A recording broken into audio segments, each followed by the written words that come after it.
Give me coffee in the morning, gotta have the coffee. Wake me up, shake me up, dip me back on pussy. 1 sip, 2 sips, and I'm feeling so alive. Coffee in the morning, it's the best way to survive.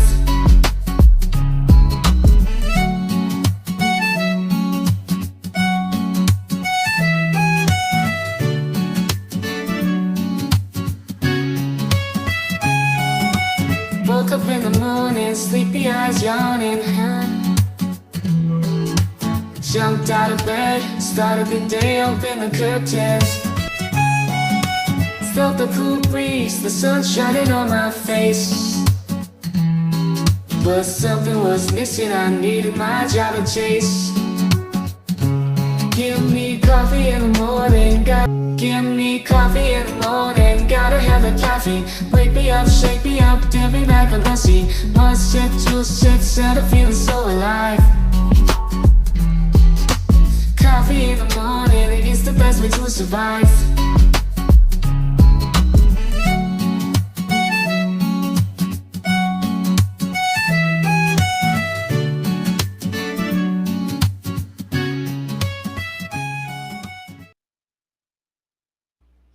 Good morning, everyone. Good morning. Welcome in, Good Dolphin. morning. Welcome in. It's been a minute since we've seen you, Miss MIA. Yeah, I was getting ready to answer Butterfly's question. I've been gaming like crazy, and staying up like all night and into the morning, and then it's like I'll get into bed and sleep till like 4 or 5 in the afternoon. So yeah, Her I've been on. usual. She's No, this is a special event, so there oh, was so you something I got an was trying to event going do. on? Yeah, and Okay. it's ends I think on the 29th. So I was like, I know oh when my yeah. kid would do those, he'd be like nonstop. I'm like, dude, what are you doing? Mom, you don't understand. Hmm. We got to do this, you know? I'm like, Yeah, okay. like I was up all last night too, so I haven't slept Mm, yet. you'll get a good sleep after all this, hopefully. Good I morning. guess, yeah. Welcome in, Sirius Black. Good to see you here. Butterfly, as always. Welcome in. Forest, welcome in. Um, hopefully, we'll have some more trickle in. A lot of people are covering this trial today, so it is what it is. And Oh, I know. I see the notifications all over the place. well, everybody is. It's the trial or the sentencing of the world, right? Yeah, I mean, it's the yeah. biggest true crime case that's been out there for several years now. It's bigger than Delphi was. It's way bigger, to my opinion, bigger than Karen Reed. Karen Reed was messy for other reasons. Right. Kohberger's case was totally different. Um, it's interesting still to see Mm-hmm. what all is going on out there in these streets. But I'm serious. And when your president weighs in on I the case, I know, was like, you wait, know, what? wait, what is exactly? My comment back was, sir, you need to worry about your own house first. Release the Epstein files. Is what I'm calling it. True, but secretly I was like, if there is something that he could do to get that done, that would be nice, Yeah, I don't.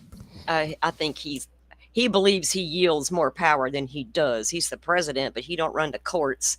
Um, yeah, maybe it'll. Will it pressure Hitler? I don't know if Hitler's that kind of guy.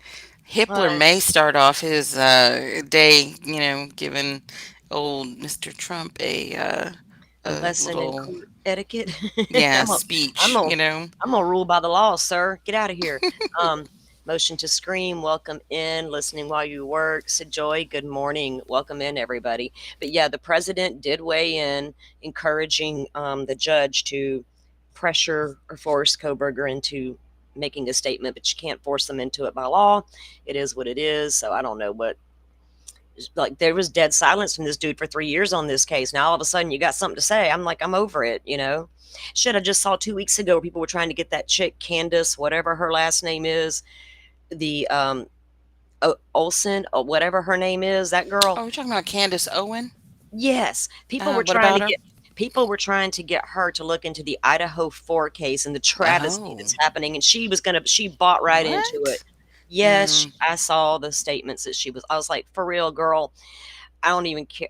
I don't have no comments towards you either way, but sit down with this shit. Y'all stay out of the damn courts.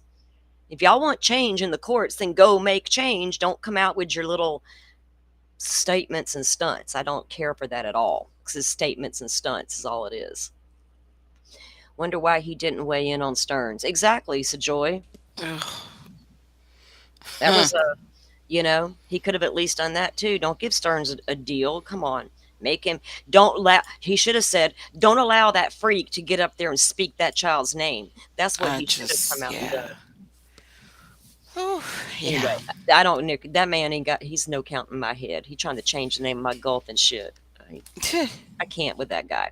But yeah, there's a lot been going on out there, and with this case got so crazy so fast. And I was watching the court feed this morning. AP had a good feed out, and they were the Mm-hmm. line wrapped around the building. Now, Bryan tweeted a little while ago that he was actually in the holding room. So I don't know if he actually got in or not. We'll see. But I'm going to pull up the I stream. thought I saw a guy in line that looked like him with a You did. backpack on. Well, no, he didn't And have a a backpack on. He was just okay. sitting there with his producer.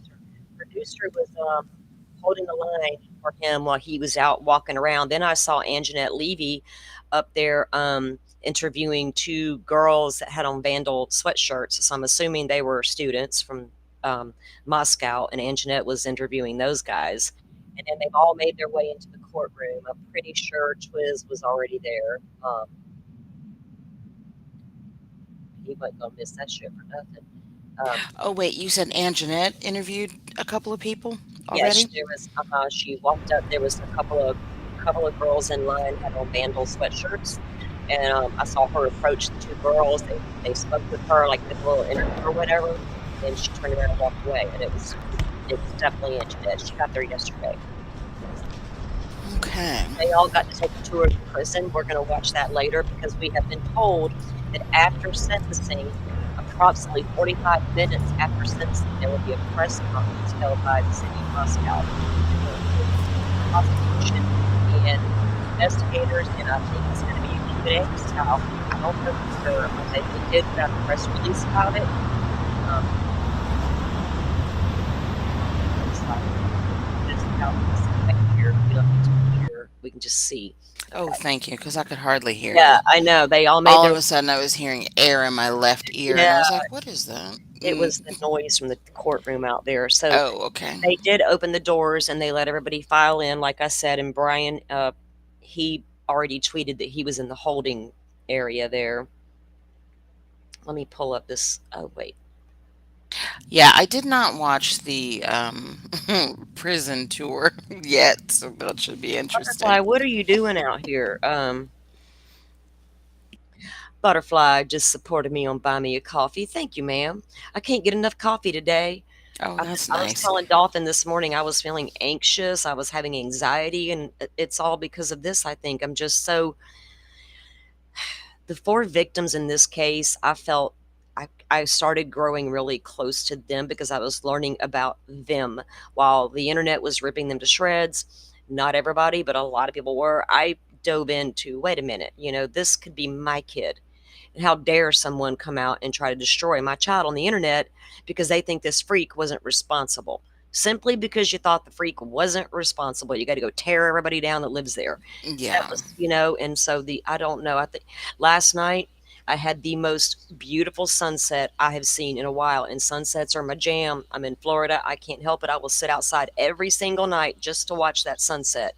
That's just how I roll. I got to have my peace.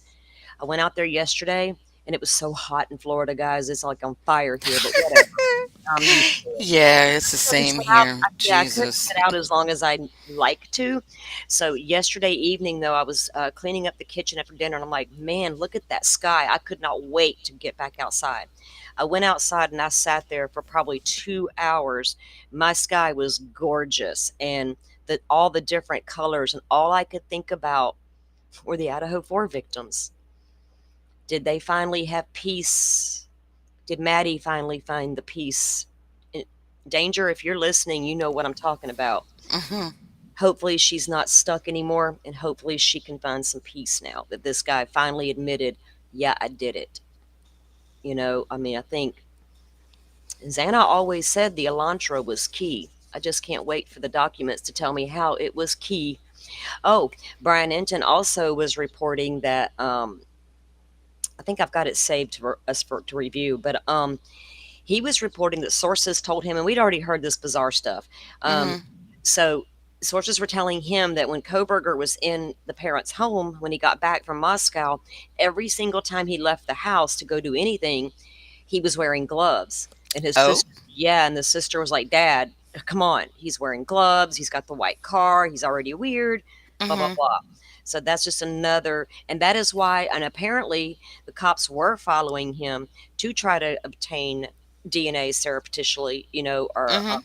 Sarah, I can't say the word this morning. There Surreptitiously. you go. Mhm. She said it for me. And so I guess they couldn't, right? And Right. I felt that if they were trying that in Moscow before he left, he was doing the same thing and they just couldn't get a Oh sample. yeah. And so Mhm. yeah, so that's why they had to do the trash pull, was because he wasn't leaving DNA around town. No pizza crust like Rex Heuermann. Wow. No thrown out cup from the McDonald's. Well, he's vegan. Wherever his favorite vegan restaurant was, no thrown out cup with a straw to grab, right? That kind of, no Mhm. cigarette butts. So then they had to resort to pulling trash from the garbage. And that's when they got the Q-tip with Dad's DNA on it. Wow. Found that interesting. We also Okay. have some new Stearns documents that I'm signed up for my Vine links with Stern. I'll be Mhm. notified the minute he's moved. The DOC orders are already in place to take him to the Central Florida Reception Center. We have a Northwest Florida Reception Center down here on my end, and I happen to know somebody who works there. I was like, please let him go there so I can get some inside info. But nah, he went to the Central Florida holding. So then he'll be filled it out once he goes through that center. The way it works in Florida, you go into the reception center and they process you, and then you're shipped out to another prison. Only sometimes do they stay at the reception center. Mhm. Most of the time they're filled it out. So I'm going to see where he gets filled it out to once he gets through the reception center process. It could take up to 30 days or longer. Um, excuse me. So I'll be getting notifications of when that happens, just like I do with Kohberger, Lori Vallow, because I can't wait to find out when she's getting shipped back over to Idaho. And I also have it set up for Richard Allen, which for some reason, all of a sudden, they moved the man to Oklahoma from Indiana. And now, lo and behold, that county, wherever that prison is off Mhm. suddenly. They're Off, what?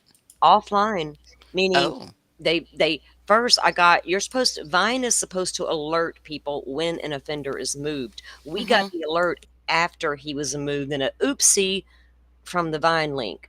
Oops, you may not have received a notification he was moved. Why? Y'all notify me every time something's going down with Kohberger, but y'all gonna Mhm. move Rick Allen in the dark as usual and not tell nobody until after it's done. And then Yeah, when we because they all, probably didn't want any kind of an incident, you know? well, that's fine, but they shouldn't have hid the man out for as long as they have. Yeah. I mean, this man didn't get a fair trial. Even if I think he did it, he did not receive a fair trial. Bottom line. And now that we got all the transcripts and all the hearings and the 12-page Odin report that I've been reading, holy Mhm. shit. So they moved the man in the dark. And then it's up. When they realize we all know he's been moved and everybody's going to the website to look, they take the shit down. Not That's not cool. If Wait, that what's the happened in Cobra, 12-page Odin report? Is that like their theory or whatever the of 12-page what's Odin okay, Mhm. I'll explain it. The 12-page Odin report came from a 3-team investigative FBI task force who were investigating the Odins because it was legit a thing in that town. And everything indicated that's where this was pointing. And then for some reason, the state of Indiana decided, no, FBI, we don't like you. Goodbye. And the FBI was kicked out of the case. So much so, Oh, okay. Todd Click was an FBI agent. Todd Click was so concerned ahead of the trial that he sent registered email to the prosecution saying, please look at these reports. Instead, they arrested the man. So, Indiana, y'all are weird. If y'all want us to believe you got the right guy, stop doing it in the dark. Because I guarantee you, if Kohberger was being done the way Rick Allen has always been done, we'd be on fire. Today, we wouldn't even be sitting here. There's just so much to unpack with that case, with the Delphi case that's coming down now. And apparently, the appellate attorneys for his case, they're not in tune with social media the way his defense attorneys were, which I kind of think is a good thing, because it can get messy out here otherwise. So I'm just letting the appeals process play out. But we do have a lot of new documents in that case, and Joe and I started reading the hearing transcripts. Joe is on the road right now, headed to Oh Arizona. yeah. Yeah, he's on the road headed to Arizona for Lori's sentencing tomorrow. He'll be there later today, and get checked into his Airbnb. But I talked to him last night and we touched base this morning. Um, Mm-hmm. and we'll be covering that live as well because it's the final goodbye, Miss Thing. Get out of here. Your new trial was denied by the judge. Everything's set in stone. You're about to be portaled back over to Idaho where you belong. And well, Kohberger's going to get sent to where your hubby's at, apparently, for a little while anyway. Because Chad is right outside of Boise at the maximum security facility, and that's the whole. So that's the place that all the creators and news media were taken to yesterday for a tour of the facility, and they're Oh, learning so how. that is where they're putting Brian? Yeah, that'll be where he goes first. Mm-hmm. And to be processed out. And then if he stays there, we don't know yet, but they have a maximum security system there. And Mm. Brian Enton went in and well, actually, I think it was Surviving the Survivor guy, and Jeanette Levy, Enton, and I don't know who else all got the tour of the prison. And we saw some interesting things of how he will be housed there if he stays there. Brian was a little surprised that they get to buy a TV for their cell. Well, hell, in Florida, they get clear TVs, right? It's a clear plastic TV. You can see all the way through it. The same with their radios, so you can't hide shit in it or whatever, contraband. And they also can get. So, Go how ahead. much is a TV? I don't know how much the TV is, but the tablet is $100, and they get to So, have the tablet in their cell, and they can have music, mhm. movies.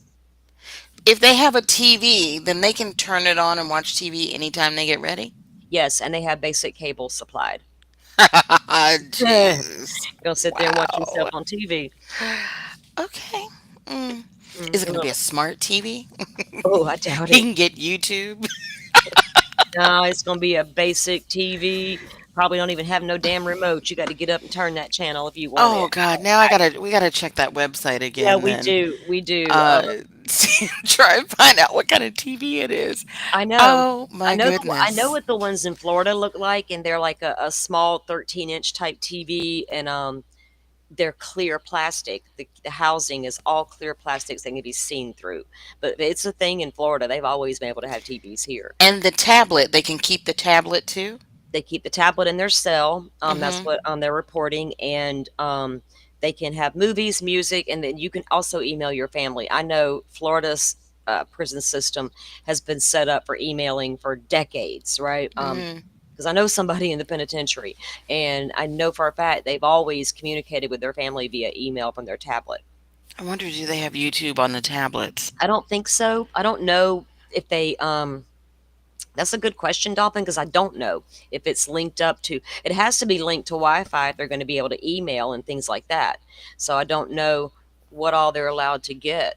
Um, Forrest says, "Easy, Dolphin. Don't go there. The free cable and tablet." No, I was wondering because I'm like, wait a minute. I know it's interesting, right? Yeah, but they probably have like the Wi-Fi connection like Uh huh. limited. You know what I mean? I They believe so. are probably blocking things if Yeah, it's not installed on the tablet or whatever. Like it could just be some like basic. Mhm. basic, yeah, the email program is their little something on a website, that Yeah, they have, and yeah, they probably have it locked down. yeah, that's what I'm thinking. And let me refresh this, guys. We should be okay. Can he have a cell phone too in his cell? No, well, Jesus. if they get smuggled in, yes. We know that's happened a bunch of times. People smuggle in cell phones all the time, and Hmm. the inmates end up getting these cell phones. But yeah, Oh my that's goodness. where your corrupt DOC comes in, right? And I hate to say, because I've got a friend in the Florida DOC, and she's amazing, and she's a great.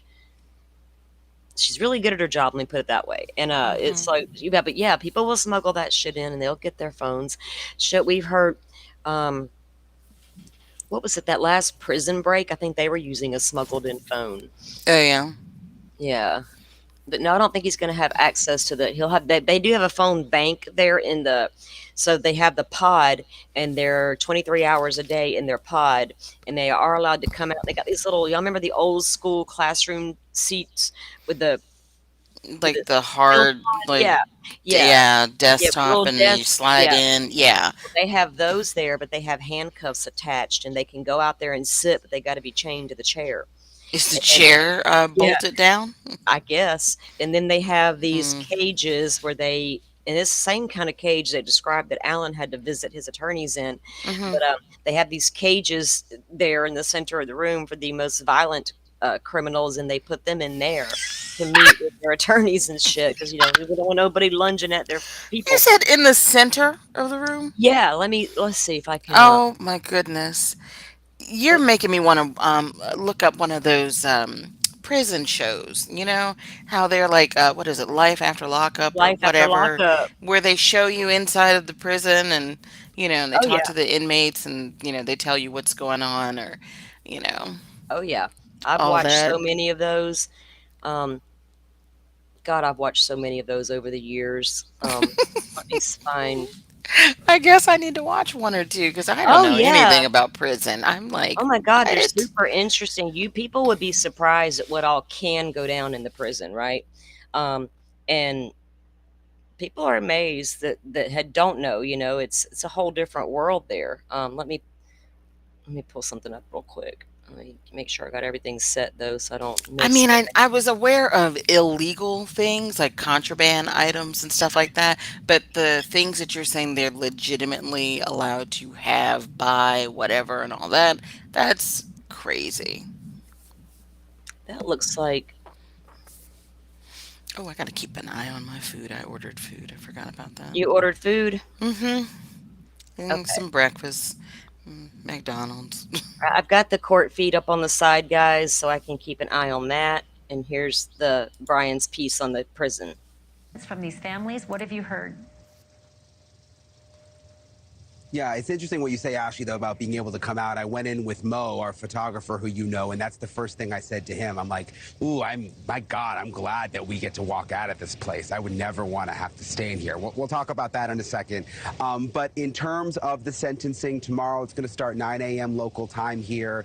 Expected to take the full day. Could go into Thursday, we're told. If they need more time, they're ready to go on Thursday, too. I'm told that the victim impact statements will happen first, so the family members will be able to get up, they'll be sworn in, and then they will be able to finally address the court about everything that they've been through. There's multiple family members for each victim. We know Ethan Chapin's family, of course, won't be here. They decided not to be there tomorrow. And then after that, I'm told, is when Kohberger would have the opportunity to speak. And the judge could ask him if he wants to speak. The judge could say that he wants him to speak. Ultimately, he doesn't have to, but we'll all be watching closely. I don't personally think he's going to, based on everything that we've seen, but you never know. I mean, tomorrow could be the day. Well, I know one thing, and that is that Kaylee Goncalves' dad, Steve, said that he will be there, and he does plan to speak, as does his wife and their daughter, Olivia. Whether that plan has changed since last week, since he mentioned it, I don't know. But, it's funny that you say we don't know whether Bryan Kohberger is going to speak.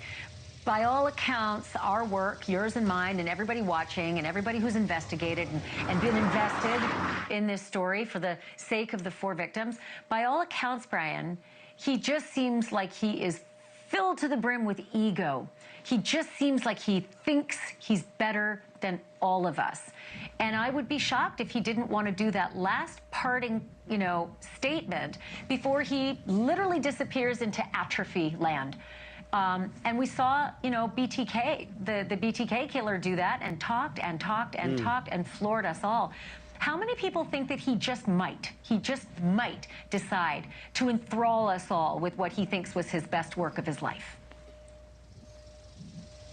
Yeah, look, it's a good point that you say. I mean, they could never allow him to do an interview. He could just be in this prison in the middle of the desert. I mean, we're 30 minutes outside Boise to the south, just in the middle of the nowhere. He could just rot here for the rest of his life and never get to say a word. So maybe he will take the opportunity tomorrow.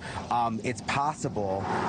You know, he's just been so quiet all along, and he clearly understands the process so well. I mean, he's getting his PhD in criminology, but you know, the yes and no answers and just the total numbness about him. It's hard to imagine him suddenly getting emotional and deciding to speak. But it's certainly possible. I know that some of the victims' family members want to address him directly during their victim impact statement and have been told that that's not necessarily allowed, that they should address the judge. But at this point, I mean, they may just do what they want to do. I mean, if they look at him while they give their statement, what are they really going to do about it?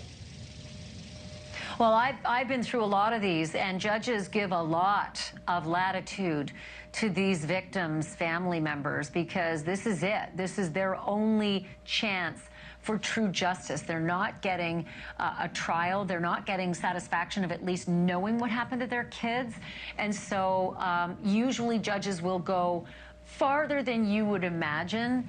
They'll have to haul it back, though, when things start to get heated, tense, and potentially break into violence. And that we've seen that happen, you know, too. And I always understand why. I understand why victims' family members just lose it and go after, you know, the convicts. But so let me ask you a little bit about the place behind you, because you were very lucky to get a chance to take a look inside. Very few people ever get a chance to see inside a jail, let alone a max prison. So, like, walk me through it. Tell me what you saw, what you learned. Yeah, it was something. I mean, like I said, it's beyond the guard gate right there. You have to go way back. I mean, surrounded by multiple levels of barbed wire. You get buzzed in through multiple gates. They won't open one gate until you get to the next. Then they do a search, the metal detectors. Obviously, you can't bring your phones inside. We got the tour. We got the full tour. We were there for almost 2.5 hours, Ashley. We walked around the whole place. It's sterile. But there were some things surprised me how awful it was. Some things surprised me, though. I was surprised some things that the prisoners do get to do that I wasn't expecting. Take a look. So this is the Idaho Maximum Security Institution. You can see the double barbed wire. This is where the most dangerous and violent people in Idaho are housed. We're going to go inside for this tour. Very, very rare look at what it's like on the inside. This is the area of the prison where Bryan Kohberger could end up. Long-term restricted housing and what's known as closed custody, protective custody, where prisoners who could be hurt by the population go, or prisoners who could hurt others have to stay. The prisoners here are inside these cells 23 hours a day.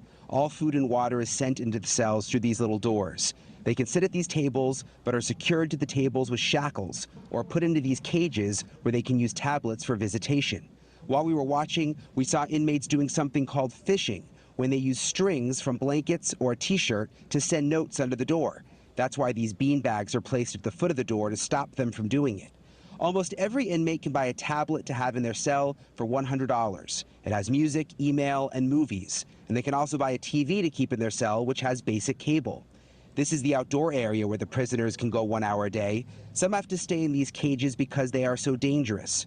For prisoners who are in protective custody, they may also get time here in the library or the computer lab. Sexual offenders and murderers of young women and children can be shunned by the population here, which could be an issue for a high-profile inmate like Bryan Kohberger. Though we're told after the newness wears off, most inmates begin to fit in. So, Ashley, they will do an evaluation of Kohberger after the sentencing, the Idaho prison system will, and then they will determine exactly where he'll go, although it... I don't think he's not gonna fit in, Brian. He didn't even fit in society. He's not gonna be able to fit in with all the prisoners. They're gonna be like, you're the weirdo of the group. It appears this is really the only place. This is the only max prison. This is where the worst of the worst goes. And I was surprised, maybe I just didn't know this.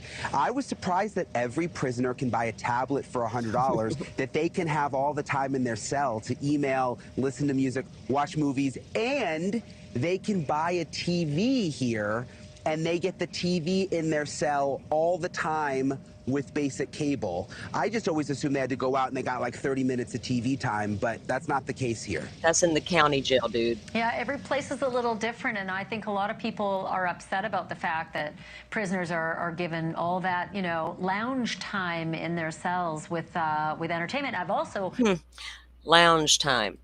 Put them on the chain gang, make them work. Is he going to make license plates? Is that just in Florida? Interestingly enough, Law and Crime has one of Rick Allen's top attorneys over there commenting on the Idaho 4 case. I don't know what Miss Jennifer's had to say all this time. Watching Bryan. So that's a look at the prison, guys, of what the kind of home he can expect when he gets shipped off to the prison and out of the county jail. Oh, hell, I missed it. My food got here right when you were showing the video. Oh, well. Oh, no. I'll catch it later. Okay. Let me pull this up because I don't know what she's saying. This is Jennifer Auger, and she is was an attorney for Rick Allen. Apologize, I'm not familiar with Idaho law. If you appeal a sentence in Indiana, they can come back and resentence you. So you could be resentenced to a harsher penalty. If that is the case in Iowa, that would be, a strong reason not to appeal. But if the judge can't do that, if that's off the table and you're sentenced to 4 consecutive life sentences, what do you have to lose? Yeah, most certainly. What do you have to lose? He has nothing to lose at this point, because from here he will be going to the Idaho Department of Corrections, and that will be his home for the foreseeable future unless they decide to transfer him out of state because of possible threats to his safety. Jennifer Auger, thank you so much for joining us today. We're going to sign you off. Have really enjoyed talking with you. Hope you'll come back some other time. Chris, I'll send it back to you for now. I'm gonna have to watch that again later because I like Jennifer. She's really, I just like her.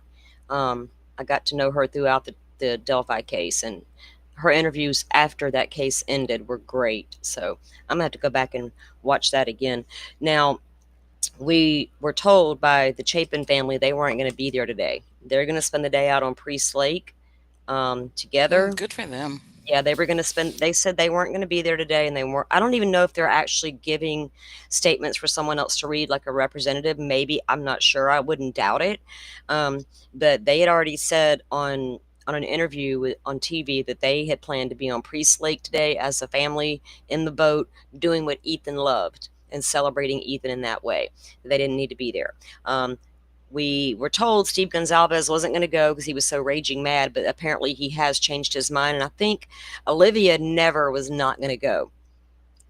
Olivia Goncalves was going to be there regardless of what her dad decided to do. And then at some point, Steve calmed down, and it is reported that he is going to be there today giving an impact statement as well. Yeah. We've also heard that Kara Northington will be there as well. The Laramies are also expected to be there. The only ones not are the Chapins, and I respect that. There's nothing that, it's probably going to be really hard to look at the guy. I mean, I would have What about Ben Mogen? I'm not sure. And then Xana's dad. Yes. I think that Steve Goncalves mentioned something about the Kernodle family when he was talking about going down there to make his impact statements. I think I've got a clip from that. Let me see. I'm still watching the feed. They don't scheduled to go live in a half hour. Okay, let me. Yeah, I've got it up too. Okay. Let's see. I think it's this one. Okay.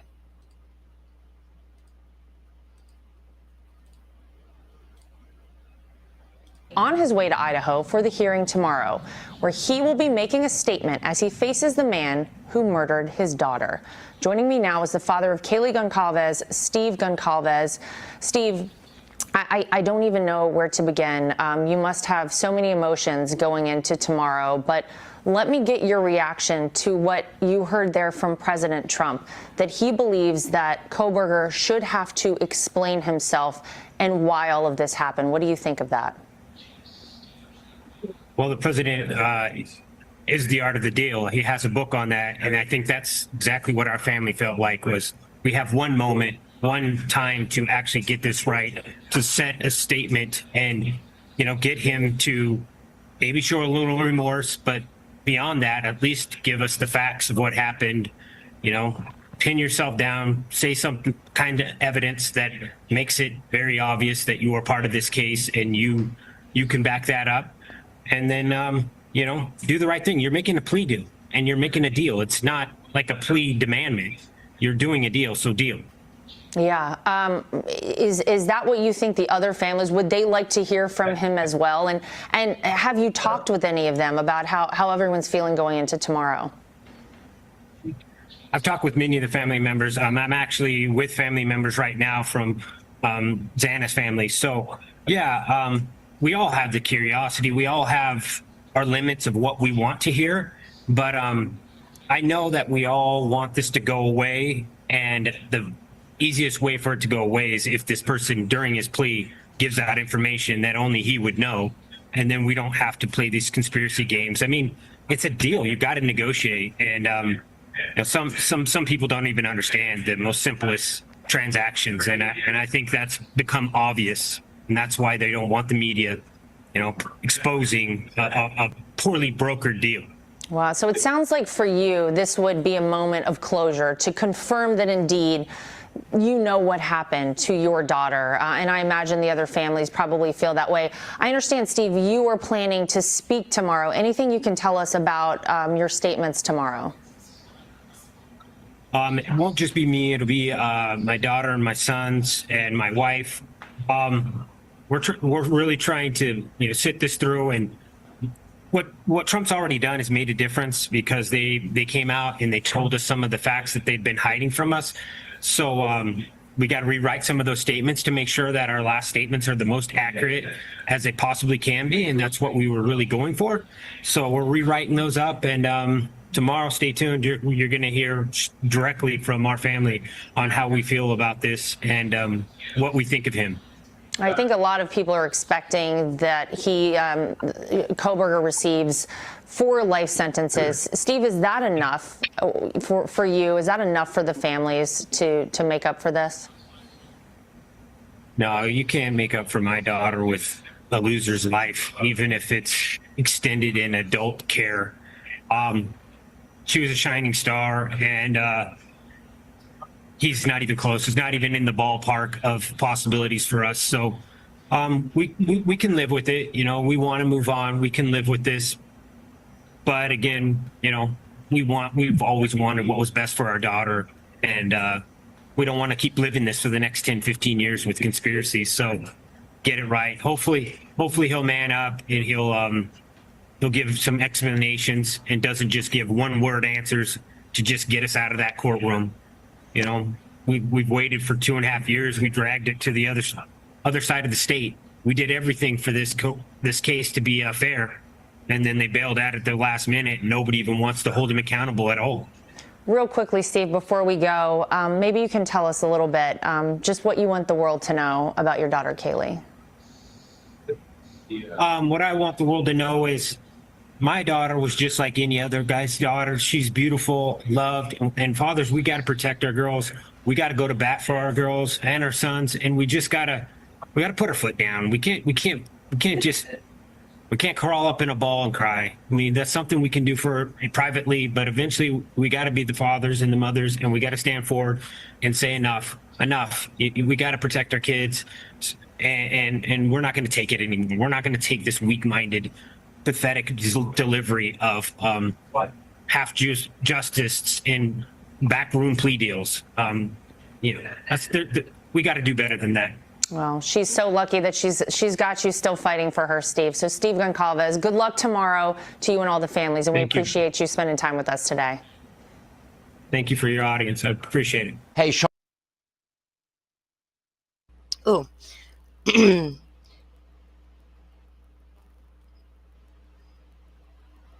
Right, Dolphin? There you go. Yep. Yeah. Yeah. I mean, everything was done right is to preserve everything for this guy. You know, Mhm. it's compared to the Rick Allen stuff, guys, because like they were arrested a month apart. A month apart. One sent to a county jail, one sent to a prison, never to be seen again, still being moved from prison to prison in the dark. We don't know why. But Kohberger's, all of his rights have been afforded to him, every Oh yeah. single one of them. Um, Mhm. People went above and beyond to make sure that was happening, right? I think the state did a pretty good job at protecting his fair trial rights as well. Now, interestingly enough, there was a new document dropped, and it's to me it was standard. Some people are like, "What the hell does this mean?" And I'm like, "Y'all, Oh God. it's got to be standard stuff, right?" I mean, Yeah. and it was a motion to extend the non-contact order Mhm. because they already had the order out, and then they've now extended it. And people are like, "Why?" Look, Rex Heuermann was calling his victims' families, right? Um, Yeah. don't say it won't happen because it will, especially with a sadistic mind. You don't never know what they're going to do.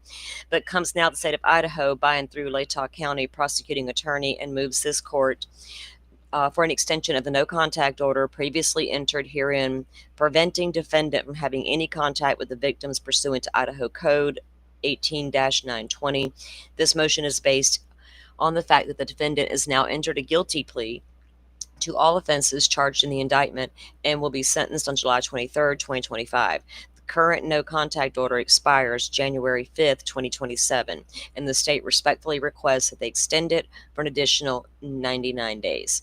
And people were saying, well, what if Years. years? I said days, didn't I? What if Mhm. the family wants to contact him? What if Kara's mom? I don't care. Like, let them reach out, but he can't contact them.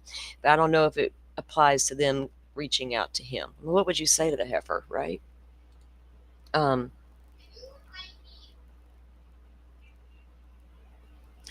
yeah, so Joy, maybe. Does this guy have a nerve to strike, though, right? Is there any emotion in there at all? Is it all just blank and cold?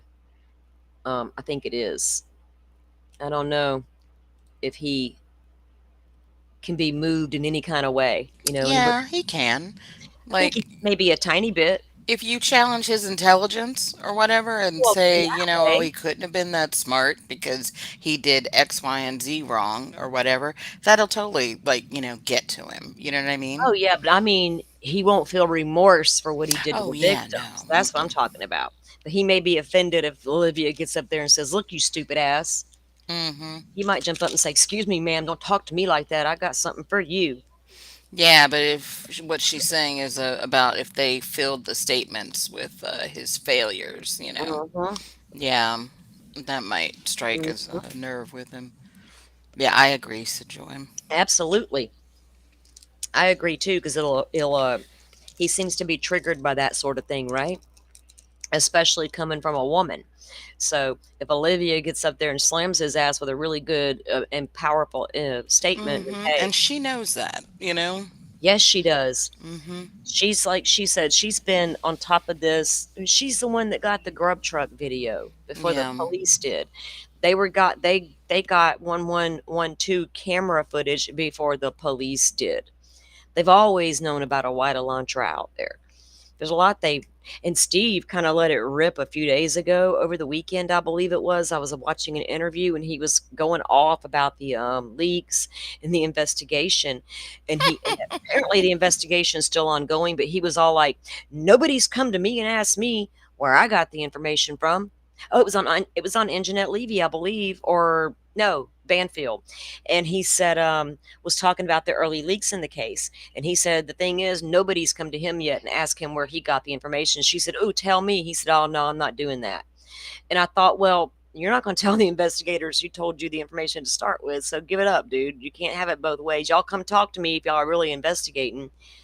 But it's Yeah, I surprising that saw they that. haven't, right? It's surprising that they haven't. So, But you know what, though? I mean, they could have gotten a warrant for his phone, oh, his phone yeah, records, and he wouldn't have even known it? exactly. And to find out who he was communicating with, who was Mm-hmm. sharing the information with him, all of that still ongoing. But I don't, do you, Daddy? Do you? Because I'm telling you, if it was my kid, I'd probably feel the same way. Everybody's different, going to handle things differently, but I think, we all see always how Steve has always reacted over the past 3 years. He gets really mad. He comes out, he says his piece, and then he might change his mind later once he processes. And so I feel like he's changed his mind after processing a little bit. But Yeah. I don't, I get being so frustrated and mad. And these death penalty cases, I've seen a lot of chatter over the last couple of days. What good is the death penalty? Well, here, it's a bargaining tool, people. There's too much controversy over the death penalty. It will be fought and fought and fought for decades and decades and decades. And if Stearns had went to trial today and found guilty and was sentenced to death in Florida, guess what's about to happen after that? Years of appeals. May not have went anywhere, but it would have wasted a bunch of money in Florida and a bunch of time not having it. So it's nothing more than a bargaining tool these days, because Yeah, and I mean, the society, fact that you have it doesn't necessarily mean that you're going to be able to enforce it, exactly. because all it Yeah, takes is one person, except Florida is different, but, everywhere else, just about, you know, exactly. one It's not. person can ruin that. Mhm. And in Florida, you don't need a unanimous jury anymore to get the death penalty. You just Hmm. don't. But it's such a controversial thing, right? And states are very aware. Florida's very aware of it. We've been battling it for years, right? Everybody knows we had old Sparky and all that stuff. We were like the death penalty state of the nation. We still are, I think. We put more people to death than any other state in the country. Um, we don't play around with it. When your time's up, it's up. But it's such a controversial thing. And Stearns being the first guy to go down under the new law, God, it would have been contested forever in court. It would have been. It's just what it is. It is what it is. So I don't think it's anything more than a bargaining tool these days. I mean, I think that if Kohberger had went to trial and he was found guilty, they could have absolutely imposed that death penalty, and he knows that, and Taylor knows that. I think the jury would have said, "Yeah, we recommend death." Um, Maybe, and but you now, still could have well, one lone nut. this is true. You may Look have at how those many out there people who, are out here after the man has gotten up and yes, said, yes, yes, true. yes, Yes, you I know. did it. Yes, yes, yes. Hmm. And they're all like, "Oh, there's a nefarious shit going on, and he was forced into the plea." I'm like, but the prosecutor just stood there and told y'all we have circumstantial evidence, but the guy still pled guilty. So quit saying the state was going to railroad the guy, because the state sit there and said we don't have a lot of evidence. We have circumstantial. So what is their real issue? How can Kohberger be like, "Oh, I can't fight this. They're going to railroad me. I might as well plea"? That's the dumbest shit I ever heard in my life. Anybody Yeah. that believes that, I wonder about your brain. I, I don't have time for it. All these.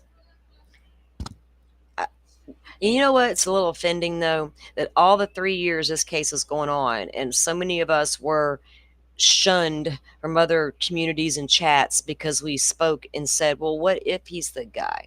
Things like that. We were made to feel guilty because we were talking about this dude. Like, what? Are you kidding me? He's a criminal defendant in a criminal case. We talk about them. No, don't talk about Kohberger. He will not get a fair trial. Mm. Yes, ridiculousness. Brian Enton also was reporting this from his piece I watched. I think it was one yesterday or last night, whichever. But we'd already heard a lot of this rumor out there, but so sources were telling him that when Brian made his way back to Pennsylvania, that every single time he left his parents' house, he was gloved up. And the sister's like, "Wait a minute.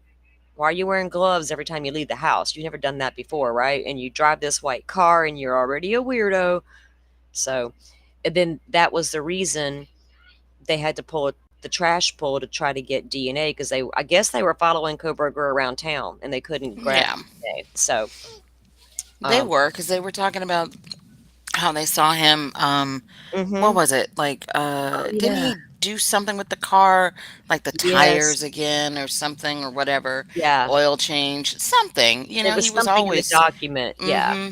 And there was that one guy that got a ride, the classmate from the college that got a ride home from Kohberger, and he said that he noticed when he Oh, got in Ben that car Roberts. how clean that car was. Like Hmm. he said, it was meticulously clean. You know what I mean? So I'm sure he cleaned it right there in town after the murders, and then again when he got back over there to Pennsylvania, cleaned and cleaned again, again and again. I have no say on how a parent has lost a child deals with their grief, right? I think once all this is over, they can process a lot of things they have not processed yet. It's a long road journey. That journey through grief is long, and there's so much for a parent to process through it, because losing one of your babies is a life changing event. It's gut wrenching. How do you go on? I can remember sitting on my couch covered with a blanket, and I thought to myself, where will I be in 10 years? Will I still be sitting in this place right now the way I feel, or will I be better? And I remember when that 10-year mark came, I was proud of myself for how far I came in that 10 years. And I remembered that day on the couch when I thought to myself, where will I be in 10 years? The place I was 10 years later was totally different than where I was 10 years earlier. It takes a long time. There's a lot to process, a lot of emotions to go through. So I hope they get there, eventually, because it's so hard.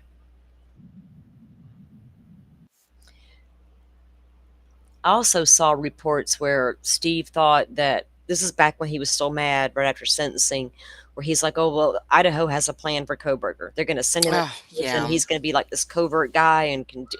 I was like, nah, I don't think that they're like, oh, you know what? Let's take the DP off and give him a plea bargain so we can use him once he's in the prison. You could have used him regardless once he got there.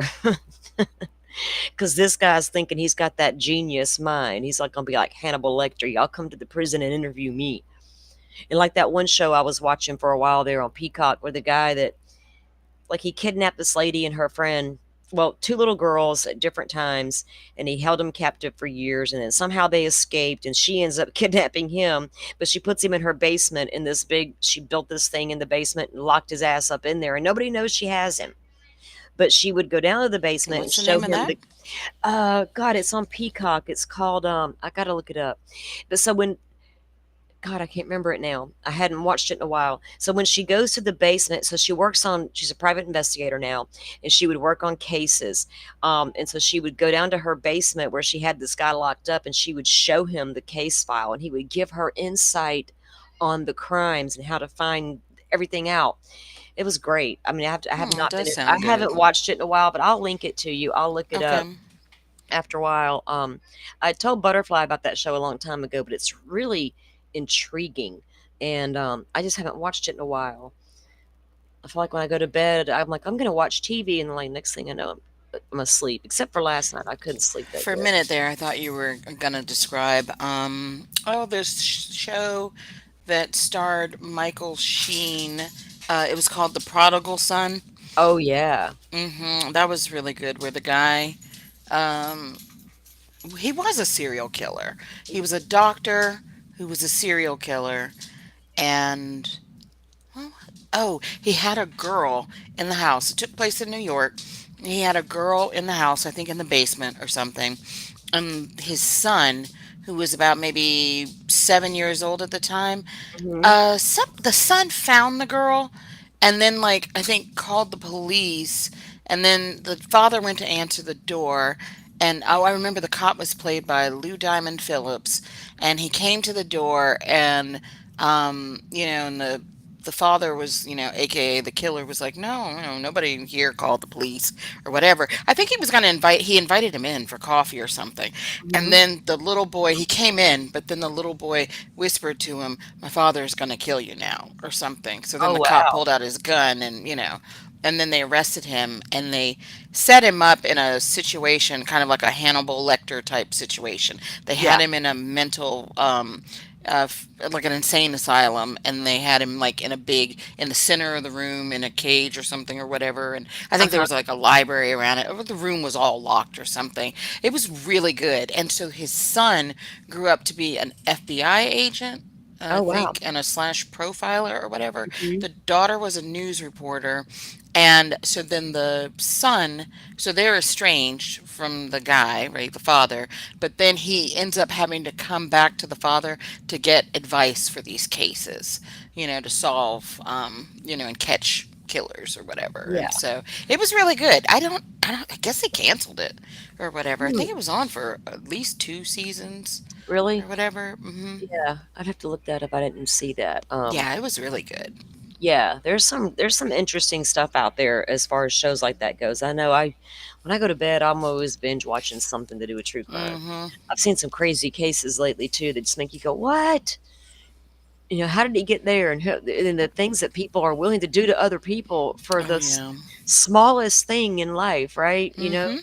It's like it's not that bad if you just stop and think about it. This poor girl I watched last night was a college student. She was unalived by her boyfriend because she got pregnant. I mean, it's like, dude, it wasn't that Yep. bad, you know? You have to kill her. Jesus. Yeah. I've never ceased to amaze me what people are willing to do to other people. Oh, I know. That's why I'm not surprised. Mm-mm, it's crazy. And, in this case with Kohberger, we're all like, dude, you got there in June, and then just months later, you're killing 4 people in this house. When did you hone in on those people?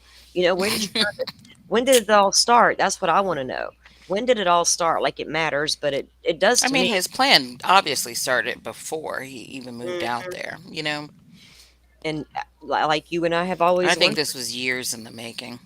Oh yeah, he always had the urge. I think the sense of wanting to do it, and especially studying everything about it. Was he just going through all the to dos and not to dos and things like that? But I still don't know what triggered him to say now it's go time, and why those victims, or at least Maddie. When did that start?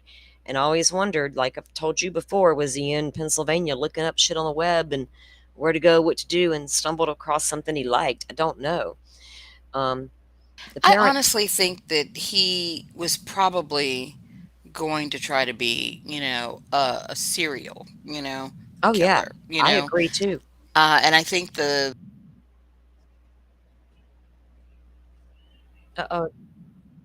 the fact that everything went sideways with his academic, you know, I think he probably, Mhm. because like think about it, like everybody, when they're a teenager or whatever, and they're like, ready to get out of the house, and go away to school or whatever, it's like, yeah, I'm gonna be away from, my family. I'm gonna be able to do Right. this, that, and the other. I think that maybe his life didn't get, better like he thought it was going to, like maybe he thought, oh, I'm going to move out here, and the females out here are going to be different, and whatever, whatever. And I'm, this, big man on campus, PhD student, so the women are just going to be falling all over me, you know and it didn't happen. So I think he I think wished for his that. personal life and his academic life both went sideways like really fast. And yeah, I just think he's sort of spun out, Yeah, I mean, I don't know if maybe he did think, once I get out there, my life will change. It'll all be better and I'll flourish and be normal. But if he was already anticipating and planning this before he ever got there, he knew he was never going to be normal, in my opinion. Yeah, but no, I'm not Especially if he's a saying yeah, normal, but lots of people who do that also have a real personal life on the side. Look at BTK, right? Didn't they say he stopped for like, is he the one that stopped for like 15 years while yeah, he he was went raising his dormant. daughter? Yeah, he Yeah. went dormant for a little while. He had a son and a daughter. Mhm. So he had 2 kids, wife. He did go dormant for a little while. We don't Mhm. know how long Rex Torman took his little breaks in between his serial Right. killing, because he wasn't just like nonstop, nonstop. And a lot of Mhm. times these guys will take, like they call it, like a hiatus type thing, if you want to call Mhm. it that. And are they really dormant? Right? We don't know. So it's when I think, yeah, if he hadn't left that sheath, would he have continued to kill? Probably so, because that urge was there. And did he enjoy what he did? Does he know that? I think he's very self-aware in some ways. And I always felt like, was he going to school to try to figure out what is wrong with me and why am I having these weird thoughts? You know Or what was it a though? combination of that and let me learn how to do it better? I don't know. What do you think? Well, so you've read some of the book or all of it? Did you finish it yet? Some of it, no, I have not. So the parts where they were talking about his classmates, right? Hmm. The people in the cohort, right? Um, they said basically after the murders, he just looked really bad. He looked Yeah, really frazzled, and all that. I'm wondering if he didn't like. I'm wondering if it. Wasn't what he thought it was going to be like. You know what I mean? Like, it right. obviously, like, I don't know. I would think that if he was like, yeah, this is exactly what I wanted, I need more of this, I would think one, he would have gone ahead and bought another knife, right? And two, he wouldn't have like seemed to fall apart like that. You know what I mean? Because in the book too, they were also saying he wasn't showing up for the TA classes Yeah, and they said whatnot, that right after the murders, Brian stopped showing up for class. right? He looked very different to them. He Mm-hmm. didn't look well put together anymore, Exactly. like he was before the killings. Mhm. So did it shake him a little bit, like you're saying, and Mhm. did it I'm not? thinking maybe. Yeah. Yeah, maybe he didn't feel the way he thought it would make him feel. So that's a good point. I mean, that could very well be it.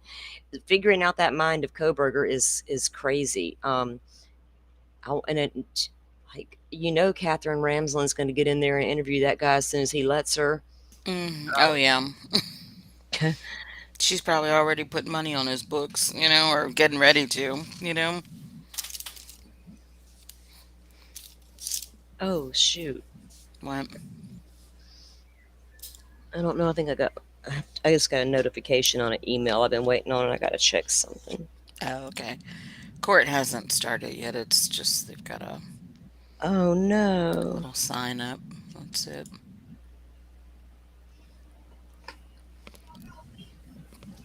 what happened?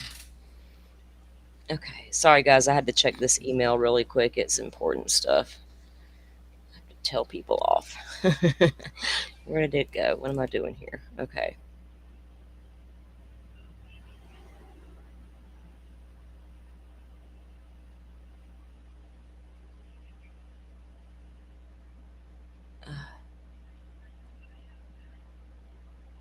Okay, let me see. Okay, I'm good now. I had to double check something real quick, so I had to send an important email off. All right, that's done now. All right, done. Okay, I need to go get a cup of coffee though. Good Lord. Envision, welcome in. Thank you for joining us. He was trying to redirect his desire to be a SK with his studies and serving in LE, but he came to realize LE was never going to let him in. Hmm, I don't know. Well, he sure tried to get that job in Pullman, and they are like, no, not today. We don't think you're going to be able to earn the trust of your fellow colleagues. Yeah, I actually do agree with what Envision just said because not only that, the internship in Pullman, but Exactly. again, going back to that vocational program, Mm, because he was still trying to get into, some sort of law enforcement career or whatever, and because of whatever it is that happened with these female students in that program, he got kicked out of that program. yeah, this guy don't realize that he didn't have to be in law enforcement. He could have legit come out and been a forensic scientist. He could have opened his own company one day, like all these expert witnesses have, these companies where we just Hmm. farm out, our experts.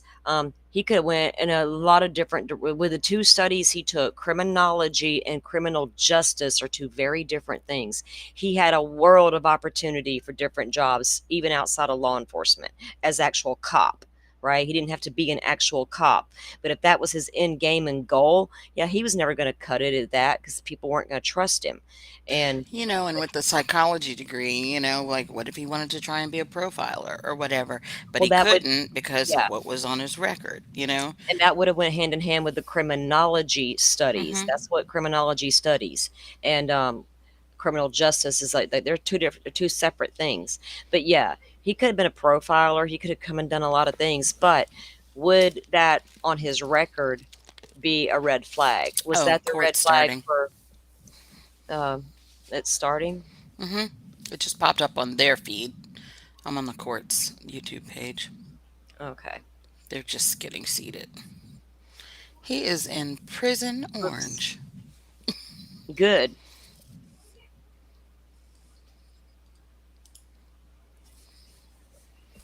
Okay, here we go. Oh man, they just put a screen back up, like the cover sheet. Maybe they're just taking a second to say something off the record or Yes, because something. nobody's putting it live right now. What's the? I can't remember It the judges thingy. is.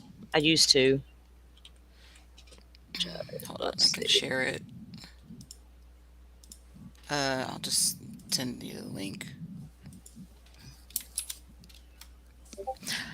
Yeah, and actually, people will be able to see him very clearly, and I guess see whether or not he has black eyes and swelling.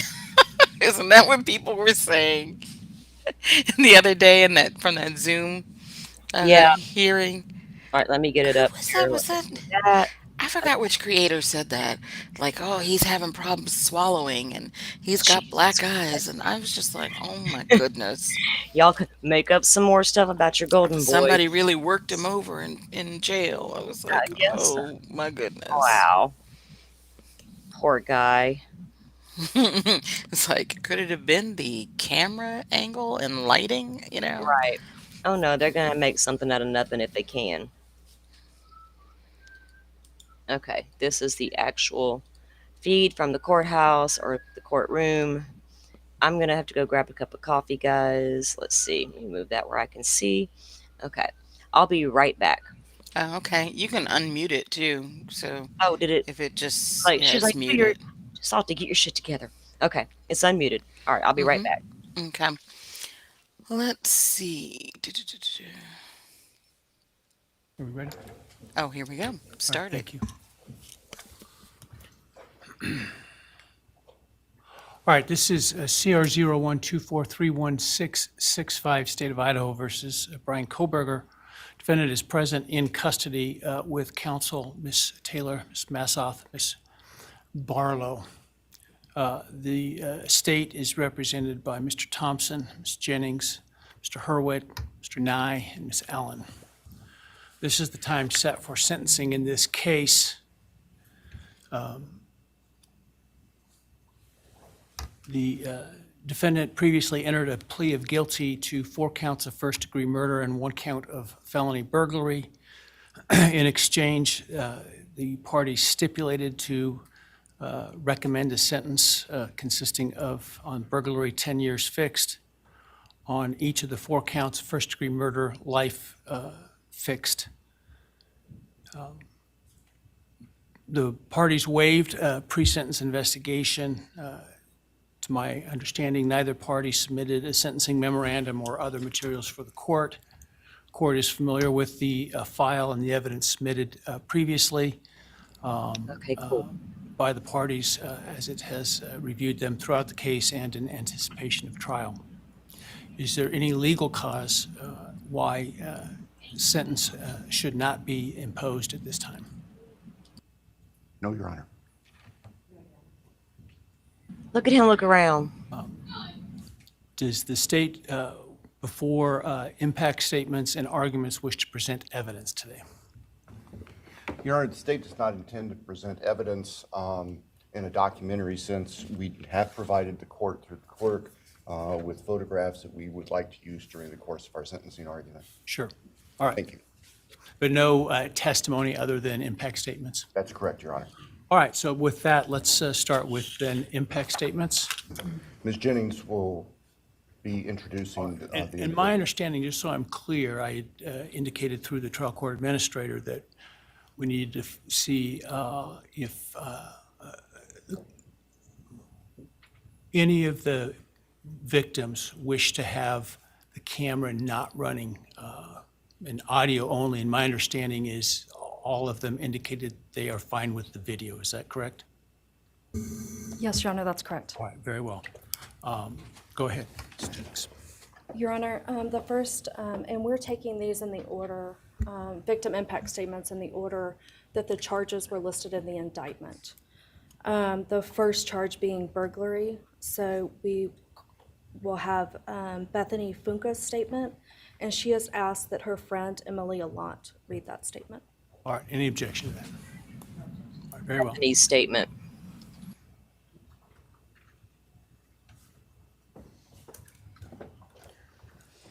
Thank you, Your Honor.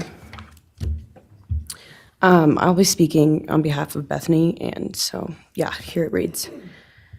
My name is Bethany Funk, and I was roommates with Maddie, Kaylee, Xana, and Ethan. I not only lost some of my best friends, but I also lost a sister. Never in a million years would I have thought that something like this would have happened to my closest friends. I thought that we were going to wake up and go upstairs, see them and tell them how they had scared us and that they were going to tease us about how we are constantly scaredy cats. And make jokes about it as we would go to Taco Bell like always.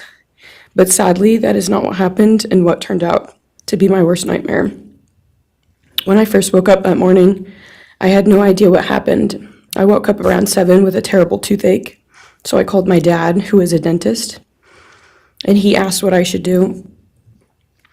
He told me to take Advil, so I did, and I went back to sleep. I was still out of it and still didn't know what happened. If I had known, I of course would have called 911 right away. I still carry so much regret and guilt for not knowing what had happened and not calling right away, even though I understand it wouldn't have changed anything, not even if the paramedics had been right outside the door.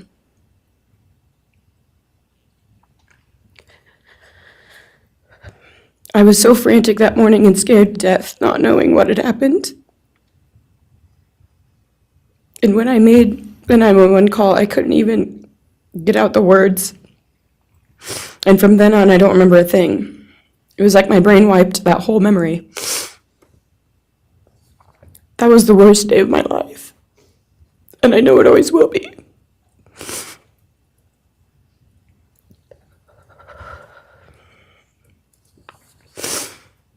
While I was still in shock, trying to process the fact that my friends were truly gone, I had been attacked by the public.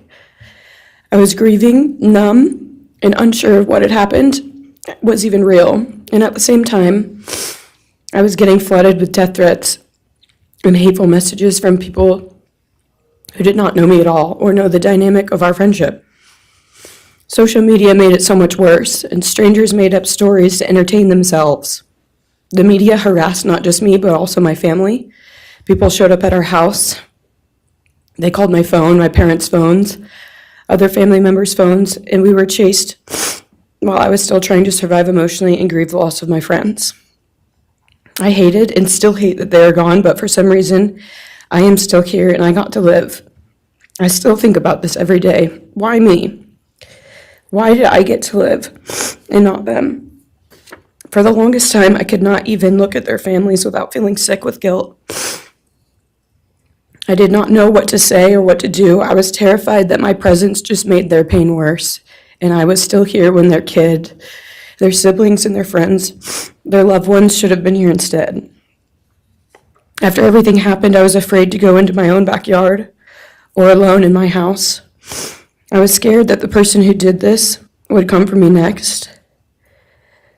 I was always scared that the media would try to catch me at any moment of any day, even when I was just walking around my house. I made my parents close all the blinds during the day so no one could see me even in the slightest chance. I barely left the house, and when I did, I made sure I was never alone. I slept in my parents' room for almost a year. I made them double lock every door, set an alarm, and still check everywhere in the room just in case someone was hiding. And I still check my room every night before, and I double lock it. I have not slept through a single night since this happened. I constantly wake up in panics, terrified. Someone is breaking in, or someone is here to hurt me, or I'm about to lose someone else that I love. The fear never really leaves. For a long time, I could barely get out of bed. But one day I realized I have to live for them. They did not get the chance to keep living, but I do, and I will not take that for granted. So now every day I remind myself to live for them, and everything I do it with them in mind. I am still scared to go out in public, but I force myself to do things because I know that they would want me to keep living my life to the fullest. I am beyond blessed to still be here, and I refuse to take that for granted when they did not get a chance. Our house was not just a house, it was a home. It was where we laughed till we couldn't breathe, make meals, did crafts, binge watch reality shows, played games, and spent lazy days on the couch. It was movie nights, wine nights, morning debriefs, pranks, hot chocolate, cookies, and warmth. I would cherish those memories forever, and I will not let what happened erase how special our home was or how much those memories meant to me. Now I would like to share some bits and pieces of who they were as people and some of the memories that we shared. One of my favorite memories was Halloween, and we all went to Sigma Chi. But instead of partying, we just sat in an apartment, talking and laughing all night long. I do not think I've ever laughed that hard in my life. We did not care about the party, we were just happy to be with each other. Xana was 1 in a million. She was the life of the party.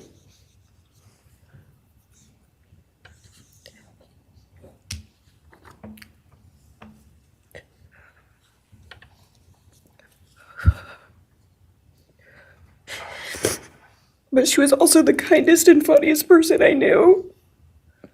Everyone loved her because she made everyone feel so loved. She was just someone you always wanted to be around, no matter the circumstance. One of my favorite days with Xana was when we laid on the couch together all day, watching movies and snacking. Or when she, Maddie, and I would go and get margaritas, chips, and salsa. She would also light up a room with her presence alone. Kaylee had the most beautiful, radiant smile, and she was so kind, but also one of the funniest people I've ever known. She loved playing little pranks, and she always had us laughing so hard that we could not breathe. She was so full of energy and life. I really believe that she could have ruled the world if she wanted to, and she would have been America's sweetheart. Ethan was the sweetest, most genuine guy. He was always smiling and always making other people smile too. Ethan was the kind of person you wanted around. He was so kind and easy to talk to and just so fun. And the way he cared for Xana was truly something to admire. And really was proof that storybook love and true romances really do exist. It was not only obvious to me, but everyone that was around Ethan and Xana that they were absolute soulmates. Maddie was not only one of my best friends, but she was the older sister I would have always wanted. There was no one I looked up to or admired more than Maddie. She was truly a ray of sunshine, and everyone was drawn to her. She was so kind, loving, funny, fun, and passionate. She had the sweetest soul and wanted nothing but the best for everyone, and to love and show love to everyone. She took me under her wing and always made me feel so safe and included, and above all, loved and valued. She never failed to make me laugh or put a smile on my face. Still to this day, I am beyond grateful that she chose me to be her sorority little, and I thank God every day that I not only got to know her, but had her as one of my best friends. Honestly, I cannot pinpoint one favorite memory with Maddie because I have so many, and this would be a very long read if I did.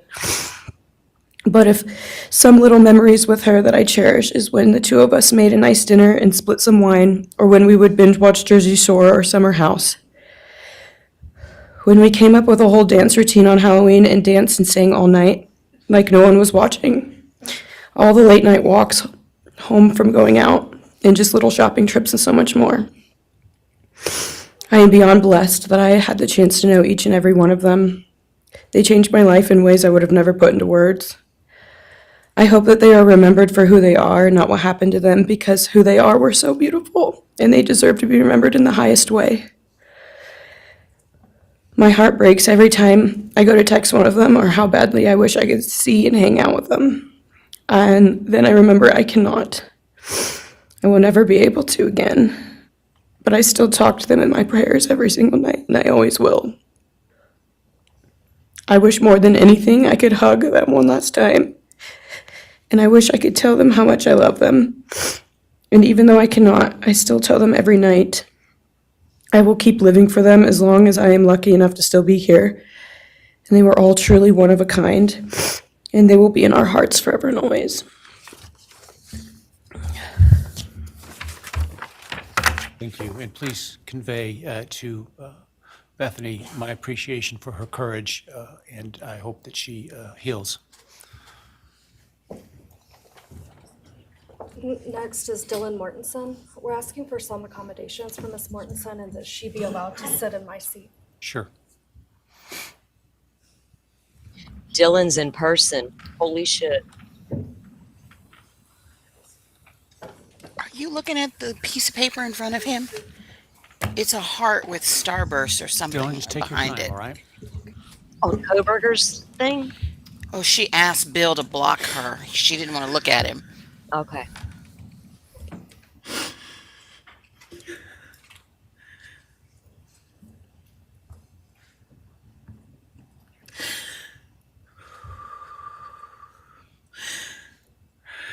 Oh, good Lord. Breathe, young girl. Breathe. Oh.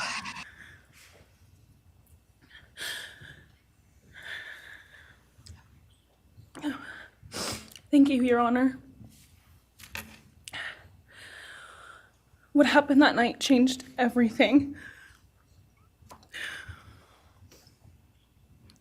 Because of him, four beautiful, genuine, compassionate people were taken from this world for no reason.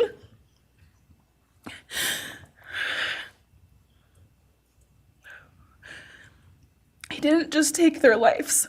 He took the light that carried it into every room. He took away how they made everyone feel safe, loved, and full of joy. He took away the ability for me to tell them that I love them and that I'm so proud of them. He took away who they were becoming and the futures they were going to have. He took away birthdays, graduations, celebrations, and all the memories that we were supposed to make. All of it is gone. And all the people who loved them are just left to carry that weight forever. He didn't just take them from the world.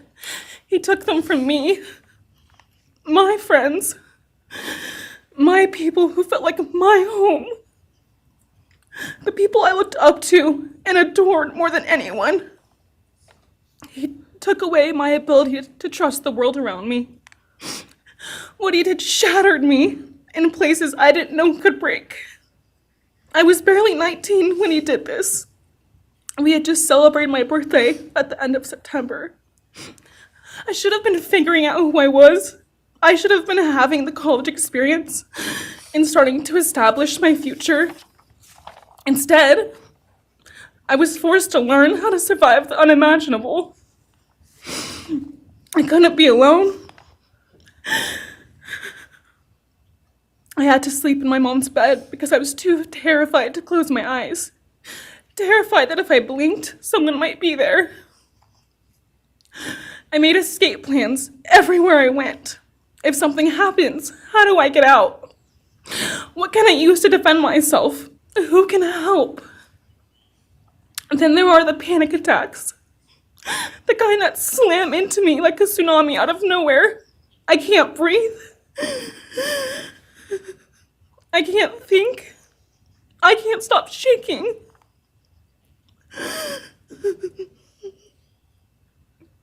All I can do is scream because the emotional pain and the grief is too much to handle.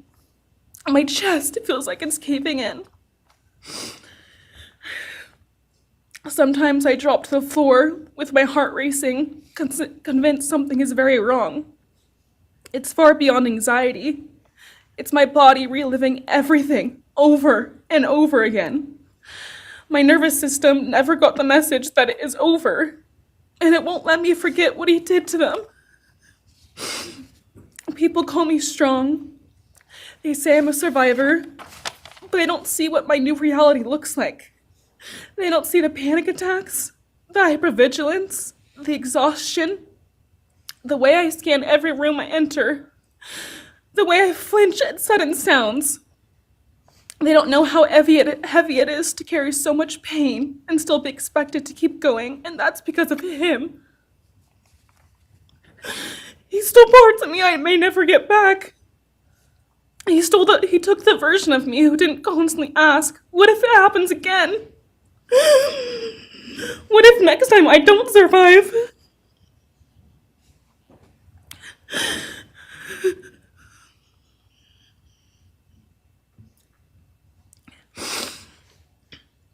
He may have shattered parts of me, but I'm still putting myself back together. Piece by piece, I'm learning how to live in this new version of life. It is not easy. It hurts, but I'm still trying. Still trying, and I'm not trying just for me. I'm trying for them, my friends. About a year ago, I had a dream about them. I got to say goodbye. I told them I won't be able to see you again, so I need to tell you goodbye. They all kept asking why, and all I could say was, I can't tell you, but I have to. When I woke up, I felt shattered and heartbroken, but also strangely grateful. Like maybe in some way that dream gave us the goodbye we never got. Still, no dream can replace them, and no goodbye will ever feel finished. He is a hollow vessel, something less than human. A body without empathy, without remorse. He chose destruction. He chose evil. He feels nothing. He tried to take everything from me. My friends, my safety, my identity, my future. He took their lives, but I will continue trying to be like them, to make them proud. Living is how I honor them. Speaking today is to help me find some sort of justice for them. And I will never let him take that from me. He may have taken so much from me, but he will never get to take my voice. He will never take the memories I had with them. He will never erase the love we shared, the laughs we had, or the way they made me feel seen and whole. Those things are mine. They are sacred, and he will never touch them. I get to feel sadness. I get to feel rage. I get to feel joy even when it's hard. I get to feel love even when it hurts. I get to live. And while I will still live with this pain, at least I get to live my life. He will stay here, empty, forgotten, and powerless.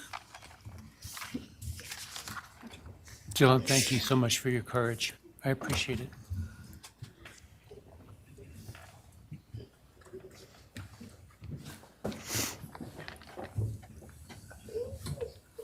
Dolphin, I was thinking the same damn thing, girl. Mm-hmm. The expression Next, on his members face. from the Madison Mogen family. First would be Scott Laramie, Madison Mogen's stepfather.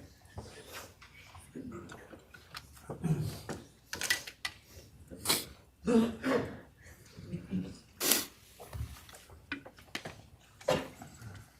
I wonder what Ann just said to him.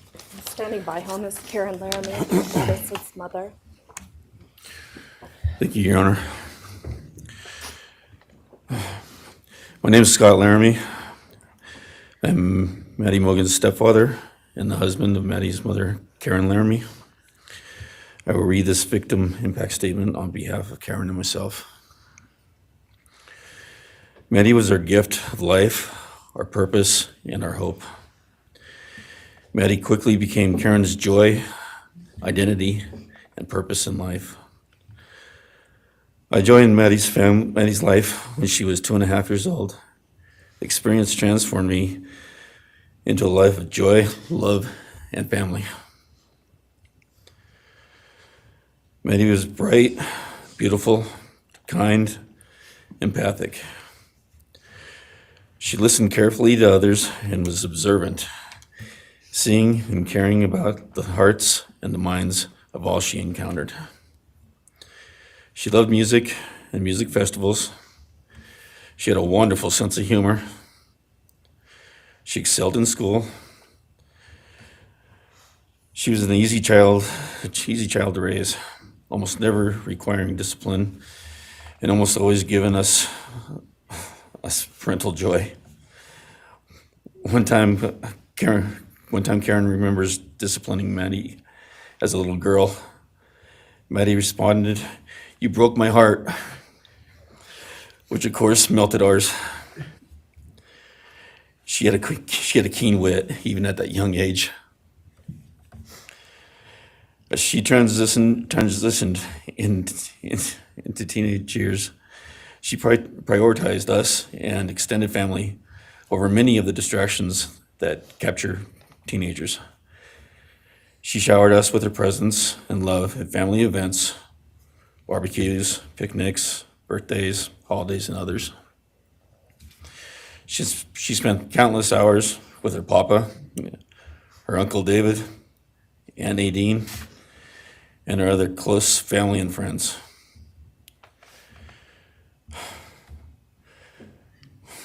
This world was a better place with her in it.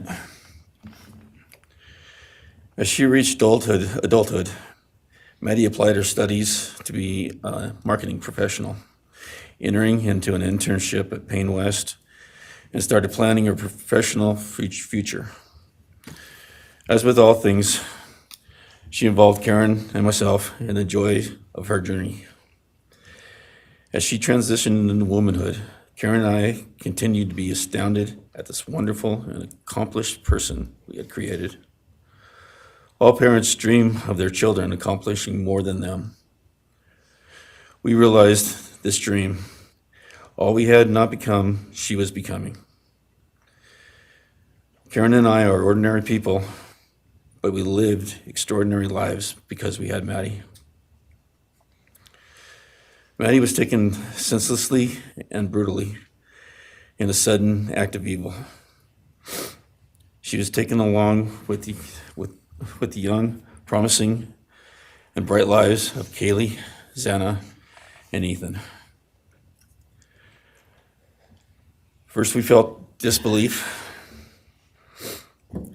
Next, we felt disorientation. Then we felt grief overcome us. Our grief is compounded even more for the Goncalves, Kernodle, and Chapin families. We speak of hope and healing, and we do have hope and some healing. But the vast emotional wound will never fully heal.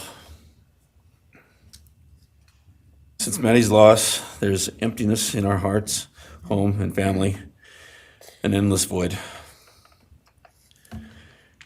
After losing her mother in a car crash, Karen took years to grieve and recover.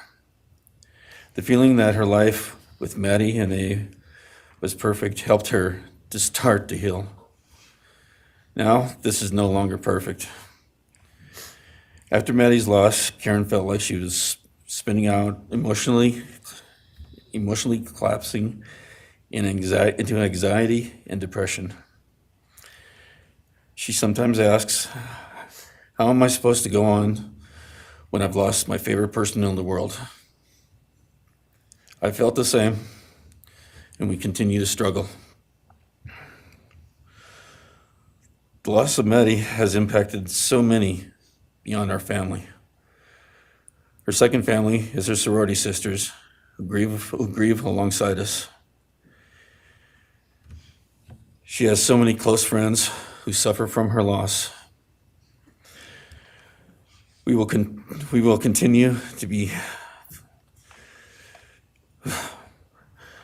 Her loss will continue to be felt by the Vandal community, including Vandal Solutions on campus, where she volunteered her time for others.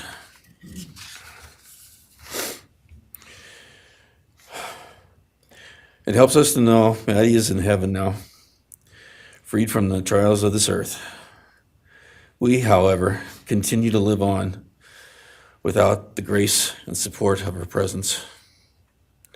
We will grow old without our only child, our bright, beautiful friend and daughter. In the end, there are no words that can accurately capture the devastation of losing Maddie. We will endure, and we will go on. For Maddie, we will not let our grief consume us. For Maddie, we will continue to love and care for our family and friends, including the families of Kaylee, Xana, and Ethan. We will remain united with them. We can only hope that others out there suffering similar losses can look to us and see that we can overcome hatred, darkness, and evil. We know the law allows us to comment on the defendant and his sentence. As for his sentence, we support the plea agreement. Society needs to be protected against this evil. As for the defendant, we will not waste the words, nor will we fall into hatred and bitterness.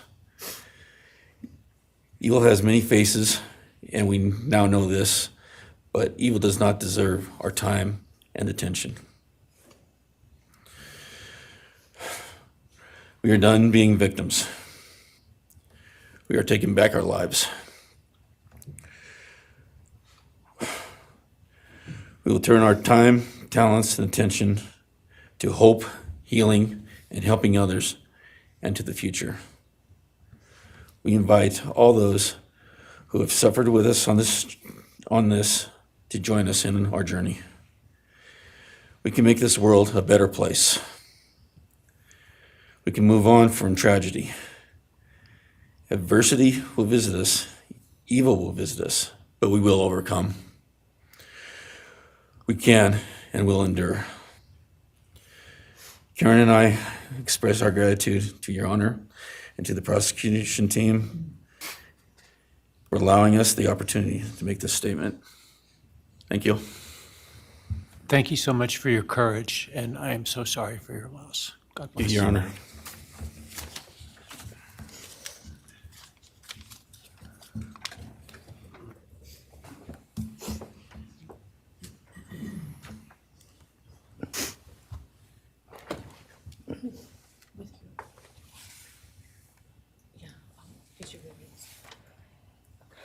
Your Honor, this is Leander James. He's the attorney for the Mogen family and victim advocate. He'll be reading a statement for Karen Laramie. May it please the court, counsel. My name is Leander James. I am the pro bono counsel for Karen and Scott Laramie. Karen has asked me to read this statement into the record. I thank my husband, Scott, for his statement, his courage, and his unending love and support during this dark time. While words are inadequate to capture the impact of this horrific crime on our family, he expressed it as best anyone could. For Maddie's sake, I will add my supplement statement that incorporates additional impact in the context of my extended family. I am grateful to Maddie's great uncle, Bryan Kohberger, for assisting me with the difficult task of putting our pain into words. For me and my extended family, Maddie was our hope and our light. Her beauty, both outside and in, shone its light upon everyone with whom she came in contact. Her beauty, she carried that hope and light into the future for our entire family. We have memories of our Maddie and grief and pain at her being taken from our presence. Any one of us would have given our own light to have been outshone by hers. We now look to our Creator to know that her light continues where we look to see her in His presence. Those who commit evil for their own twisted gains and purposes truly defile the efforts and sacrifices of mothers, fathers, families, teachers, clergy, public servants, service members, and all those who commit themselves to the greater good, freedoms, and the future light of our nation. Condemnation falls heavily on those who squandered the lives of our future hopes and dreams. Some may offer forgiveness for what the defendant has done. However, we cannot at this time, or perhaps ever, nor will we ask for mercy for what he has done. His acts are too heinous, the agony and grief he has caused too great. But we will waste no further words or thoughts on him. For Maddie's sake, we will move on. We will do our best to carry Maddie's light into this world and make it a better place. I thank the court and the prosecution for allowing me the opportunity to make my statement, and I thank all those who have and will support my family and the families of Kaylee, Xana, and Ethan. Thank you. Thank you. Thank you, Mrs. Slarmy. Appreciate it.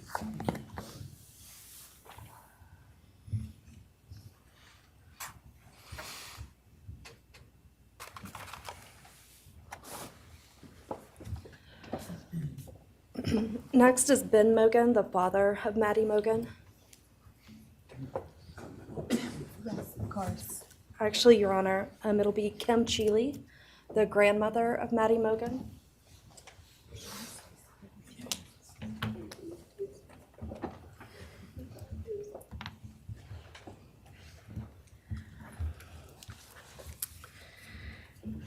My name is Kim Cheeley. I was Maddie Mogen's paternal grandmother, as Ben Mogen, her father, is my son. I'm here today with my sister Lori Cheeley, Maddie's great aunt, and my son Ben Mogen, and my daughter-in-law Corey Hatrock. I'd like to begin by thanking a number of people involved in bringing this case to closure. In my daughter's words, the plea deal the prosecution team reached this month is one that punishes the perpetrator of this horrendous crime, protects the public from further harm, and allows all of us who knew and loved these kids the time to grieve without the anxiety of the long and gruesome trial, the years of appeals, and potential for mistrials along the way. My family and I are so grateful to Bill Thompson and his prosecution team for their dedication and painstaking work that forced the perpetrator to admit his guilt. We want to thank the Idaho State Police, the Moscow Police Department, the FBI, and Judge Hippler. We'd also like to thank the University of Idaho officials who have treated the families of the victims with such dignity and kindness, and who have honored the 4 victims beautifully. Maddie was my first grandchild, so when she was born, all her grandparents had the distinct pleasure of deciding what we'd like to be called. I chose Nana, pretty original. But when Maddie was about 1.5 years old, her papa, Ben's dad, and I were planning to visit the new little family in Oregon. Maddie didn't have an extensive vocabulary at the time, but for some unknown reason, she called bananas ba-deedle-deedles.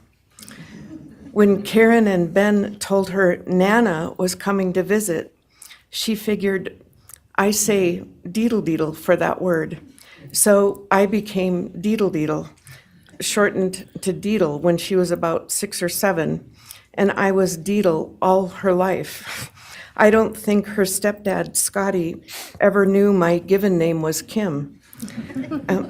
Maddie's and my birthdays were 1 day apart, and a couple years before she was killed, she gave me this necklace with Deedle and Maddie engraved on it, and I added an angel wing, and it's one of my treasured possessions.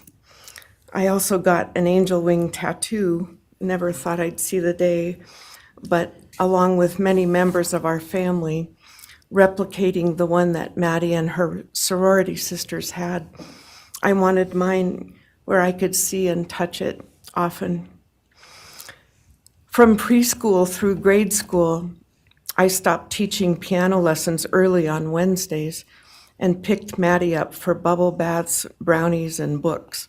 It was our special time together. And she went home those nights in her jammies with a pan of warm brownies for her family. Although Karen and Scotty raised Maddie and did such a lovely job of parenting, we Mogens were lucky to have her for holidays and many other family gatherings. We'll always have our treasured memories of Maddie growing up in our big, extended, cooperative family, and I thank Karen and Scotty Laramie for being so generous and open and sharing Maddie with her Mogen side of the family. When the 4 kids were murdered, the foundation fell out of our world. Initially, the fear was truly debilitating. The first 6 weeks were excruciating.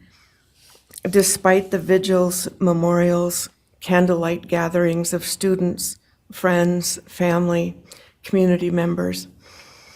After the arrest, in the past 2.5 years, my family has lived with grief, with the effects of traumatic grief, of which I was blissfully unaware before all of this. I now have a stack of books on grief. I've attended grief classes at hospice. I've tried EMDR, a technique that helps replace disturbing visions with something more comforting. My son Ben, his 2 sisters, Maddie's aunts, and I have all experienced depression and anxiety and sleep disturbance, requiring medical intervention at times. We've all sought counseling off and on. The struggle with media attention was extremely difficult, especially for Ben. No one should live through the violent murder of one's child. Some days it's beyond me how the parents of these kids are still upright. I'm thankful for the strong families and communities that are supporting the survivors. At the time, I could think of only 2 blessings surrounding the horrific murders. One was that Ben was living with my partner Tom and me at the time, and that we could support each other emotionally through it all. Sadly, Tom died a year ago of a rare brain cancer, and he won't be here to see justice served. He was our family's rock, and we all miss him every day. A second blessing is that my mother died of COVID several months before the kids were killed, and she didn't have to live through the horror. It was difficult to identify blessings. So we've all lost our dear child and a future with her. I ache for the loss of the dreams that she and her true love, Jake, held. And my heart goes out to Karen and Scotty and your side of Maddie's family. You've had more than your share of loss. My heart aches for the kids' roommates and the families of the other victims, and also the family of the perpetrator.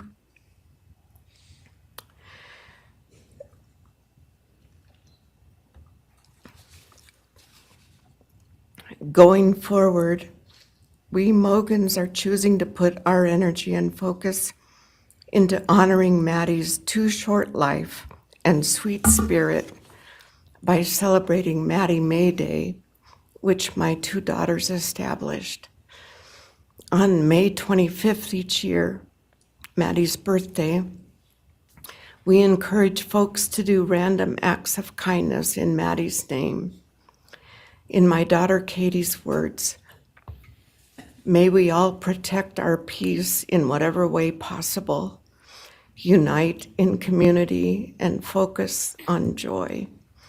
Please do an act in kindness in Maddie's honor during this week, so a glimmer of Maddie's light may live on. Thank you. Thank you, and I appreciate your courage, and bless you and your family. Thank you. Oh, man. Okay, she really got to me. Now it's Ben Mogen, Maddie Mogen's father. Oh goodness, here's Ben.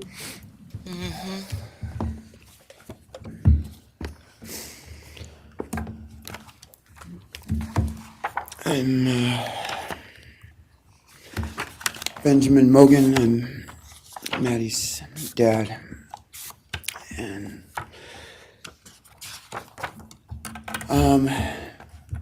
first I just want to say thanks to all the people that helped bring this all to a close. I know it's not the resolution that everyone,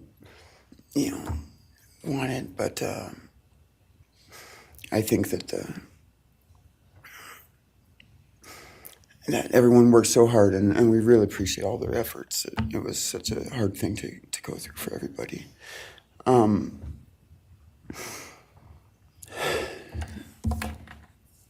Maddie was my only child that I ever had. She's the only great thing I ever really did, and the only thing I was really ever proud of. And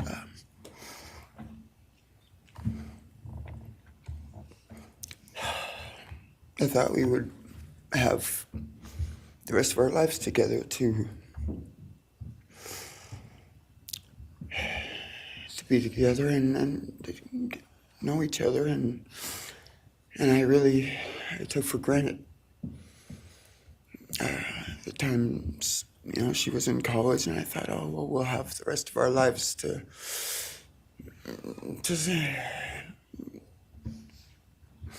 do all the stuff that we're supposed to do, and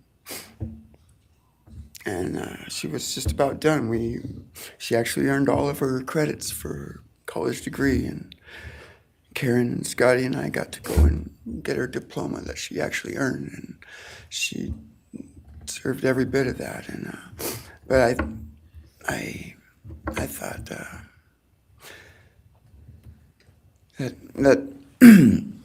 that was going to be just the beginning of a long life together, and we never got that. Karen and Scotty did such a great job raising her after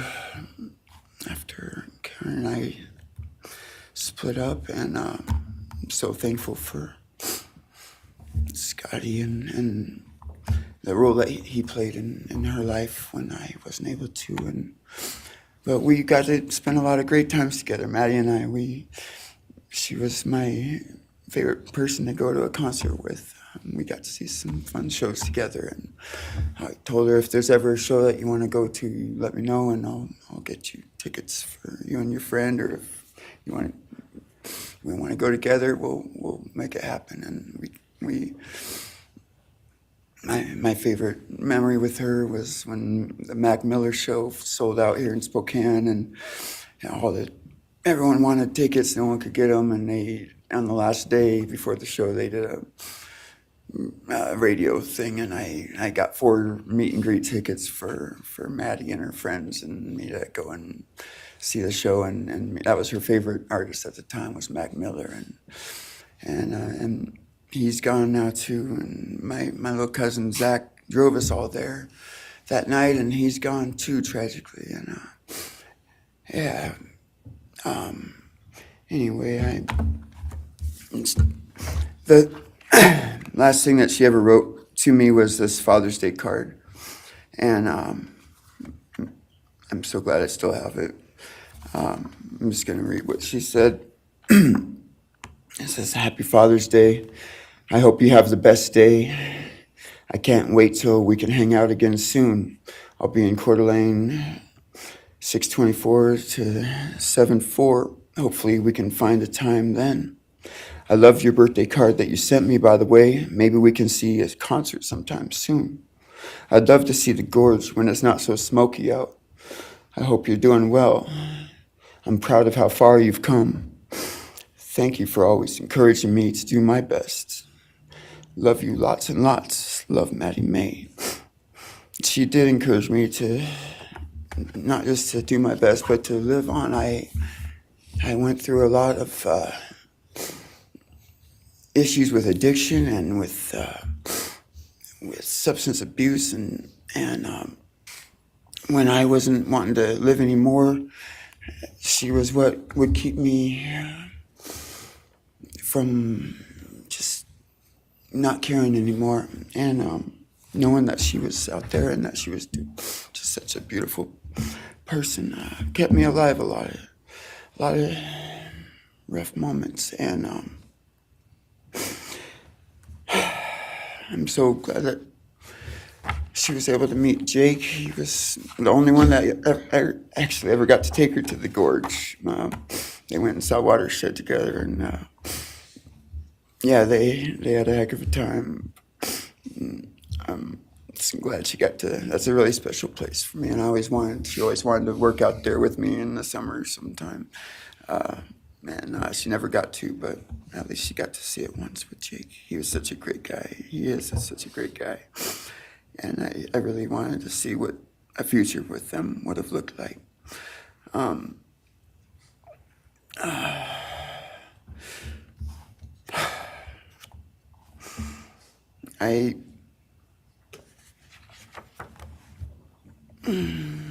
never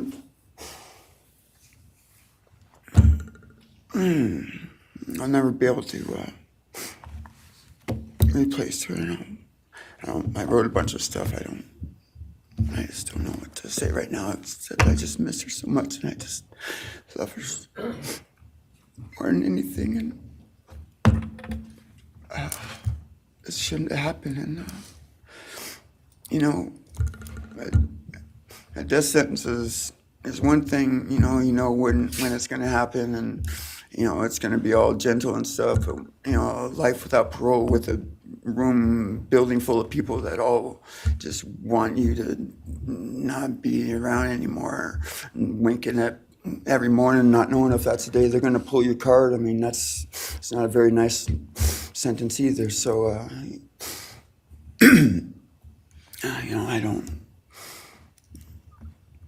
know. I just love you, Maddie, and I wish you were still here. Thank you so much.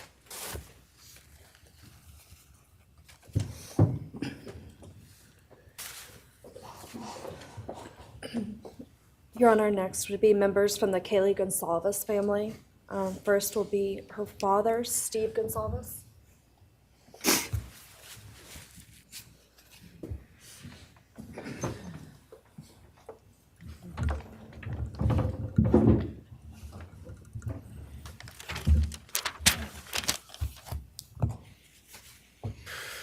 Today, we are here to finish what you started. Looking directly at his ass. Go for it, Steve. Today, you've lost control. Today, we are here to prove to the world that you picked the wrong families. The wrong state, the wrong police officers, the wrong community. You tried to break our community apart. You tried to plant fear. You tried to divide us. You failed. Look at that. Instead, your actions have united everyone in their disgust for you. I just learned from these lead investigators, to their shock, they worked in an investigation and actually worked with Pennsylvania police officers and the federal FBI. You united everyone. Everyone was united after you. None of us are divided. We are united in our disgust and our love for these children. Today you have no name. Because when this all started, we all came together and we said, let's stop even talking about his name and just use initials. So even the media just calls you BK. That's all you are. Looking back when the police officers knocked on my door, told me what happened to my child, told me what happened to Maddie May, I don't think he was even out of the driveway before my kids turned around, looked at me and said, What do we do, Dad? I told him, you get to work. You get your ass to work. And we started calling, we started texting, we started emailing. And you know what? Within hours, we had your white car on the camera. We knew from the very beginning we had you. Police officers tell us within minutes they had your DNA, like a calling card. You were that careless, that foolish, that stupid. Master degree, you're a joke, complete joke. But we took this disaster and we did what we could. We put everything online. We took our kids, we took our images, we took everything that they did, their videos, their photos, the girls' pranks, Ethan singing. We put it out there, we shared it with the world. And the world united. And all they ended up, when they talked about this case, is they talked about Kaylee Jade, Maddie Mae, Xana, and Ethan. Everything what these people meant to us, a father, a mother, a brother, a sister, we shared that with our community. Then we shared it with our state. We shared it with the country, and eventually we shared it with the world. The world's watching because of the kids, not because of you. Nobody cares about you. You're not worth the time, the effort to be remembered.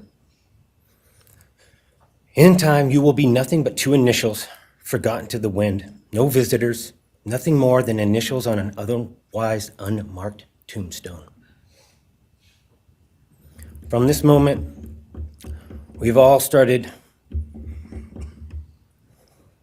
From this moment, we will forget you. We want to all leave in closing. One last thing. You picked the wrong family, and we're laughing at you on your trip to the pen. That will be today or tomorrow. I'll close with,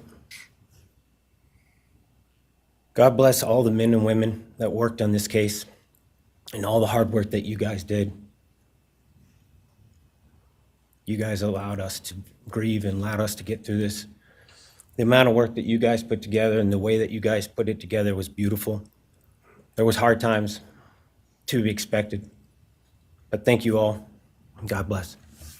Thank you.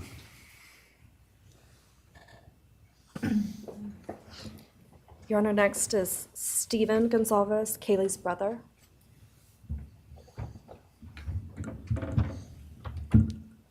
Stephen's actually gonna pass. I'm gonna go. Okay.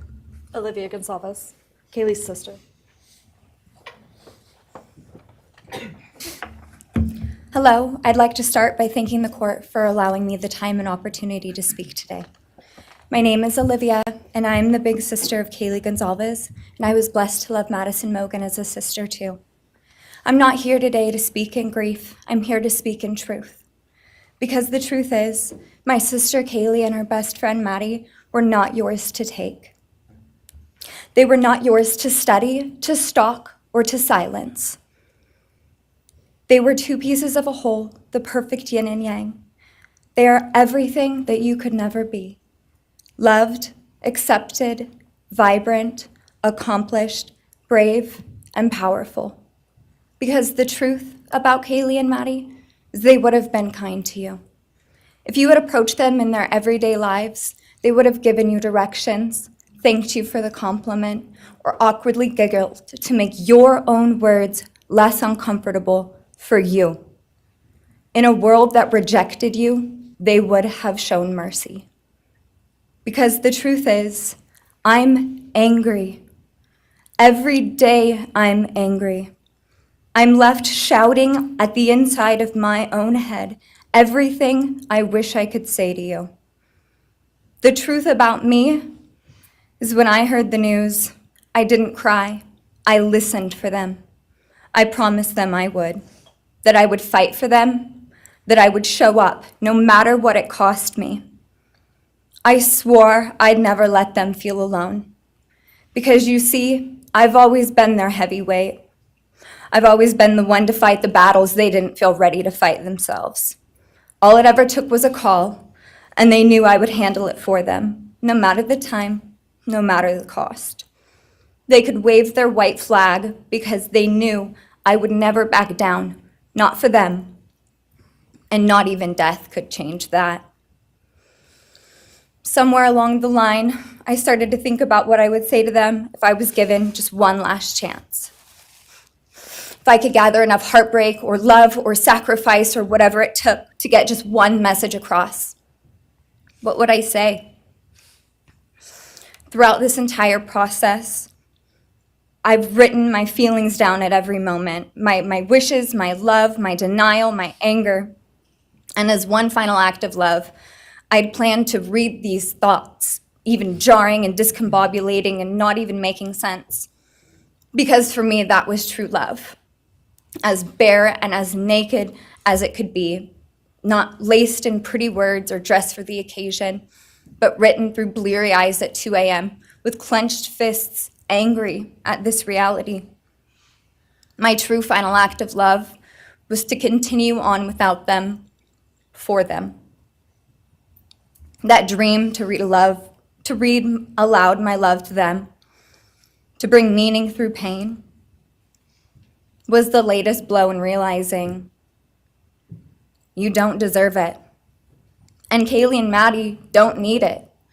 Kaylee and Maddie have always known my love, and they would never ask me to prove it by further victimizing myself to a defendant who has shown no guilt, no remorse, no apprehension. They would say to me, "Why would you give the satisfaction of showing vulnerability now? You promised you would never back down." And for that clarity, I'm thankful. I won't stand here and give you what you want. I won't offer you tears. I won't offer you trembling. Disappointments like you thrive on pain, on fear, and on the illusion of power. And I won't feed your beast. Instead, I will call you what you are: sociopath, psychopath, murderer. I will ask the questions that reverberate violently in my own head, so loudly that I can't think straight most any day. Some of these might be familiar, so sit up straight when I talk to you. How was your life right before you murdered my sisters? Did you prepare for the crime before leaving your apartment? Please detail what you were thinking and feeling at this time. Why did you choose my sisters? Before making your move, did you approach my sisters? Detail what you were thinking and feeling. Before leaving their home, is there anything else you did? How does it feel to know the only thing you failed more miserably at than being a murderer is trying to be a rapper? Did you recently start shaving or manually pulling out your eyebrows? Shit. Why November 13th? Did you truly think your Amazon purchase was untraceable because you used a gift card? How do you find it enjoyable to stargaze with such a severe case of visual snow? Damn it, girl. Where is the murder weapon? The clothes you wore that night? What did you bring into the house with you? Exactly. What was the second weapon you used on Kaylee? Oh, shit. What were Kaylee's last words? Please describe in detail the level of anxiety you must have felt when you heard the Bearcat pull up to your family home on December 30th, 2022. Damn. Which do you regret more? Returning to the crime scene 5 hours later, or never, ever going back to Moscow, not even once, after stalking them there for months? If you were really smart, do you think you'd be here right now? Oh, damn. What's it like needing this much attention just to feel real? You're terrified of being ordinary, aren't you? Do you feel anything at all? Or are you exactly what you always feared? Nothing. Look at Anne's face. If you're so powerful, then why are you still hiding, defendant? You see, I'm here today as me. But who are you? Let's try to take off your mask and see. You didn't create devastation. You revealed it in yourself. And that darkness you carry, that emptiness, you'll sit with it long after this is over. That is your sentence. And it was written on the wall long before you ever pled guilty. You didn't win. You just exposed yourself as the coward you are. You're a delusional, pathetic, hypochondriac loser who thought you were so much smarter than everybody else.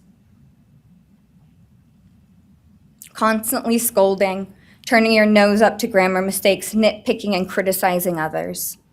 You wanted so badly to be different, to be special, to be better, to be deep, to be mysterious. You found yourself thinking you were better than everyone else, and you thought you could figure out the human psyche and see through it, all while tweaked out on heroin. Oh, shit. Lurking in the shadows made you feel powerful because no one ever paid you any attention in the light. No, and You thought you were exceptional, all because of a grade on a paper. You thought you were elite because your online IQ test from 2010 told you so. All of that effort just to seem important. It's desperate. There is a name for your condition, though. Your inflated ego just didn't allow you to see it. Wannabe. Oh. You act like no one could ever understand your mind, but the truth is you're basic. Mm-hmm. You're a textbook case of insecurity disguised as control. Your patterns are predictable. Your motives are shallow. You are not profound. You're pathetic. You aren't special or deep, not mysterious or exceptional. Don't ever get it twisted again. No one is scared of you today. No one is intimidated by you. No one is impressed by you. No one thinks that you are important. You orchestrated this like you thought you were God. Now look at you, begging a courtroom for scraps. Ooh. You spent months preparing, and still all it took was my sister in a sheath. You work so hard to seem dangerous, but real control doesn't have to prove itself. The truth is, the scariest part about you is how painfully average you turned out to be. The truth is, you're as dumb as they come. Stupid, clumsy, slow, sloppy, weak, dirty. Let me be very clear. Don't ever try to convince yourself you mattered just because someone finally said your name out loud. I see through you. Kohbergers. You want the truth? Suck it, motherfuckers. Here's the one you'll hate the most. If you hadn't attacked them in their sleep, in the middle of the night, like a pedophile, Kaylee would have kicked your fucking ass. Oh, shit. Thank you. Thank you. I'm here for it. Okay. Oh, they're clapping! I'm clapping with you. Fucking A. Fuck it, Kohbergers. You. Oh, my God. I better shut up or I get thrown off to YouTube. Fuck it. I don't care. But did you notice he did the same thing that he did with Steve? He was just like, thank you. He didn't have any extra for them. I think he's, Next is yeah. Christy Goncalves, Kaylee Goncalves' mother. Oh, Christy's gonna break my fucking heart. I'm gonna have to mute out. Yeah. Oh, Steve walked up there. That's nice to support her.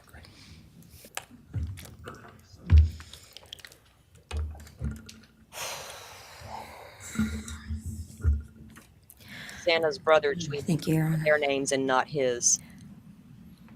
I never imagined having to speak to someone so devoid of humanity. For a long time, I didn't think I'd find the words low enough to meet you where you are. But now I realize this isn't about you. It's about what you've done to me, and I need you to hear it. When you murdered my daughter, Kaylee Jade Goncalves, you didn't just take her life, you shattered others. You attacked what you could never be, and in doing so, you left a trail of devastation far beyond that house. You stole my peace, You've altered my every waking moment, every sleepless night, the way I view the world, people, safety, trust. It's all been changed by your cruelty. I no longer recognize parts of myself. Joy is harder to find. Laughter feels foreign. The world moves forward, but I'm suspended in a place of sorrow and rage. You've taken from me something that can never be restored. The grief sits with me every day, some days quietly, and other days so loud it drowns out everything else.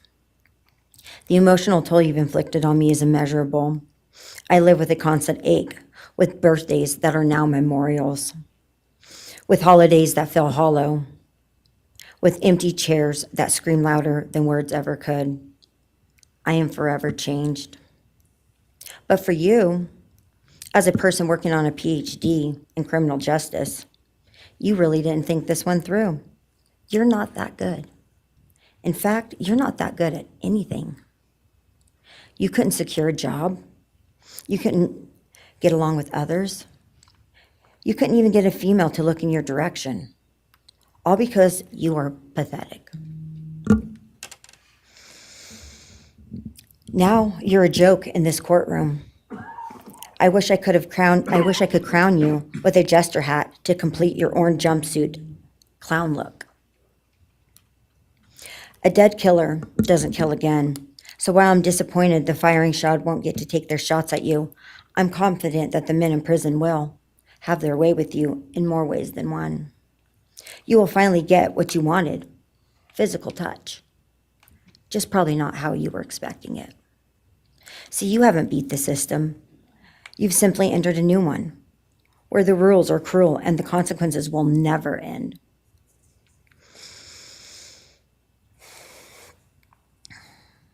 You are entering a place where no one will care who you are and no one will ever respect you.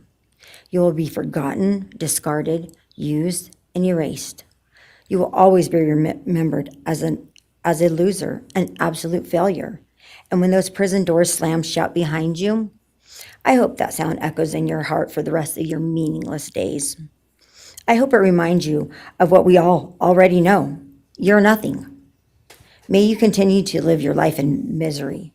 You are officially the property of the state of Idaho, where your fellow inmates are anxiously awaiting your arrival. But it's okay, because they're there to help you. Hell will be waiting. She said up there. Quick message from our youngest daughter. Aubrey wanted to say, you may have received A's in high school and college, but you're going to be getting big D's in prison. Oh, wow. Thank you.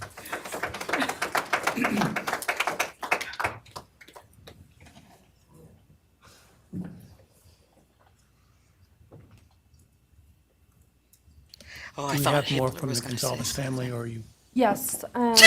Next would be Shannon Gray, the Gonzalez family attorney. He'll be reading statements from Kaylee Goncalves' grandmothers. Morning, Your Honor. Shannon Gray, the attorney for the Gonzalez family. I actually have 3 statements, one from her aunt and 2 from her grandparents. This is from her aunt, Tammy Butts.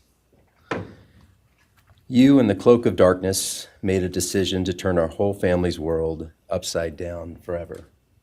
You, in the cloak of darkness, took our Kaylee J. Goncalves away from us all without hesitation. Never have you shown any remorse or regret. We just get creepy, non-expressive stares as you have your team of women defend you. Kaylee was a strong, kind, fun-loving, caring person, and she will greatly be missed by all her family and friends for the rest of our lives. She had goals in life that you took from her and us. We lose on watching her enjoying her life, working hard and building the future she wanted. She was ready to start that after college life. You, in the cloak of darkness, took it all away. You left us without her future wedding, her future children that she would have added to our family. No more talking to her on the phone, going for a coffee, celebrating holidays. It's all gone. You, in the cloak of darkness, gave each and every one of Kaylee's family members their own lifetime sentence.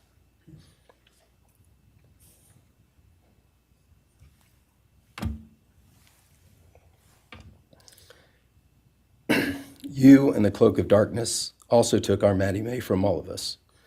She was so genuine, caring, polite. She was part of our family. You came in, harmed our children that were younger women than you in their own beds. You're nothing, you're a coward. It's not right that you have received life. I pray that you meet your end in the cloak of darkness, burn in hell. I have 2 other statements, Your Honor.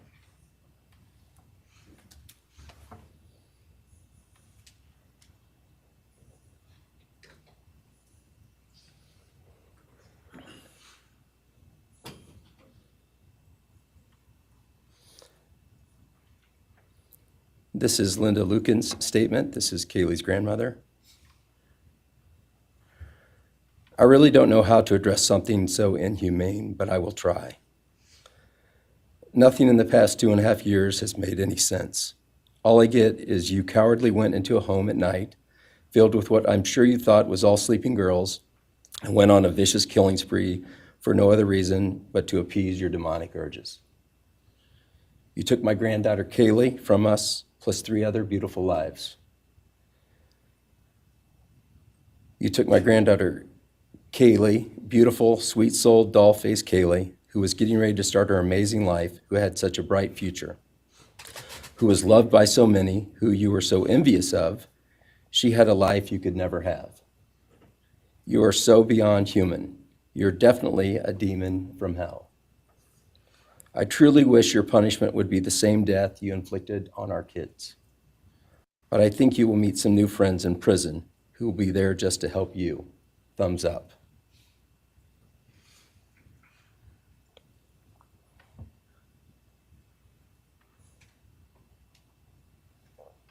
And I have one last statement, Your Honor.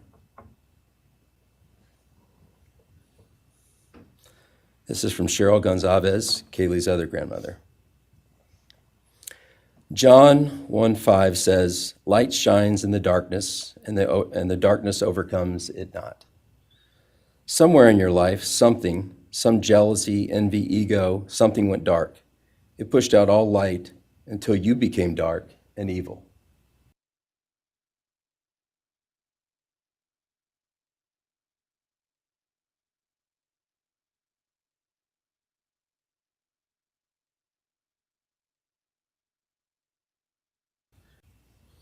Cowardly, you walked into their rooms in the dark and took their lives, hoping to get rid of your darkness.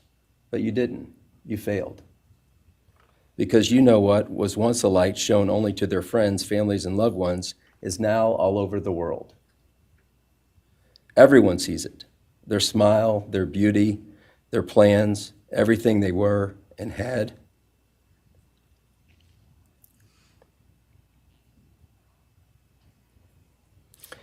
And you think you put a close to it, even that, but you didn't. Because they still exist. They are still light. They are still beautiful. You can never take that away. They will always be in the light of all eternity. And you will be in the darkness because you could not overcome it. You failed. I want you to be gone, more than gone. I want you to be cast out. Cast out from my life, from my family, from this earth. I will not allow your hatred to penetrate into my own soul. You did not get that power. You are evil, and in the end, evil is eradicated. You didn't take Kaylee's light, you spread it into the world. Thank you, Your Honor. Thank you.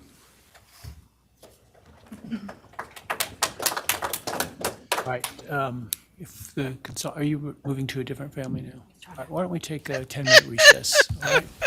Hitler. That's the second time he's basically been like, "Are the G's done?" Right. I need a moment. Without actually saying it. But yeah, I can tell. I can read that man. Yeah. Oh, yeah. Okay, let me see here. So the poll was showing up, guys? Yeah, it's still up there. 7 votes now. Oh, I see it now. 71% right now are saying no. 29% are saying yes. Will he say anything? That's what we all wonder. Will he? Will Yep. he or won't he? Come on, 15 people in here. Vote. 15. All 15 of us. Come on, guys. Get Yep. jiggy with it. Y'all make sure all 15 of you hit that like button at the same time now. Oh gosh. I'm definitely going to have to rewatch this again because I have been Oh yeah. staring at him nonstop. Him and, you know, I barely heard anything Dylan said. And oh my God, Maddie's grandmother and her father just, like, I wasn't breathing. You know what I mean? I just, Yeah. oh, mm, Yeah, I mean, I was listening to every word they said, but I will watch it again. I'm yeah, glad they that made Dylan me showed cry. up. I mean, Dylan needed to show up because people trashed her for so long. I mean, we of course we discussed it too and all the things, Hmm. but I never blamed her for the killings. I never once thought that girl did anything wrong in that house, but boy, other people did. For her to even get there and be present in the courtroom was a lot. I think that might help her in her healing journey as well, getting it out. I don't know.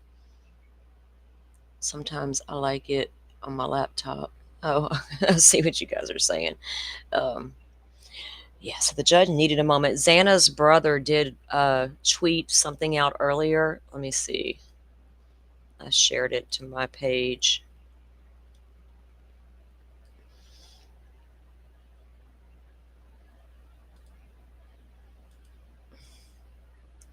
Where's me at? Let's see. Oh, here it is.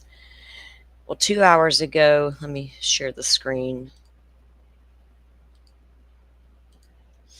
Okay, so like 2 hours ago, he wrote, "Today will bring a lot of emotions as community. As a community, let's choose to remember the names of the victims, not the name of the monster who took them, by honoring their lives instead of giving attention to the one who caused so much pain." Um, and that's the Sheldon Kernodle. It was Xana's big brother, and he also has it pinned to his page for her scholarship endowment. It's been there for a long time.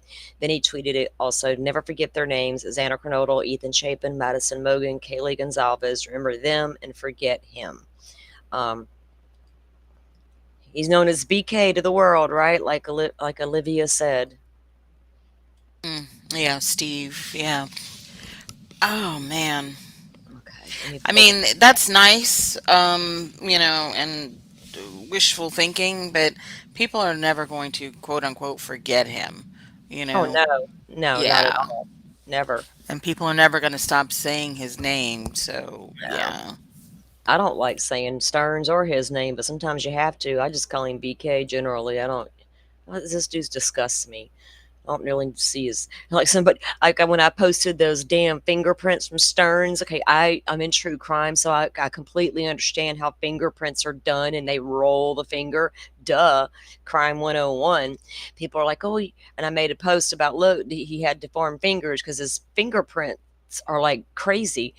And boy, the two comments come in explaining to me, well, they roll it. Well, duh, I know that. I was making fun of the guy. Leave me alone. Mm. I get it, but let me make fun of him, if I want to. It's so crazy. But let me pull the feedback up so we don't miss when they do come back. Yeah, I've got it up on my second monitor still. Let me see here. Do, do, do. Um, it says, yeah, old Stearns is getting ready to be transferred out to the Florida State Penitentiary. I'm sure he'll be in isolation and 23 hours in lockdown because people's going to want to hurt that guy in Florida State Prison. His Mm. victim was a minor child. Have at it. you Well, know. I hope they send him to Stark. And if you know Florida, you'd know why I say that. Send his ass to Stark, where the baddest of the baddest are housed. It's a legendary prison here in Florida. We're quite proud of it. Never heard of it. Where Oh, is it? it's in Florida. It's in Stark, Florida. Where Um, is that?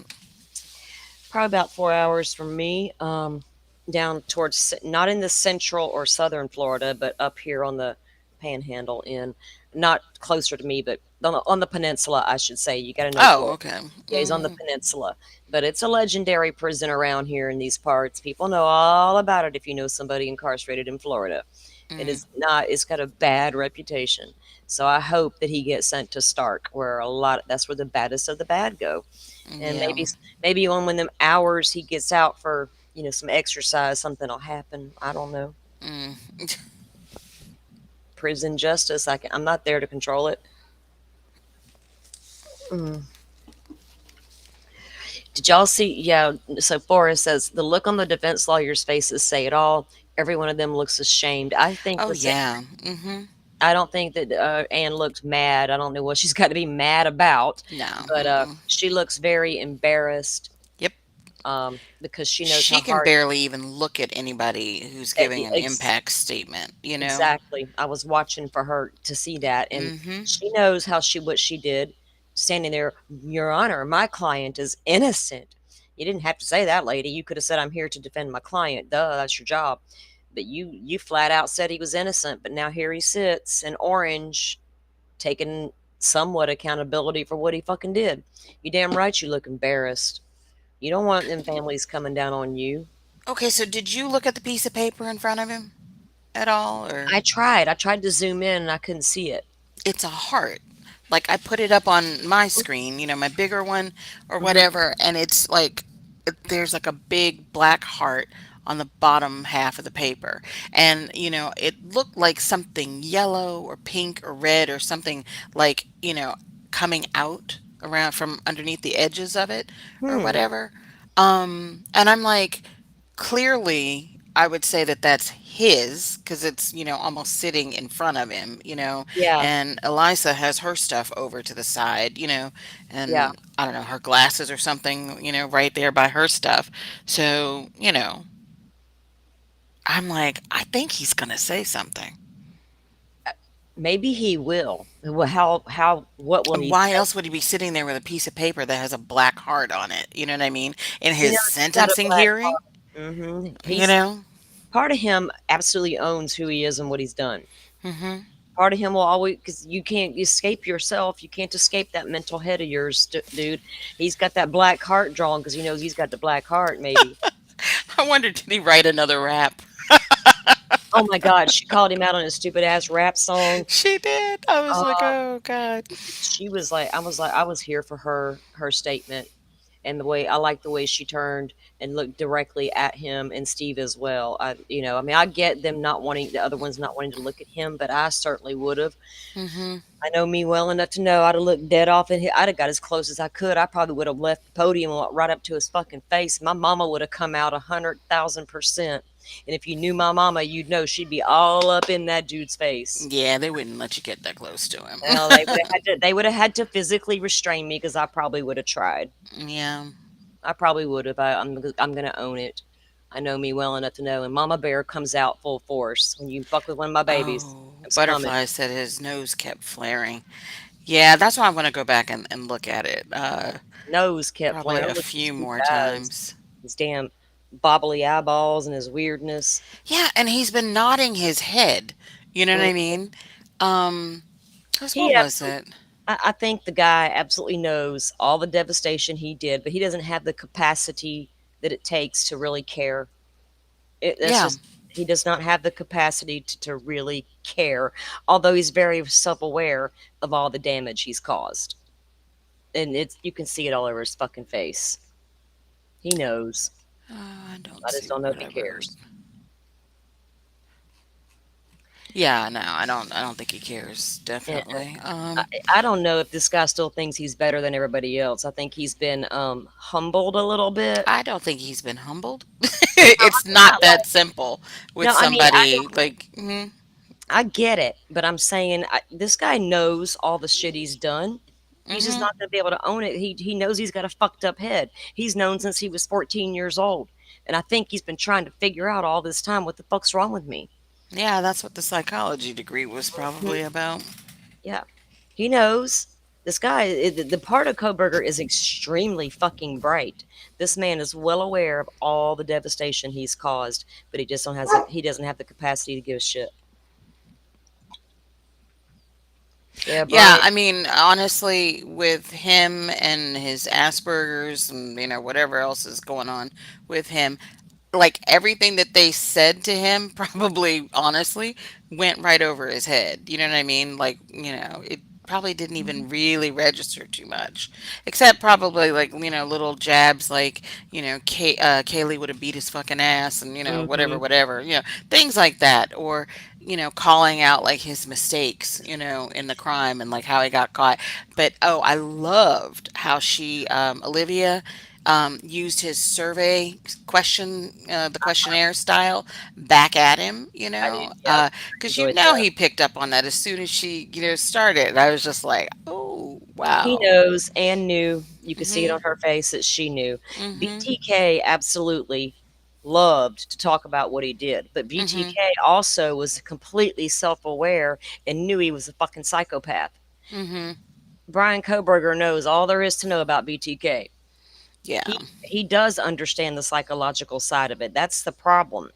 People Mhm. can say that he doesn't, but I know that he does. He studied this shit. He absolutely knows. But I think he struggled with what the fuck is wrong with me, and now he's like, I can't fight it anymore. I just lock me up because I knew I would never stop. I don't know, but the guy's very self aware, but doesn't mean he has the capacity to care. I don't know. Yeah, About I his own definitely family. don't think he cares.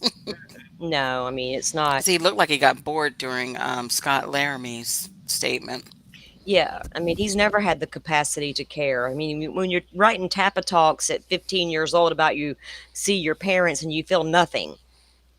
I mean, you did that at 15 years old. You felt nothing at 15 years old. Why are you going to feel something now today? You're not, you know? Yeah.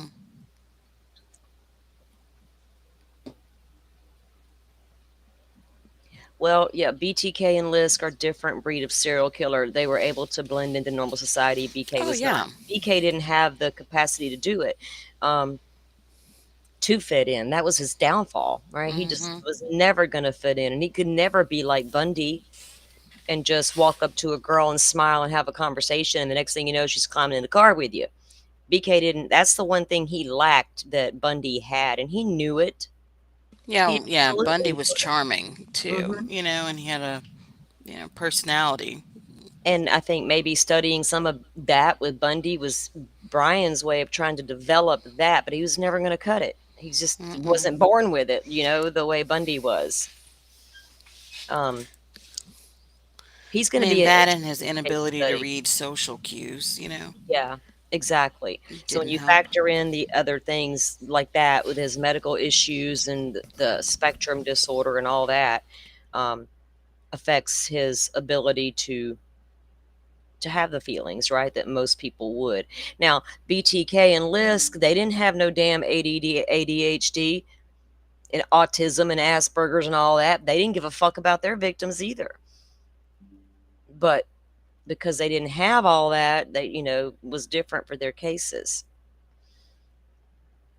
And BTK or Lisk had the planning document, the murder document, concerned about the DNA, a whole list of shit he was concerned about. Mm-hmm. I bet you that Kohberger had his list as Oh, well. of course. It was ever recovered, but he had it. Yeah, he's a note taker. So Mhm. yeah, definitely. And That's why I can't BTK, wait to find out what they pulled out of his house, out of his I parents' know, house. I The know. apartment. So it's oh, what is this? Oh, notification about the hearing. Y'all are a day late and dollar short on that one. Yeah, because I just was thinking, like, whether or not he would maybe say something, and I was like, okay, Bundy represented himself in court, so he was very, chatty Cathy in court Mm-hmm. and whatnot. And then so you said BTK, you know, apparently didn't he get up and speak and go on and Oh on in yeah, court? he spoke in court. He spoke numerous times to Catherine Ramsland. I mean, and Mm-hmm. exclusively to her, and and even recently, more stuff came out in his case where they were still trying to find more of his victims. Oh, I'm sure. All these, I mean, I did a whole special on it. All the drawings that he would draw himself, and they have all those drawings, and they're trying to find these silos all around where, yeah, it was a whole big thing because they don't think they have all of his victims yet. And when BTK shot the Ortega family, it was kind of like this with Kohberger. He did not know that the husband was home that day. He didn't know that the little boy was homesick that day. He thought it was going to Mm-hmm. be the wife and the daughter because he had been casing the place out. But when he got in there, Mr. Ortega came back home and he ended up killing the whole family. That was the only time BTK killed that style. Everybody else was like a one-time thing, just one person involved. He's going to be a classic case study for sure on serial killer in the making, I guess.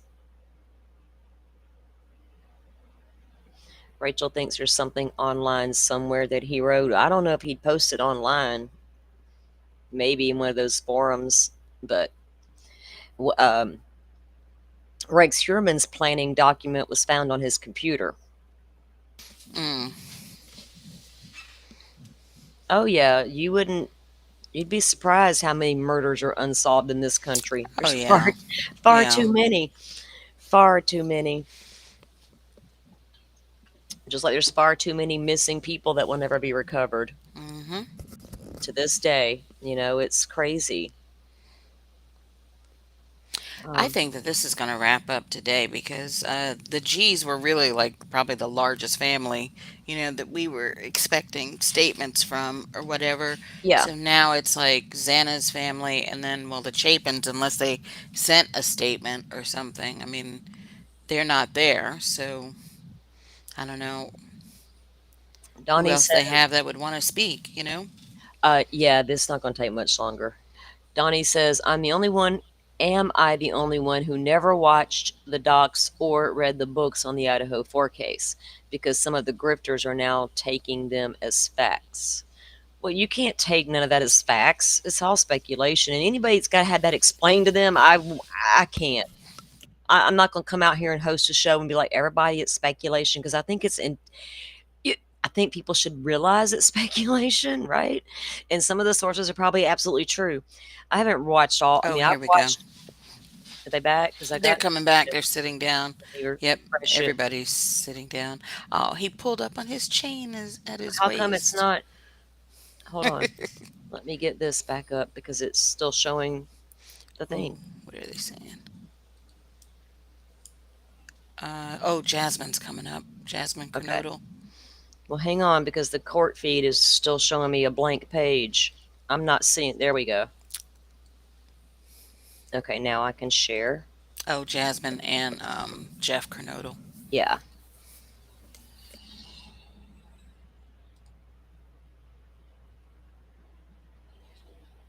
Oh. And first would be Jasmine Kernodle, Xana's sister.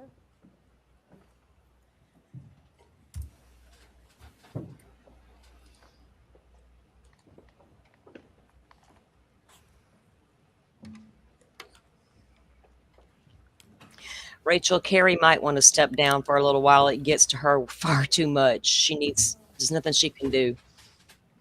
In fact, she's barely active on the Twitter anymore. She's tried to help them, but she needs to take a step back sometimes. It's too much. Yeah, we don't know if he was Papa Roger or not. There's enough speculation that he could have been. I couldn't tell you if he was or wasn't. Is the volume up all the way on this? Yeah. Oh. I don't hear anything speaking. She's speaking.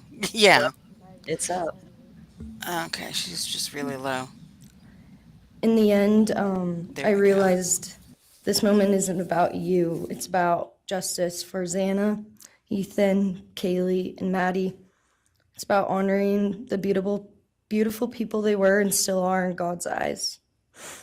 On November 13th, 2022, a piece of my heart was ripped away. There's no way to ever fully describe the weight of losing my sister, my best friend. No sentence or punishment will ever come close to the justice Xana, Ethan, Kaylee, and Maddie deserve. Xana was everyone's best friend. She was kind, she was funny. She was a gift to each person she was able to make an impact on. Xana was someone I turned to when I needed direction or advice. Although I am her older sister, I often found myself looking up to her. She had a radiant energy that everyone loved, and she always knew the right way to approach a problem. She knew how precious and special life was, and she truly did live every day to the fullest. Yet her story was cut short by an act of evil I believe in a God whose justice is not bound by this courtroom. I find peace knowing that judgment ultimately belongs to Him. For your sake, I hope one day you feel the full weight of what you did. I hope you take accountability. I hope you truly experience the guilt and you surrender yourself to Jesus Christ. Because no punishment on this earth can ever compare to the isolation and pain of eternal separation from God. Xana deserved more. They all did. But I come here to say this. I am strong. I am brave. I'm a fighter, just like Xana. And you don't get to control how I move forward or what I believe. I walk with the comfort of knowing I will see my sister again. Xana didn't get the future she deserved. She won't be the maid of honor at my wedding, the cool aunt to my future children. I'll never hear her laugh or see her light up a room ever again. But I will carry her with me for the rest of my life. I will live in her honor, fight to be the best kind of woman and someone she's proud of, to make sure the world never forgets who she was. Xana's story doesn't end with what was taken from her. It lives through the love she gave, the people she touched, and the legacy our family will protect. Her light still shines, and her voice will echo louder than this pain. You didn't take that from us, and you never will. Thank you.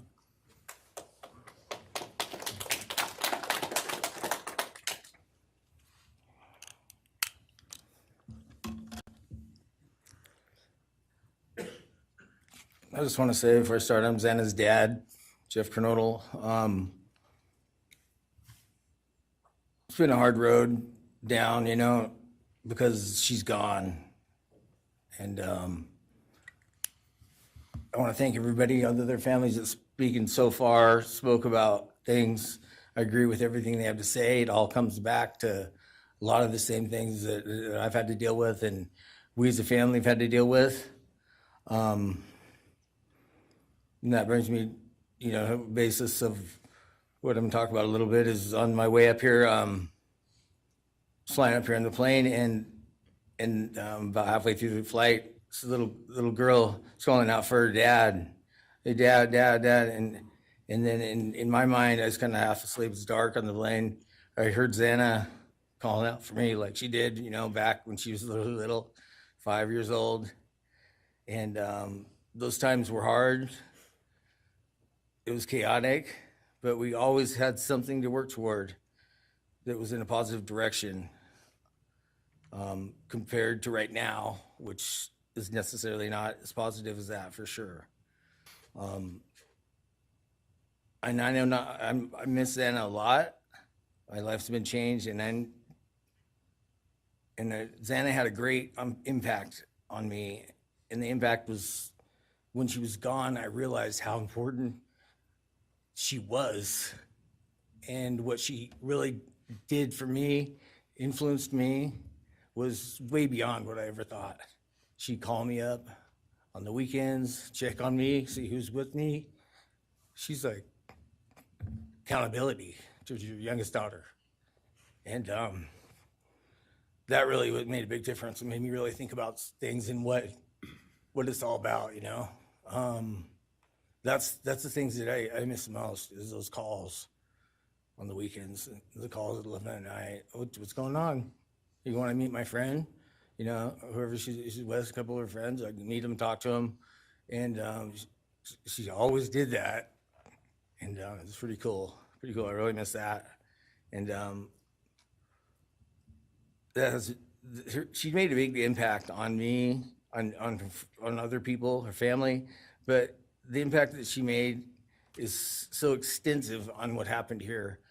And it goes so far. People from everywhere in the world, you know, are following things, and Xana has made a difference in their lives.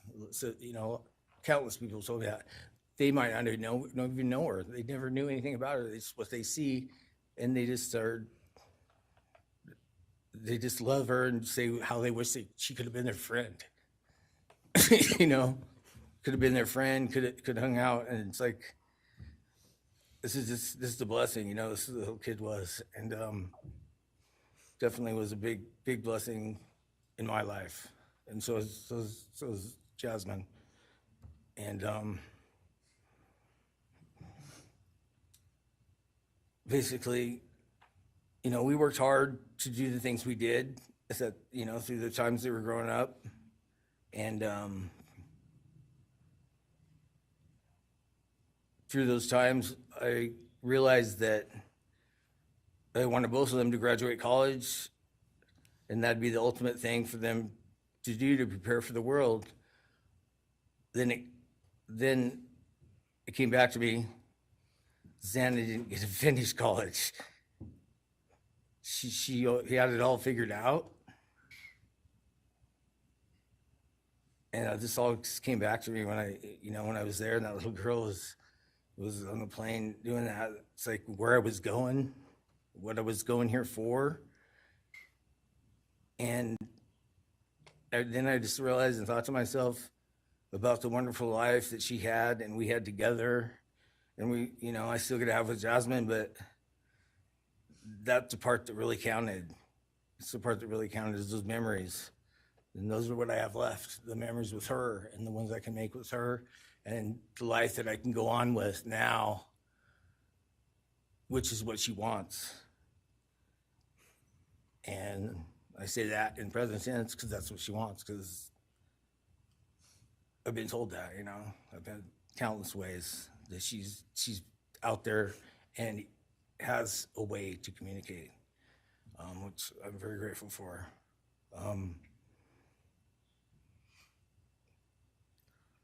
That goes to say that the impact of what happened to them, all 4 kids, goes so much further than just not me, the parents, the families, the community. It goes so far, because a lot of kids, you know, in the colleges, just for an example, they lock their doors now. The door wasn't locked in the back. You know, Penn State or wherever it was, all the colleges, I know that I've heard, they all lock their doors now. So maybe the impact that it's going to make is going to help out and maybe protect some people. Having this outreach and having the influence of what these kids, what happened to these kids did, you know. All I know is I was 7 miles away when it happened, and she wasn't feeling that good. It was 11:30. And I almost went over to Susanna's to say, and I would have been sitting right there in that couch, and you had to deal with me. So they would have had a chance. And I regret that, and I regret not going. But the reason why I didn't is because Susanna said, don't be drinking and driving. You got the rental car, don't be drinking and driving, you know, the week before that. So she would have been mad at me to do that. But I really wish I would have drunk and drove, you know, because they would have had a chance, all 4 of them. At this point, I just have to go on. We're going to go on with everything and make things better in my life, because that's what it's all about. I have closure in things, and the part that we miss is Xana, her influence, her smile, the things that she did, and we have the memories left, the great memories, and she just wants us to make more memories and not be sad or upset or shocked or taken for that, you know. And that's what we're going to do. We just have to. That's all I got. Thank you for your words and your courage, and bless your family.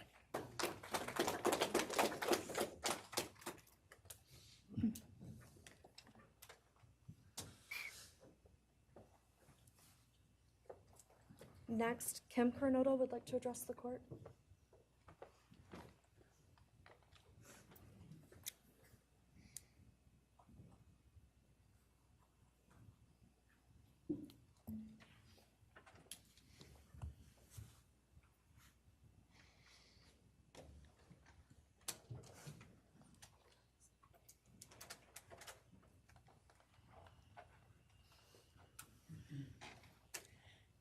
Thank you, Your Honor. My name is Kim Kernodle. I am Xana's aunt.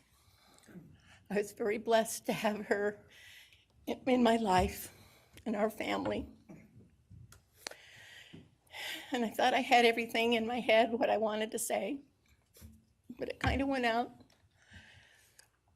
And I'm always looking for the positive thing, because evil, hate can destroy people. And that's what it started doing with our family. It created anger with our family members. And then I had to look, because Xana was everything that the media, her friends said. She was that fun, loving, high-spirited, beautiful person. And I no longer get to get my nails done with her, have lunch with her.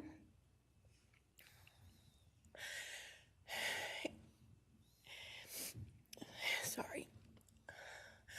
But how I look at it now is this tragedy, this horrible tragedy on all of the 4 children, has brought us closer. You united us with your actions. We're united now, and we're stronger than ever. We have family and friends now that we never knew we had. And, you know, this is probably going to bother everybody, but Bryan, I'm here today to tell you I have forgiven you, because I no longer could live with that hate in my heart. And for me to become a better person, I have forgiven you. And anytime you want to talk and tell me what happened, get my number. I'm here, no judgment, because I do have answers or questions that I want you to answer. And I'm here. I'll be that one that'll listen to you. Okay? Thank you, Your Honor. Thank you very much. My name's Stratton Kernodle, and I'm Xana's uncle, Jeff's brother. Sitting here today listening to the stories and feelings and feeling the pain from everybody is a pretty powerful thing. It's each time a statement was read, it sort of would tug into my center core as I felt everybody's anguish. And Xana meant a lot to us, and we loved her very much.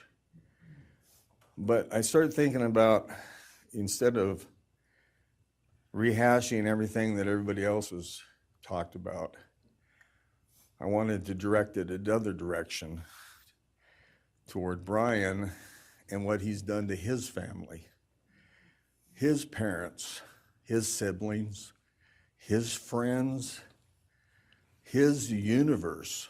He has contaminated, tainted their family name, and pretty much made a horrible, miserable thing to be ever related to him. And I know that that's what he has to live with, and that has to be his pain. And that's all I have to say. Thank you.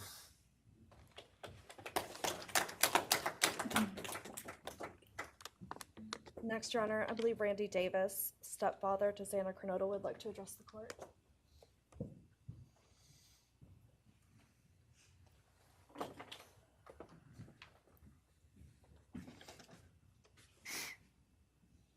Hi, my name's Randy, stepdad of Xana. I just feel the same way we all do. All of us are united because of something that happened, and I'm grateful to know and have met some new family because of this awful event.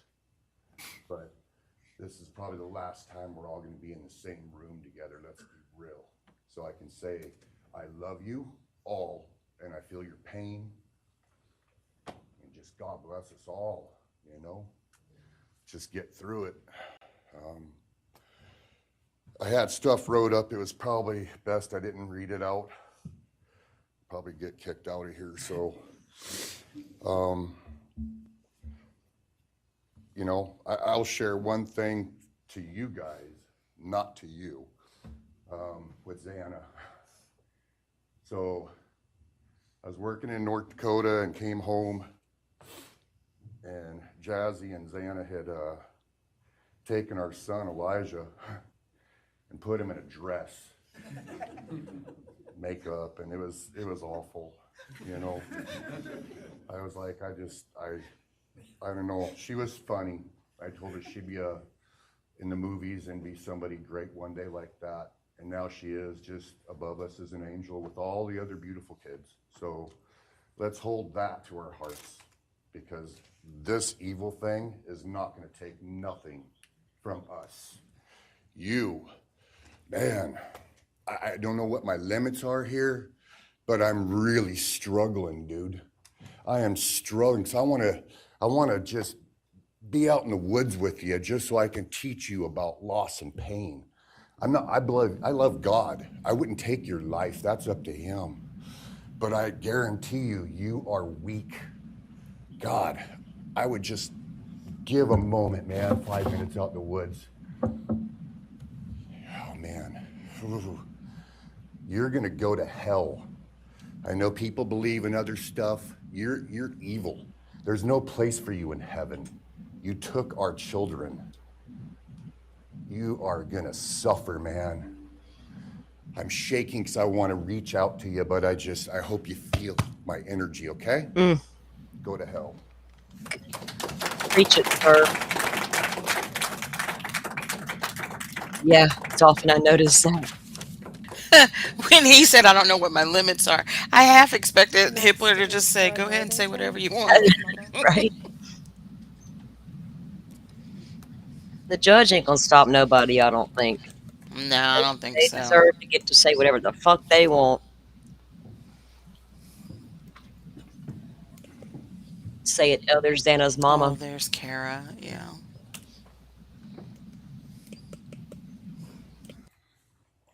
I'm Kara Northington. I am Xana Kernodle's mother. This letter is to you, really. But it is for my daughter, who was murdered by you. Today I stand before you, the man who is responsible for murdering my beautiful daughter, Xana Kernodle. My daughter was beautiful both inside and out. She possessed love for those around her and had a light so bright it will live on forever in our hearts. She brought joy and laughter to her friends, her family, and anyone in her presence. Our Lord and Savior, Jesus Christ, now has her in his loving arms in heaven, where she can never be harmed ever again for eternity. Because of her, I came to know my Lord and Savior, Jesus Christ. Because of her, many will come to Christ. It is Christ who lives in me that has given me the strength to forgive you. It was of no power of my own. In return, the Lord has filled me with joy, hope, and peace that surpasses all understanding. Jesus has allowed me to forgive you for murdering my daughter without you even being sorry or asking for this. This is only possible because he who lives in me is greater than any evil in this world. For God hath not given us the spirit of fear, but of power and of love and of a sound mind. I do not fear you or even let you rent space in my head anymore. This forgiveness has released me from any and all evil you have inflicted on me and my family.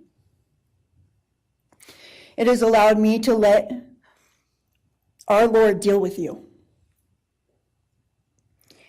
You have accepted a deal that will prevent you from receiving the death penalty. Nothing man can do to you can ever compare to the wrath of God. Inevitably, you will stand before our Lord and will have to answer to him over the sins you have committed in murdering our children. I pray you come to the end of yourself before that day. Whether you like it or not, heaven is for real, and so is hell. The innocent life of Xana that you stole from myself and my family, and the destruction it has caused. I am washing my hands of you and turning you over to my Lord and Savior Jesus Christ, whom vengeance belongs to. In closing, I want to read a passage from the Bible, Ephesians 6, King James Version. Finally, my brethren, be strong in the Lord and then in the power of his might. Put on the whole armor of God, that ye may be able to withstand the wiles of the devil. For we wrestle not against flesh and blood,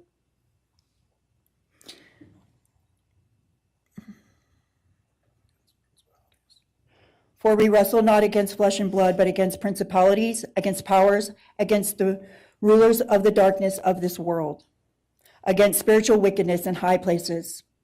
Wherefore, take unto you the whole armor of God, that ye may be able to withstand in the evil day, that ye may be able to stand in the evil day.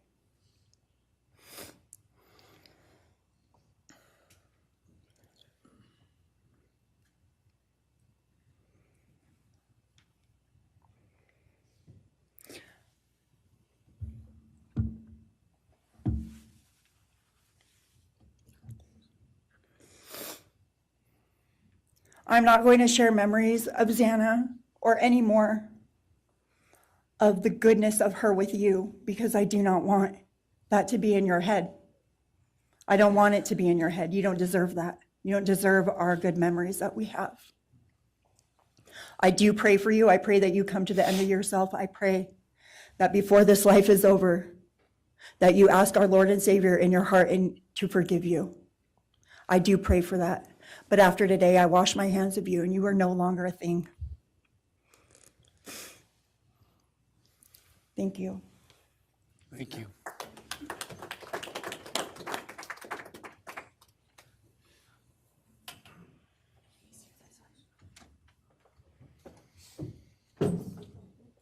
I don't believe the state has any other victim impact statements.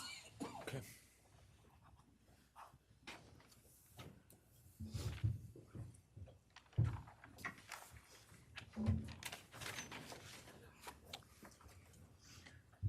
Right, state can argue.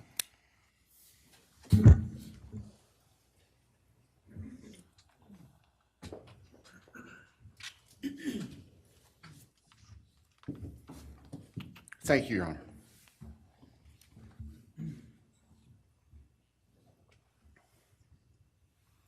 Just as a housekeeping matter to start, there will be the issue of restitution. That is, the documentation is being gathered, and we ask the court would defer that for 30 days so we can present it in an orderly fashion and make sure it's comprehensive for everyone. Any objection to leaving restitution open in 60 days? All right. Thank you, Your Honor.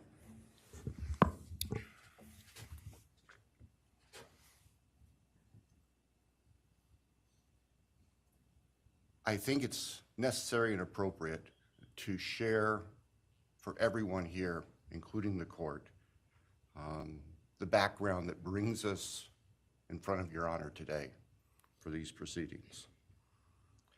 As the record reflects, and as everybody in this courtroom knows, the defendant has pleaded guilty to all 5 counts charged in the indictment. Under oath before Your Honor, he has admitted that the charges against him are true. He has reassured the court that he has not been coerced or threatened to make those admissions. And Your Honor did an extraordinary job in taking the pleas back on July 2nd. We appreciate the court's discipline and insight. The defendant has also waived appeal on the multitude of rulings from this court and Your Honor's predecessor in Latah County, on dozens, literally dozens of motions seeking to dismiss the case, seeking to control or limit evidence, seeking to offer evidence that would not be appropriate. And we appreciate the court's consistent rulings based on the law, based on the facts. As Your Honor will recall, on June 18th, it's just really not that long ago, we appeared before this court for arguments on what became the defendant's final motions to this court.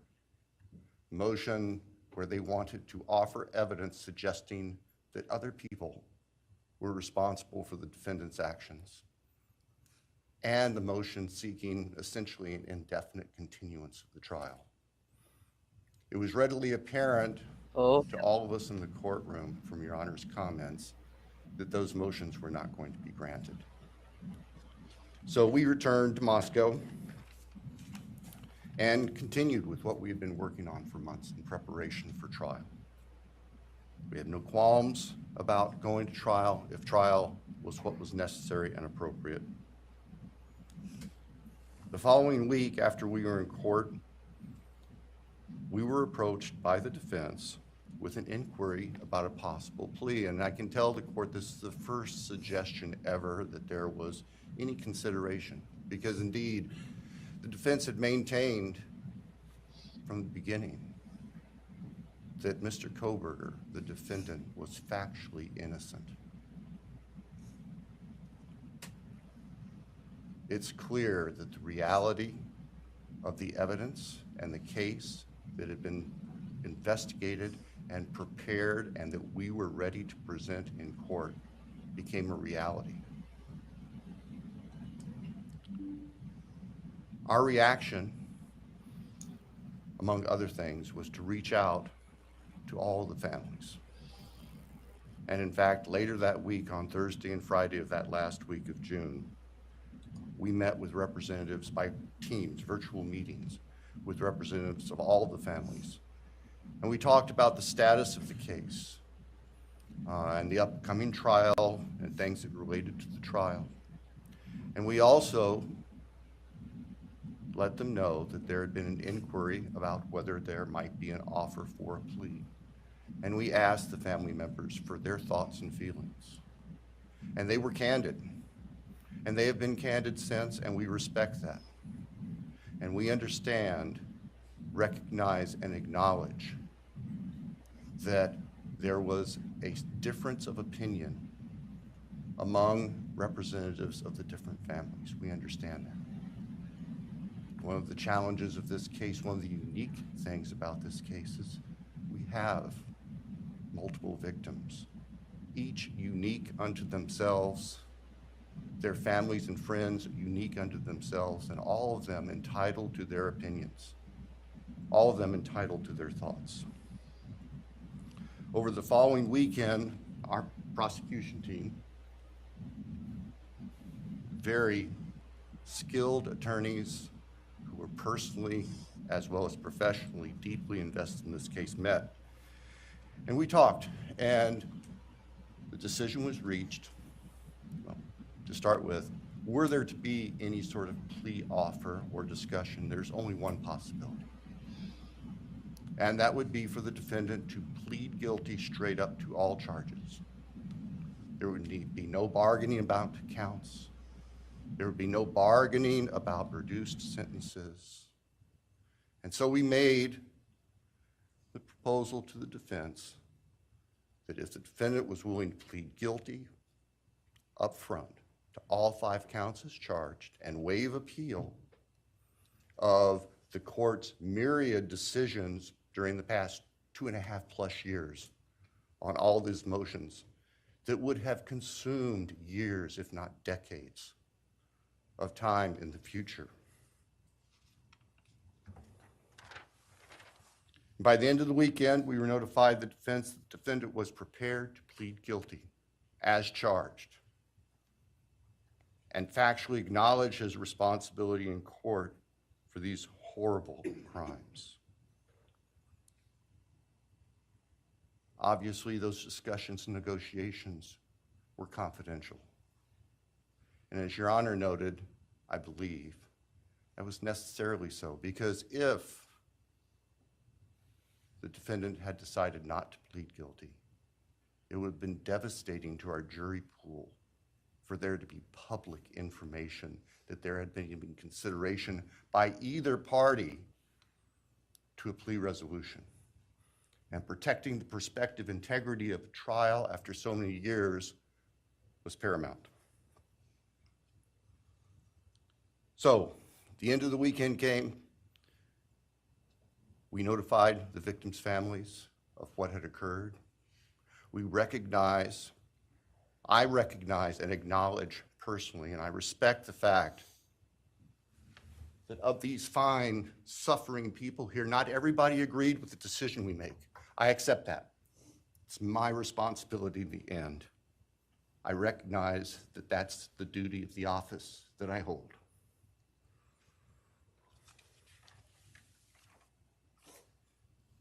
So now, it is time for the judicial system to impose final judgment and close the door on this chapter of these tragedies. As the court is aware, by the agreement of the parties, it is the state's prayer. Perhaps have the Elmo police turned on.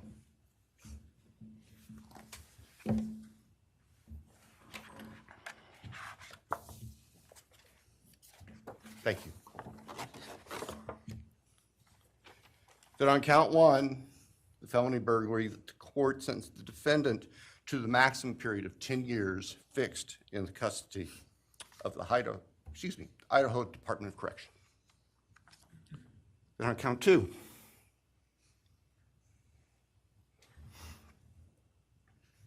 that the court sentenced the defendant to fixed life for the murder of Madison Mogen. On count three, that the court sentenced the defendant to fixed life for the murder of Kaylee Goncalves. On count four, that the court sentenced the defendant to fixed life for the murder of Xana Kernodle. On count five, that the court sentenced the defendant to fixed life for the murder of Ethan Chapin. And the state further prays that these sentences be ordered to run consecutively, back to back, not at the same time, to recognize and respect the unique individuality of each of these beautiful young people whose lives were taken brutally and for no reason.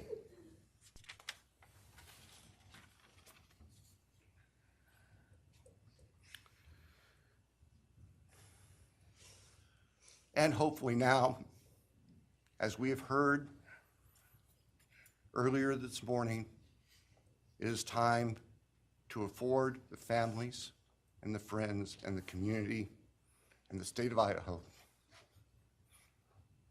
and the nation and the world to move forward. We can't undo, and we can never undo, the horror of what occurred on the early morning hours of November 13th, 2022 at 1122 King Street in Moscow, Idaho.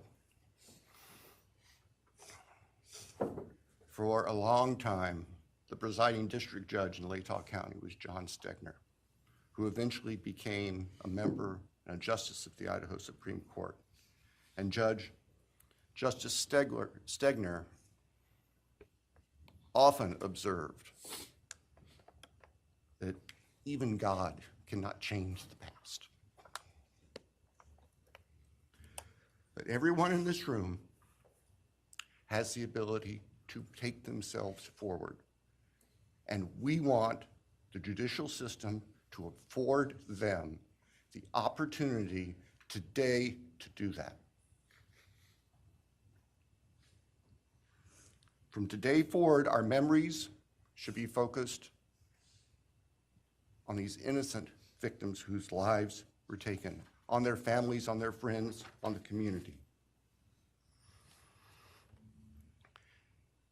The court has heard discussion, talk today, reminiscences today about a special family that our victims shared, not just their natural, legal, and biological families, not just their university family within their sororities, for example.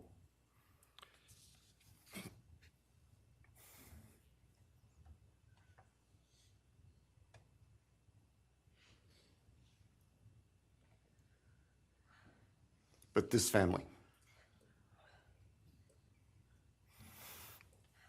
This is the picture taken on November 12th, 2022, of the special family of 1122 King Road. And you can see all 6 of these dynamic, vibrant, loving, special, innocent faces taken together just across the street from their residence, and barely 12 hours before 4 of them would be brutally murdered in their sleep. They've been described consistently as being bright, caring, vivacious, with futures we can only imagine now. But they were, and they remain, a special family that I think we should all recognize and appreciate. So it's time to move forward. There have been a number of statements directed specifically at the defendant today. I have one last thought. After Your Honor imposes judgment and sentences the defendant to spend the rest of his life in prison, in other words, sentence the defendant to die in prison, he's going to stand up in the belly chains and the leg irons that he's wearing today. Here we go. And he's going to be escorted into the custody of the Idaho Department of Correction. And the door will close behind him forever. That is the closure that we seek, that all of these people, these loving friends and family deserve, so that we can move forward. Thank you, Your Honor. Thank you.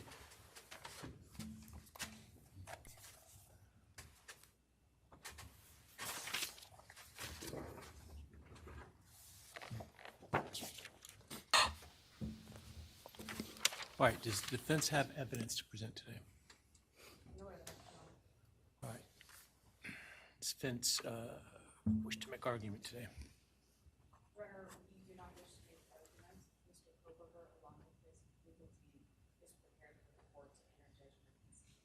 All right, Mr. Kohberger, you have an opportunity to make a statement if you wish to. I take it you are declining. I respectfully decline. Well,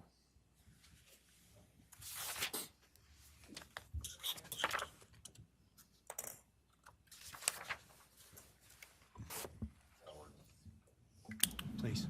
Fucking coward. All right, let me start this morning by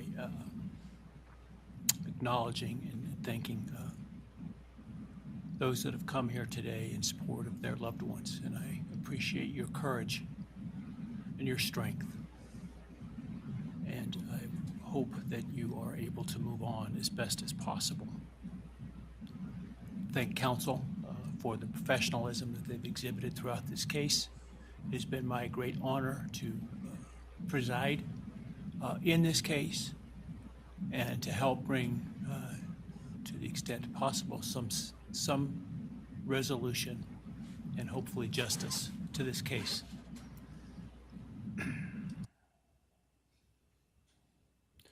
During the quiet morning hours of November 13, 2022, a faceless coward breached the tranquility of 6 beautiful young people and senselessly slaughtered them. Damn. Who committed this unspeakable evil was unknown for several weeks, but due to the killer's incompetence and outstanding police work by numerous local, state, and federal law enforcement agencies, the person that slithered through that sliding glass door at 1122 King Road now stands before the world and this court unmasked.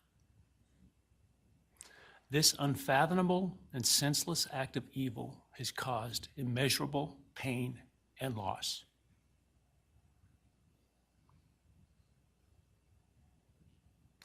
No parent should ever have to bury their child.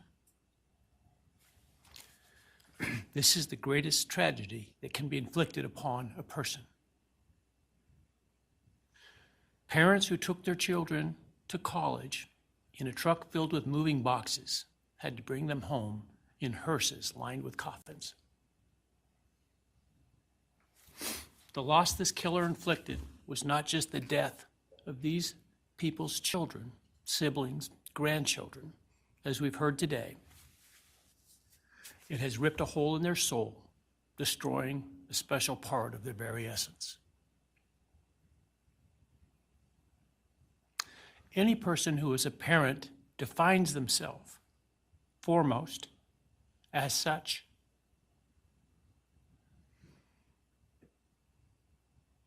It is their existence and purpose of being. And it has been stolen from these parents.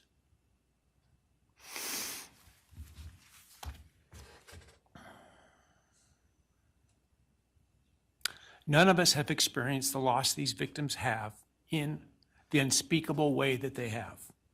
And therefore, none of us can, nor should we, question the way in which they have handled their loss. Whether that be in private mourning, removed as far as possible from this media circus, or in front of a camera demanding retribution with the loudest megaphone. I've listened intently to the stories and pain that have been shared today, with great awe at the courage and resilience of the surviving family members of those wonderful children. I've listened also to the surviving roommates, both in person and through their friends. And I can't think of how, frankly, courageous they have been despite the hell that they have faced by uncaring people who have come up with all kinds of crazy theories about 2 kids simply being kids. The parents, siblings, and other family members who have spoken today are designated as victims in our legal system. But going forward, I hope that they can shed that label, as it gives too much power to the evil that condemned them to that role. They are and should be known as survivors, fighters, and foremost as witnesses to the tremendous lives of value and unbounded promise of these 4 young people. But those speaking today and those who did not speak, but who carry this same burden, this same loss, now carry forward the memories of these now perpetually young people, these forever children. These survivors carry the responsibility of ensuring that the voices of these children, Maddie, Kaylee, Xana, and Ethan, are never forgotten, and the positive impacts that they have had on so many lives are never minimized, and that the love they shared, the light that they shined onto others, is forever celebrated. As we sit here today, this case is ending, and we are now certain who committed these unspeakable acts of evil, but we don't know, and what we may never know is why. I share the desire expressed by others to understand the why, but upon reflection, it seems to me, and this is just my own opinion, that by continuing to focus on why, we continue to give Mr. Kohberger relevance. We give him agency and we give him power. The need to know what is inherently not understandable makes us dependent upon the defendant to provide us with a reason, and that gives him the spotlight, the attention, and the power he appears to crave. Yet even if I could force him to speak, which legally I cannot, how could anyone ever be assured that what he speaks is the truth? Do we really believe, after all of this, he's capable of speaking the truth or of giving up something of himself to help the very people whose lives he destroyed? Rather, I suspect the so-called reason would be dished out in enticing, self-serving, and aggrandizing untruthful bits, leaving people wanting more information, more insight, and thus enhancing even further the power he seeks to hold. Even if we could get truthful insight into his why, I suspect it would not in any way quench one's thirst for actually understanding why in the first instance. Because there is no reason for these crimes that could approach anything resembling rationality. No conceivable reason could make any sense. And in the end, the more we struggle to seek explanation for the unexplainable, the more we try to extract a reason, the more power and control we give to him. In my view, the time has now come to end Mr. Kohberger's 15 minutes of fame. It's time that he be consigned to the ignominy and isolation of perpetual incarceration. I know there has been concern about him collaborating on books or movies or other media projects, and I truly hope that someone does not stoop to affording him this spotlight that he desires in the name of clicks, royalties, or profits. While criminal behavioralists should study him away from the spotlight in an attempt to prevent other would-be killers from acting on their worst impulses, there should be no need for that to spill over into the public eye. The great Idaho jurist Edward Lodge was known for trying to find something positive about every person he ever sentenced. And with over a half a century as a trial judge, that was a lot of people. This was often challenging, and I recall in one case he said that the best he could come up with was the defendant had good penmanship. Truth be told, I'm unable to come up with anything redeeming about Mr. Kohberger because his grotesque acts of evil have buried and hidden anything that might have been good or intrinsically human about him. His actions have made him the worst of the worst. Even in pleading guilty, he is giving nothing hinting of remorse or redemption, nothing suggesting even a recognition or understanding, let alone regret for the pain that he has caused. And therefore I will not attempt to speak about him further, other than to simply sentence him so that he is forever removed from civilized society. And accordingly, based upon his conduct and based upon the record before this court, recognizing the standards that govern this court's sentencing decisions as set forth in State v. Toohill, I hereby sentence Mr. Kohberger as follows. On count 1, burglary, 10 years fixed, 0 years indeterminate. I also impose a fine of $50,000. Count 2, first-degree murder of Madison Mogen. I sentence the defendant to a fixed term of life imprisonment without the possibility of parole, a fine of $50,000, and a civil penalty of $5,000 payable to the family of the victim. On count 3, for first-degree murder of Kaylee Goncalves, I sentence the defendant to a fixed term of life imprisonment without the possibility of parole, a fine of $50,000, and a civil penalty of $5,000 payable to the victim of the family, or to the family of the victim, pardon me. On count 4, for the first-degree murder of Xana Kernodle, I sentence the defendant to a fixed term of life imprisonment without the possibility of parole, a fine of $50,000, and a civil penalty of $5,000 payable to the family of the victim. On count 5 for the first-degree murder of Ethan Chapin, I sentenced the defendant to a fixed term of life imprisonment without the possibility of parole, a fine of $50,000, and a civil penalty of $5,000 payable to the family of the victim. The sentences on counts 1, 2, 3, 4, and 5 shall run consecutively to one another. Restitution will be left open for 60 days. Defendant will be required to submit a DNA sample and a right thumbprint impression to the Department of Corrections and comply with the DNA Database Act.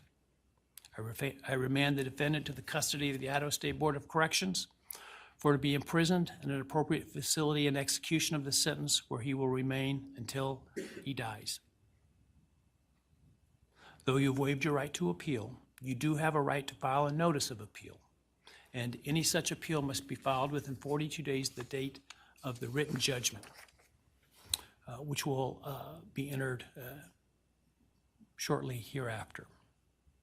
Though the appeal, you should be aware, may be deemed a violation of the plea agreement, and so I certainly suggest you discuss that with counsel if that is your desire.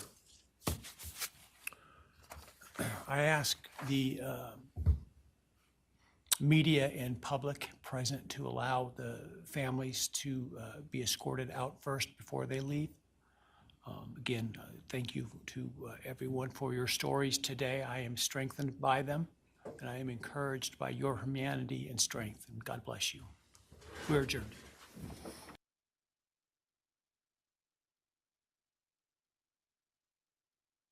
Oh, boy.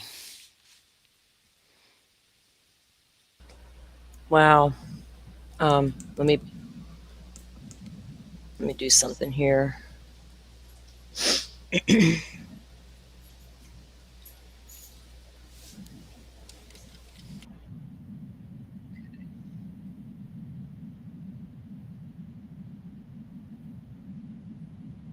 Oh, Rachel thinks the stupid Kohbergers are going to attack the judge for his statement. Online or like physically? Online, I guess. Well, let them. They're going to have, you know what? They're going to do what they do. I'm so over every fucking one of them. Yeah, I don't even want to talk about those fools, to be honest. They're no count. I done said my piece on Twitter. Fuck them people. I can't with any of them anymore. They're not even worth my time or my energy. I've been telling them for 3 years, though. It is what it is. They're supposed to hold the press conference inside of the courthouse, and they said it was going to be set for like approximately 45 minutes after the hearing was over.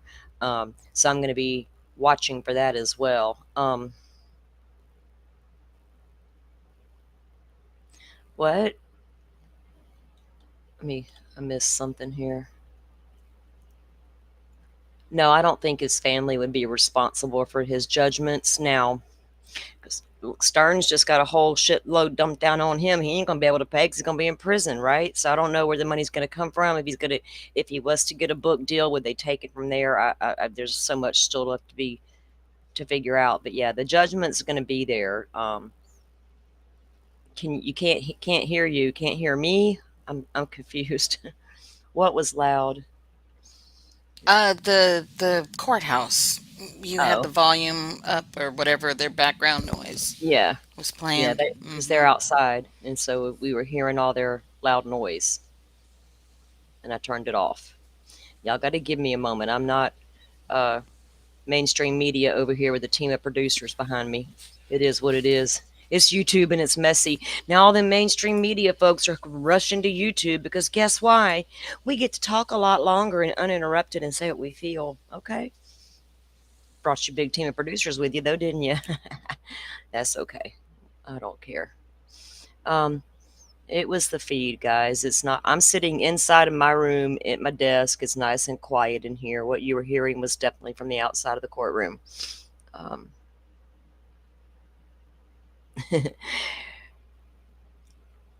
was getting caught up on comments for a second. I'm going to check another feed to make sure this is the... I wonder if any families will give a statement when they come out of the courtroom, if they've probably already come out. don't know. I don't know either. I mean, if it were me, I'd just probably just want to leave, you Oh know? yeah, you're gonna just want to leave. I get it. I Trust mean, me. because the people who have gotten up to speak, they did the, what was it, the Amazon Prime, special, kind of said what they had to say in there Oh and yeah. whatnot. I just, I yeah. mean, the families might. I don't know. You don't never know. The G's probably will. Let me see. 5 minutes from now to have a news conference with state prosecutors. Our Anjanette Levy was in the courtroom for those victim statements throughout the morning. And then, of course, what the prosecutors had to say. And then Bryan Kohberger decided not to make a statement, which did not come as a surprise. Let's break down what we heard and what was a very emotional morning in court, to say the least. Were y'all surprised that he didn't speak? I wasn't. I think the judge is right. He's got a plan for when he talks, It honestly what could he have said in that courtroom is going to make a difference. No, nothing. But I Mhm. just still, there's something on that piece of paper that it was his, Oh, you I know? saw the heart. Yeah, I mean, it's like a Hmm. giant heart. Looks like to me something was printed on the paper. There's a big square around the heart. I don't know what it was or what it is. I zoomed in as best I could with it. Yeah, And but I it can being a definitely see black the. heart, though, I was just kind of like, okay. Yeah, I don't know what it was. I wasn't surprised that he didn't speak because there's literally nothing he can say. It's going to make a difference in that courtroom right now, and he knows it. And whatever he has to say is just not relevant right now. Oh, what was he going to get up and say, right? With the families all there speaking what they spoke, this guy had nothing to say. Um, hey, Jeff. Yeah, we loved it too. Uh,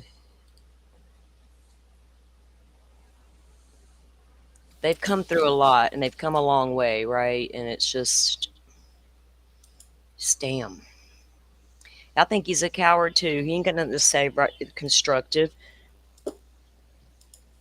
He will eventually. Will get, I guess. But let me take him off my screen, so I don't want to look at him. All right. I don't blame them. He is a coward. Hey, Carrie. Hey, Carrie. How you doing? All right. Dolphin, are you exhausted? No, I'm up. I just I'm sorry. Everybody, is like, oh, he didn't speak because he was a coward or whatever. But I'm like, I literally don't think that that's it. What's going It's through just a his small mind? It's part like, of it. Yeah.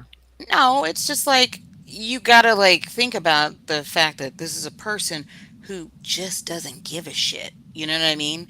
I know. So somebody can get up, like I'll just put it in perspective of me personally. If I don't care about what somebody else thinks about me or whatever, they could say whatever they want to say, and I'm like, yeah, okay, whatever. You know what I mean? And like Yeah, because I live my me life like not that. I don't. exactly Yeah, I me don't give a not shit. having a response back or whatever doesn't mean I'm a coward. It means I just don't give a shit about you. And this guy clearly doesn't give a shit about his victims, I the think both things families, are true. and all that. I Yeah. mean, yeah, I just yeah. I think in the courtroom today, both things are true though. He doesn't really get he doesn't have the capacity to feel the emotions. Let's make that clear. It's not that he doesn't want to. I don't care to analyze that dude, but he doesn't have the capacity to care. But a part of him was a big fucking coward. You got dads of these victims standing in that courtroom. You gonna get up and say something and then not think one of them might just bolt across that courtroom because I probably would have. Mm. Now, everybody can sit around and when you, it, let me just put it this way. When you bury your child and you got to stand there, you are mad at the fucking world. It's going to take one person to say the wrong thing to you and you're going to lay them out right where they stand. And I know from experience. So I don't think the dude had the nerve to get up and say anything at this point in time. Now, is he's a coward for real? Yeah, probably always has been and just tried to bury it. And like, look at me, I don't know what this guy's thinking. Part of him is, I think there's two sides to Kohberger. Part of him knows, part of him doesn't have the capacity to fucking give a rat's ass. But when you, all these parents are different. They're all reacting differently, but there's at least one in that courtroom, probably two, that would have just took the opportunity to bolt right across there and took care of him right then and there, and wouldn't have thought twice about it until after it was over and said and done. Because sometimes you don't think about it in the heat of the moment until afterwards. You're like, oh, maybe I shouldn't have said that. Hmm. And I know that I when mean, I get that. I've seen that in courtrooms and whatnot. Some like, distraught dad flying across a table or whatever at, yeah. the defendant or whatever. I get that. I just, like I said, I'm looking at what I saw and I'm just like, no, whatever.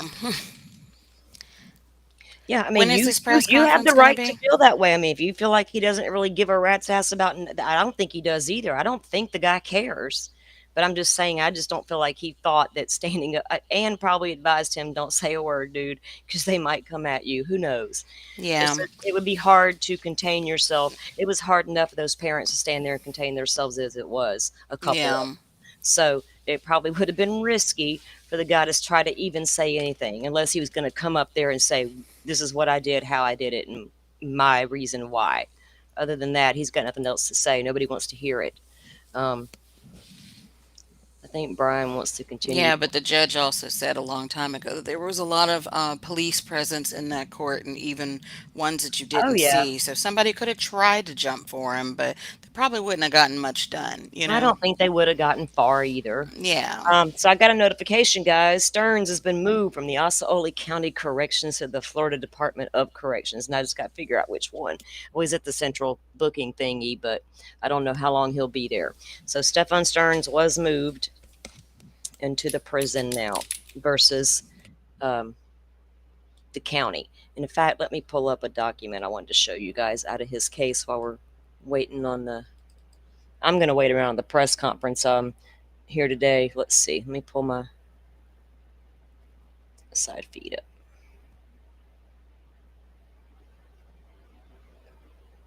Okay, hold on.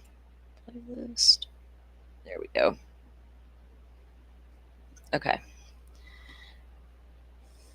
What are they doing there? Let's see.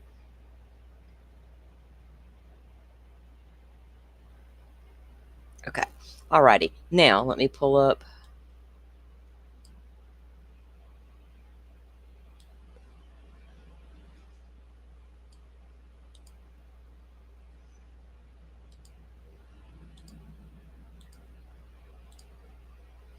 Okay.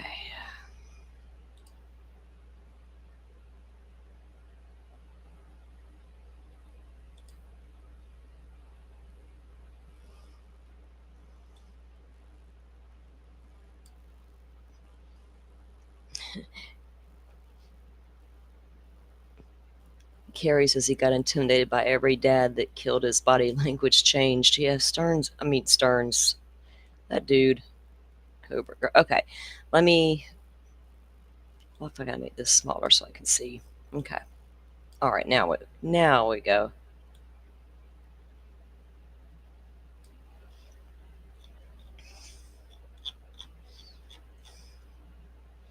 Now, all of the victim impact statements in Stearns' case was released, typewritten.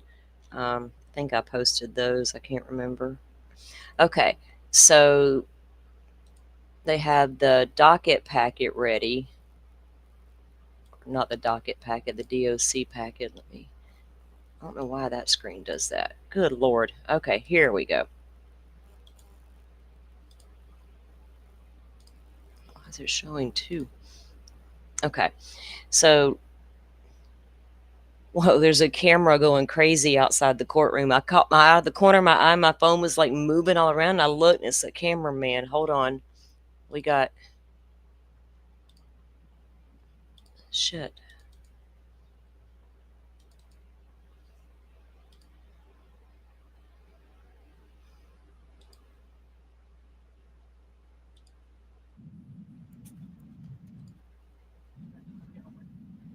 Well, somebody was showing the parents outside the courtroom, but I guess they were just showing something from earlier. That's what I was trying to make sure. Okay.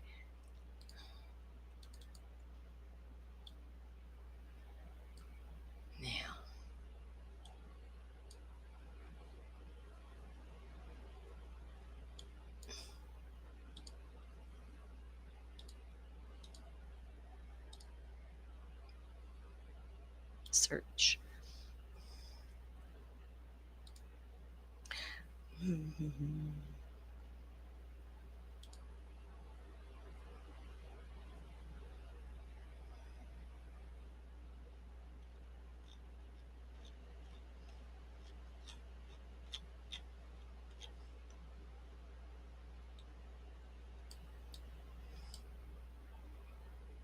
Boy, this thing is long now. They've updated a bunch of shit on Stern's thingy. Okay, now I can pull it up.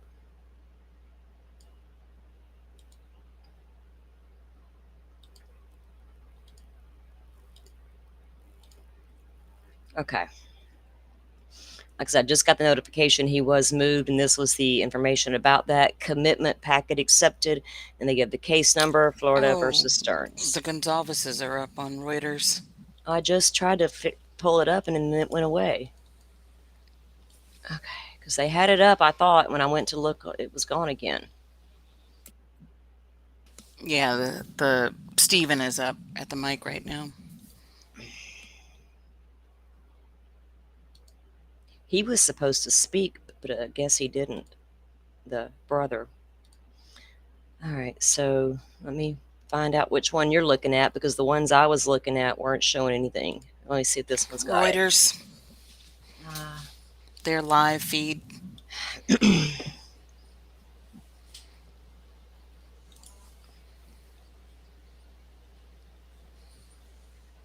Where did it go? I thought I had it. Multitasking. Good God. Well, that doesn't show it either. Okay, hold on.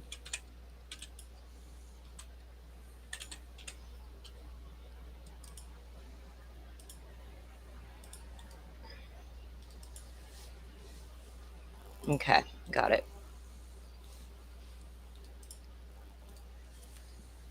Murder, prompting confusion and outrage from the victim's family and community. The same pattern is emerged in the Silas Parks and John Lee cases, both of which prosecuted by Bill Thompson, where capital eligible crimes were resolved through plea agreements, sidestepping trials and diminishing public accountability. The most egregious of these crimes was the brutal killing of Whitney Parks, a young pregnant woman whose life was taken by her husband Silas Parks during a violent domestic assault. Whitney was only 22 years old. Whitney was beaten and strangled in her own home, an act of cruelty that not only ended her life, but also the life of her unborn child. And yet, despite the devastating nature of this crime, Bill Thompson reduced the charges from murder to voluntary manslaughter, ultimately securing a sentence that allowed Parks the possibility of parole after just 5 years.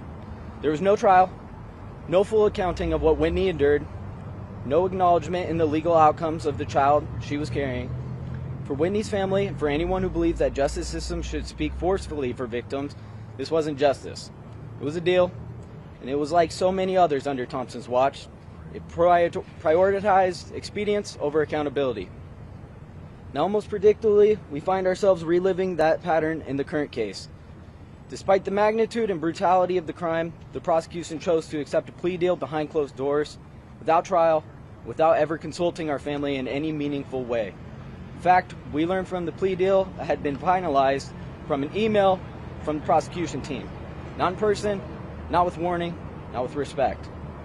That moment underscored what we feared all along, and that this case was following the same well-worn path toward expedience over justice. Sentencing once again fails to reflect the severity of the act, and the emotional fallout has landed again on the shoulders of the victims' families, who have been left out, unheard, and grieving not just a horrific loss, but a system that continues to bypass them. The through line is undeniable. Whether it's 2004 or 2025, this prosecutional, is that a word? Sorry. Prosecutional approach has consistently abandoned the very approach it is, or the very people it is supposed to protect. The trend you'll notice from Thompson's prosecuted crimes are the following: plea bargains avoiding capital punishment, charge reductions, sentences that misalign with the gravity of the crime, lack of trial due to plea bargains. These aren't just failures in process, they're failures that have real consequences for real people. After reviewing Bill Thompson's history, it's clear our family was never given a fair chance at justice. But this isn't just about a prosecutor's record. It's about Kaylee. It's about my sister. She was not just one of the Idaho 4. She was a daughter, a sister, a best friend, and the light in every room she walked into. When the prosecution followed the same path we've seen before, closed doors, limited input, and a plea deal handed down without our voice, it became painfully clear that Kaylee was being treated just like another case. But she wasn't. She was everything to us, and our pain has only deepened, knowing that the system didn't fight for her the way she deserved. I'll leave everyone with this. There's 1,000 things I wish I could say to Kaylee, but today I'll just say this. I will always carry her with me for the rest of my life, and I will never stop being her brother. Thank you. Now that the gag order is lifted, is there anything that you've learned over the last 2.5 years from the investigators or the prosecutors that you can share with us now that you can speak about? Well, I think it was kind of interesting that once the president sent a truth statement out, they called us right up and they told us everything. So I don't know what was holding them back before, but we spent about 3 hours, close to 3 hours with the lead detectives, and yeah, we found because our main thing was we didn't want to have victims advocate statements that had lies and misquotes and misinformation in it. So I appreciate the president, putting a little bit of pressure on there, and it seemed to work. Up until that time, they told us they were not going to tell us, and we were going to have to just wait for the things to be unsealed. But yeah, it was horrific what Kaylee went through. Yeah, and I don't want to protect this guy, but I won't give out all the details. I'll be general. But yeah, she was stabbed over 30 plus times, and she was struck, and there was quite a bit of damage to her face. So this guy's just an absolute monster. Anyone who thinks that he's otherwise, I just looked at pure demons out there. When I was looking at him, we had a stare down, and he's just filled with demons. He's dark pits of eyes, and there's something seriously wrong with that man. Steve, why was it important for you to look him directly in the eyes? And what did you Thank you, Miss Woozy, for I gifting looked her straight 5 in the eyes and I just memberships. see We black appreciate holes you. and just anger at me. He was telling me with his face that he fucking hated me. He absolutely fucking hated me. And why did you want to speak to him directly that way? It's the most personal one. Like, Yeah, look at yeah, me in my eye. You took my daughter's life. Look at me. Yeah, Did your family get something today that you needed? Or was this? Yeah, 100%. It's a little early to actually even answer that for myself. I think that kind of stuff needs to set in and sink in, and you regret maybe saying some things, or you wish that you would have said things. So I think right now we're just kind of in the mix of the tornado, and the real feelings. As the spotlight then fades, what do you want the public to remember? Our main thing is hopefully this could be a template for another family that, you can use the media as much as they're using you. You can use it to keep people accountable, keep people honest, keep the court system, treating you with a little bit of respect. And I think that's what we did. And the more that you get active, I think the more chance that you're going to get that justice in the end. I think you really got to try to make your kids stand out, or whoever you're trying to protect, you make them real. Get on the internet and talk to people. Before you go, and I know you want to go, I want to ask Olivia today was spectacular. But Olivia asked the question, what was the other weapon you used on my sister? Despite this meeting you had with the prosecutors, there still sounds like there's something real in there. Can you explain that to us? No, we do know that another weapon was used on Kaylee. So we don't know what that weapon was, but They didn't recover it. along with the knife wasn't recovered. But Kaylee was not just stabbed. There was other things that happened to Kaylee. Talk about that a little. The conversation we had with the prosecution was about healing more than anything. It was about giving the victims' families answers. And they may share some of that information at a later date, but today is not the day for that. Today is about the sentencing. It's about putting the defendant in prison for the rest of his life. So there may be more details to come about that, but that conversation that they had was about the healing process and finding some answers that they had. And so we may share at a later date, but today is not the day. Okay? Thank you guys. Thank you for being available. Thanks. Olivia wanted to know what he walked in that house with besides that K-bar. I'm wondering the same thing, Dolphin. Mm-hmm. Because, yeah, I mean, when we heard it a long time ago that Mm-hmm. she had gotten beaten and, Yeah. was unrecognizable, and that basically that her face was like caved in or Yeah. whatever, I was It like, took, brass knuckles? I mean, I don't know. because it took a little bit for them to identify Kaylee because Mm-hmm. of her injuries. We had always known about those injuries. Apparently, Jennifer Coffindapper didn't know. So there's a lot about shit she don't know, apparently. But a lot of us knew all about that for a long time. And it makes you wonder, what did he have something like a brass knuckle to use? Because even when the family was finally notified about Kaylee, they had said in the beginning she was almost unrecognizable. Yeah, she was beaten in the face pretty bad.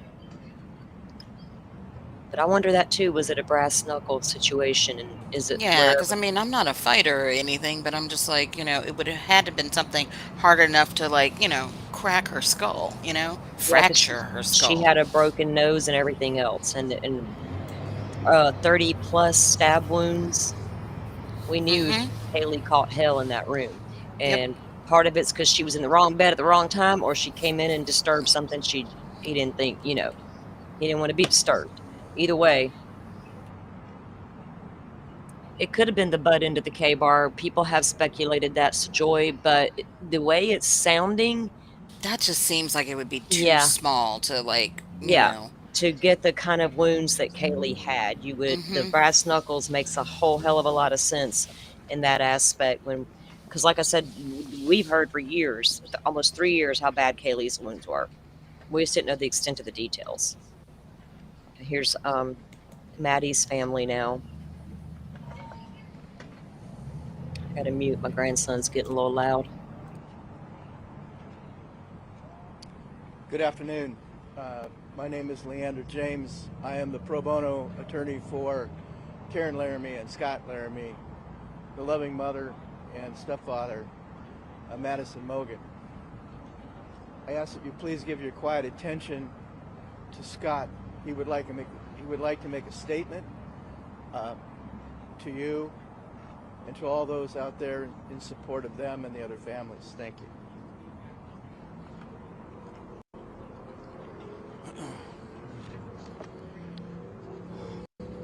Karen and I just left the sentencing where we gave our victim impact statement. Judge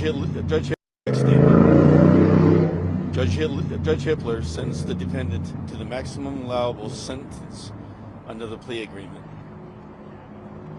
The sentence will ensure that this evil will never again terrorize a family as he did ours and 3 others.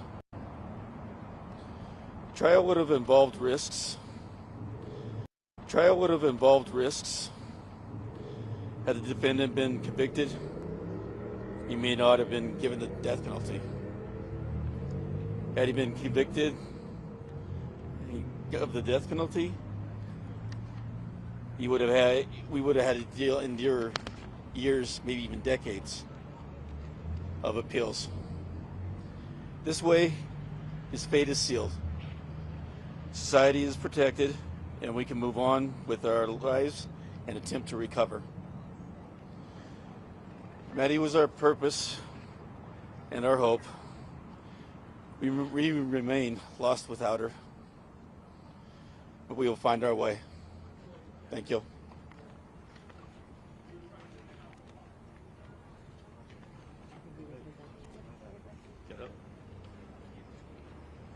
Thank you.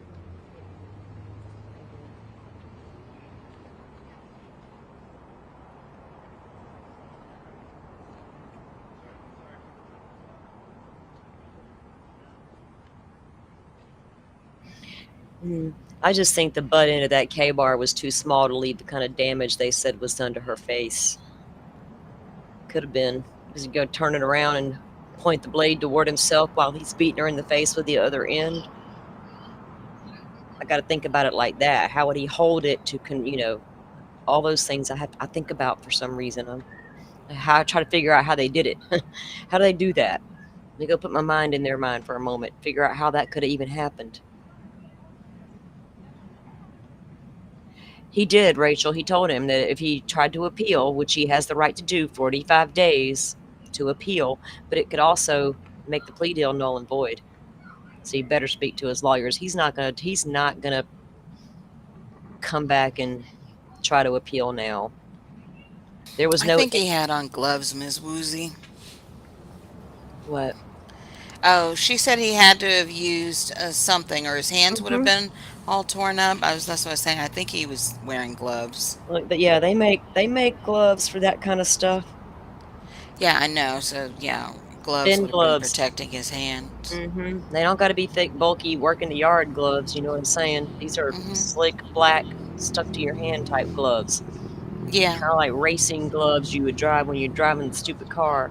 See those guys at the red light with their little racing glove on, like there's something. Yeah, there's a number of things he could have Oh done. God, that's loud. I know. I mean, Jesus. um, yeah, he's gonna wear gloves. He's trying not to leave DNA, y'all. He's trying not to leave fingerprints. He got to open that sliding door and slide up in there, slither. And if Yeah. he wasn't gloved up, he's leaving So fingerprints the everywhere. butt of this knife, though, like what are we talking about? It's like the size of a quarter on the Exactly. bottom, or whatever, or Mhm. maybe like a nickel Well, or it's something bigger on the than that. bottom. It's thick and heavy, but it's small in diameter, right? Compared to like the Yeah. Let me brass knuckle pull this thing up. situation. Yeah. I know where you're going with that, and I agree.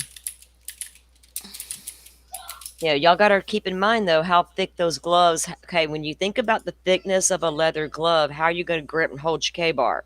You don't want them too thick. Like I Oh, the can, bottom of this thing is so small. Yeah, I like I I said, it's agree. about the size of a coin or Yeah, something, you know? yeah. You can't like, take something that small and break somebody's skull. You know what I mean? Fracture the bones in somebody's skull enough that, you know what I mean? You would just be like pounding, pounding for like way more time than he had in that house, And you you run the know? risk of slipping and then cutting your Hmm. fingers off with your K-bar. It doesn't make any sense in my mind. Just like it never made No. any a lot. I mean, because I put myself in that man. Like Firefly and I went and did that experiment that time. We were up there in Maddie's room. We're like, okay, all these things, but Yeah, when you guys timed it. you got to kind Hmm. of walk through it and does this make any sense, like legit? And the end of that knife can do a lot of damage, but if you have known as long as we have about the types of wounds Kaylee had and how unrecognizable she was beaten pretty bad. Her nose broken, fractures everywhere. So Well, I mean, nose, that's easy to break. I understand that. I know. Well, you can do that with a fist. So I don't know if he went in there Space there. barehanded because he Hmm. likes his boxing, right? He likes his boxing. So did he go in there barehanded, just pummel the shit out of the girl? He probably could have. But we But the saw his family is hands in that saying, photo, though, too. Remember the shower photo? yeah, but the family has said, according to what they have been told, there's other things that was going on with Kaylee, which we always heard that. Oh, So yeah. I don't know. Donnie, I know. Look. I know how they use them. I know how they were intended to be used, but I don't know if he did that. Right? I don't. We don't know what he used to beat her with. He just the fact is he beat her, and there was no sense in any of this shit he did. How he did it, how all the things. Did Dylan really see a vacuum in his hand as he was leaving, or was it the K-bar rolled up in his murder suit? Who the hell? We don't know. It's just the fact is what he did. He did what he did. And he beat Kaylee in the face with something. That's for sure.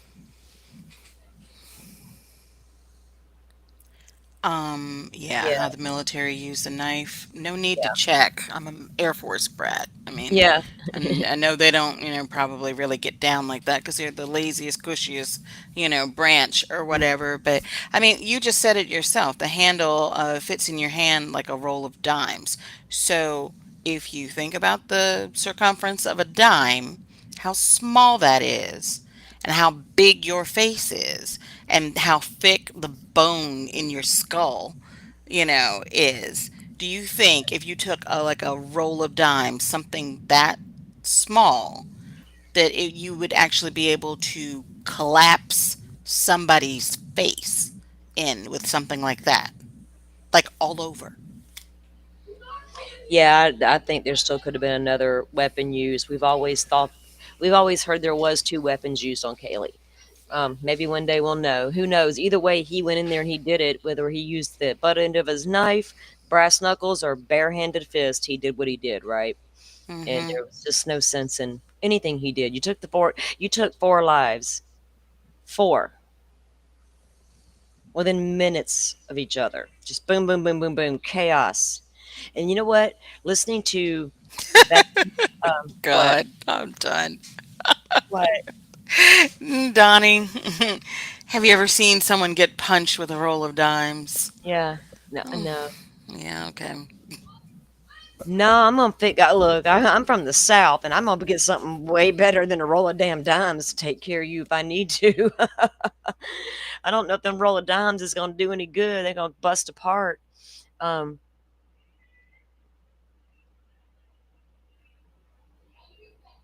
right, Miss Woozy.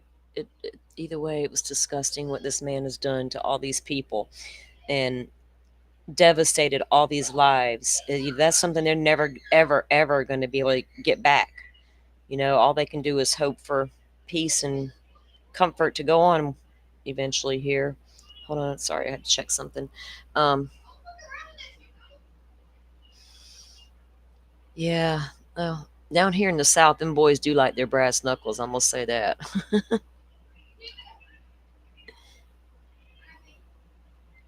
Yeah, his. So remember Dolphin, even when they pulled him over, people were trying to always zoom in on his At his hand. hands, Could we see if he had sweat any it? cuts and Mhm. all that. Yeah, Yeah. like he could wrap a roll of dimes in his hand and then punch her. Like, is he gonna carry a roll of dimes in with him? No, it's easier to grab the brass knuckles. So, but what he's saying now is that he's holding a roll of dimes, like in his fist, Yeah. but that still means that his hand would be getting damaged or His hand whatever. could See, be I punched. thought he was talking about holding the roll of dimes and like the And attacking, smaller right? circumference hitting the face. That's what I thought he was talking about. Yeah, and then he's talking about wrapping them in the fingers to make them stronger. But I mean, you gonna carry a roll of dimes in your pocket of your bircher suit? Maybe. Who knows? Only Bryan Kohberger knows what he did in that bedroom that morning or that early morning hours. Maybe someday we will know what took place in that house. Like the judge said, if he is he going to tell the truth? Oh, Right? If he does speak, would he even tell the truth? Could we even believe it? Um,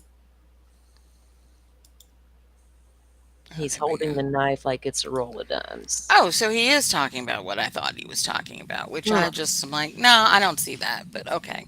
Yeah, we're going to You can agree to keep disagree. saying it all you want to, but you're not going to change my mind on it. So Mine yeah, either. Yeah. I just don't see that happening.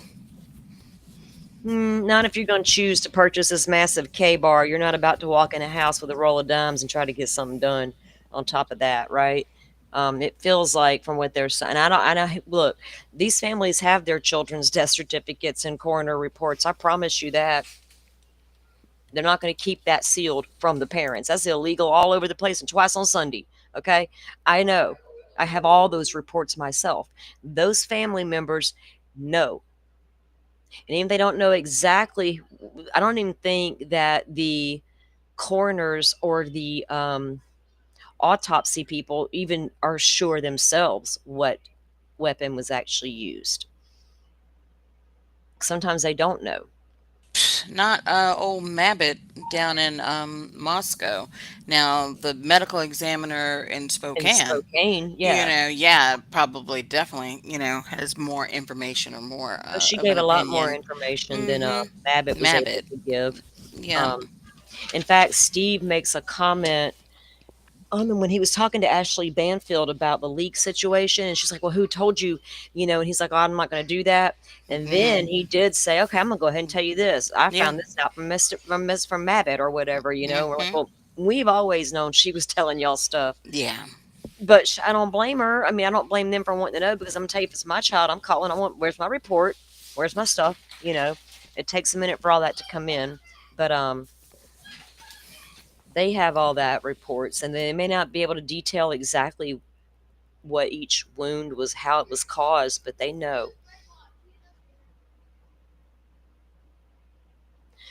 Rachel says it's a full combat weapon. What do you mean, Donnie? I don't know. Are we all confused by you, He's Donnie? still talking about the K-bar knife. And that Well, it's a full combat weapon. Yes, it has the pointy end and all that, but you can turn it around and use the other end. We get that. Yeah, we do. We do, I promise. We've always gotten that. It's something we've actually discussed here many a times, maybe not on panel, but it's stuff Dolphin and I've discussed offline for nearly 3 years. I mean, hell, anything can be used as a weapon. So, I Mhm. mean, He could have picked I up get something it. out of Maddie's room and beat her in the face with it, You right? know, Literally, he could have picked up totally get it. yeah, he could have picked up a speaker off A Maddie's flashlight, yeah, exactly. something, one of those mag light flashlights, Yep. anything. Yeah. It could have been anything. You're right. There could have been a number of things. Who knows? Um, it could have very well just been the end of the K bar, and he just gonna risk cutting his fingers. I get it. It's got that slide thing on there. It's not gonna happen. But we don't know. We weren't in the room. Yeah. I'd still like to know if there's got to be a lot we'd all like to know. We may never ever know. So, um,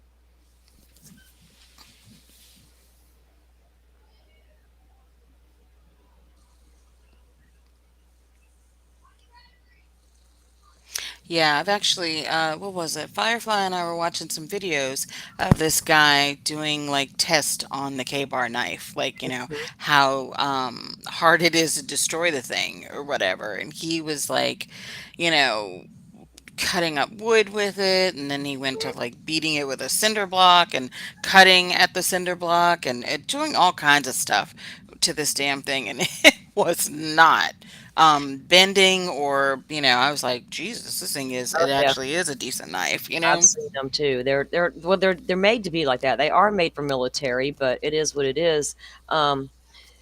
I didn't Donnie, say he brought a yeah, flashlight. I said he did could say, have picked we said, up anything, is what I yeah, said. yeah. We're not saying he brought a flashlight. We're saying he Yeah, could have picked up anything out of Maddie's out of room. Maddie's room. Yeah. Yeah, yeah. Lauren's outside the courthouse. That's nice. She's just talking because we have the feed up outside the courthouse. I'm just waiting on to see when the press conference starts. That's why I still Oh have it yeah. pulled up. Yeah, because I don't want to.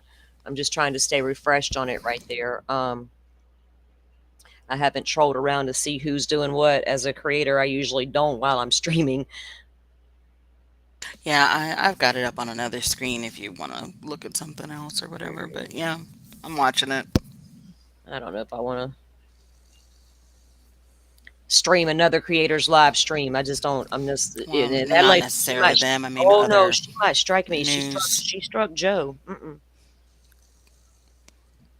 I ain't messing around with Lauren from HTC. Who is HTC? Hidden True Crime. It's her channel. Is that, and she does it with her husband? Yeah. Oh, okay. And he's a psychologist? Yeah. Okay. Yeah. I know them. Mm-hmm. I've got nothing against her. I've watched a lot of her early Valo coverage, the stuff people don't want to talk about now. Lauren was talking about it before anybody else was, and the religious stuff nobody wants to talk about with Lori. But yeah, I don't watch HTC all the time. I just know of her Lori Vallow content. But I do know that she struck Joe. Oh, Joe says they're friends now, and she apologized. But I'm not playing her shit on my live. It's not worth it. Hmm. Let me see. This is okay. Shit. Hold on, I may have to rewind this because I just got another feed up. Fuck. Okay. Hang on, guys. If we have to rewind it, we will, but it looks like Bill Thompson is speaking already.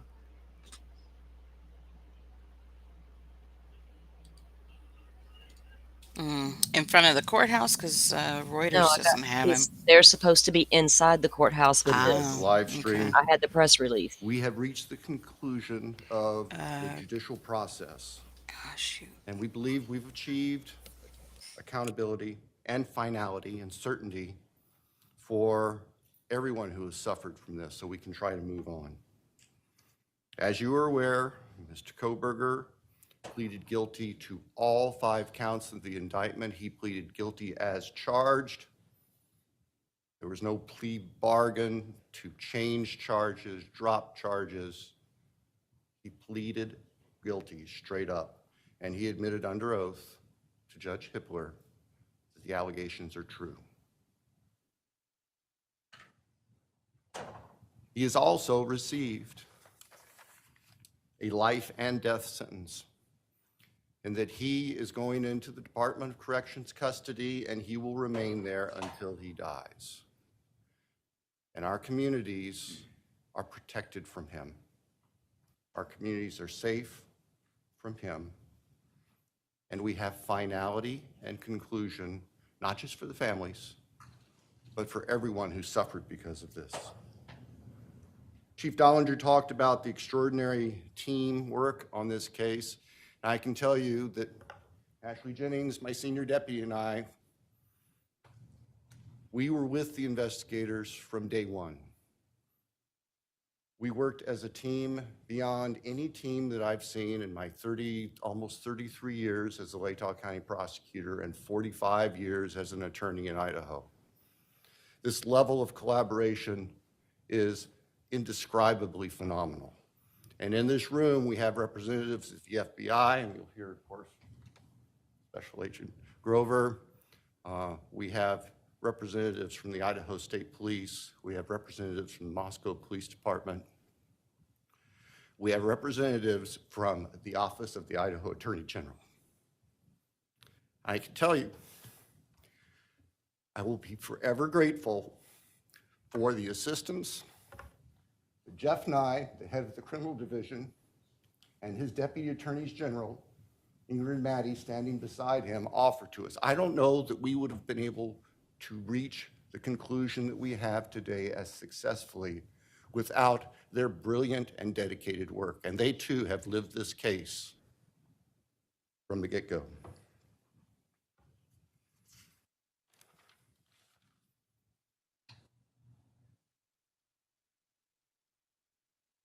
Our hearts and prayers go out to the families, not just the immediate biological or legal families, but the university family, the 1122 King Street family.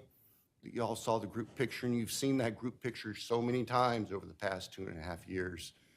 And now you have real faces to go with those young, vibrant people who, 4 of whom were killed 12 hours, half day after that picture was taken. We respect the families. We realize that we had tough decisions to make, and we made them, but we did not make them in a vacuum. As I said in court today, we reached out to the families. We asked their thoughts. We listened to what they had to say. We accept and recognize that not everybody agrees with the decision we made, but this isn't a popularity contest. And we made what we thought was the most appropriate decision under the law and on the facts to give this case closure in a sense it would never be realized otherwise. Judge Hippler talked today about the fallacy of expecting that there would be some miraculous coming clean and disclosure from the defendant. In the first instance, as the judge said, he doesn't have the power to compel that. We, the state, don't have the power to compel that. And as a practical matter, It would not be helpful. It would give him a forum to share whatever he thought, to control the dialogue. Not going to happen to our victims. We can't allow that to happen.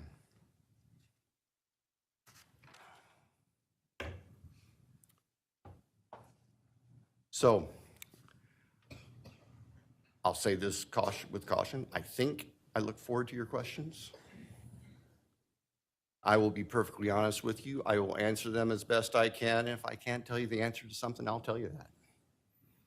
And I ask for your assistance and your respect as we walk through that, because there are still people who are suffering, and I'm not going to victimize families. I'm not going to victimize the deceased again.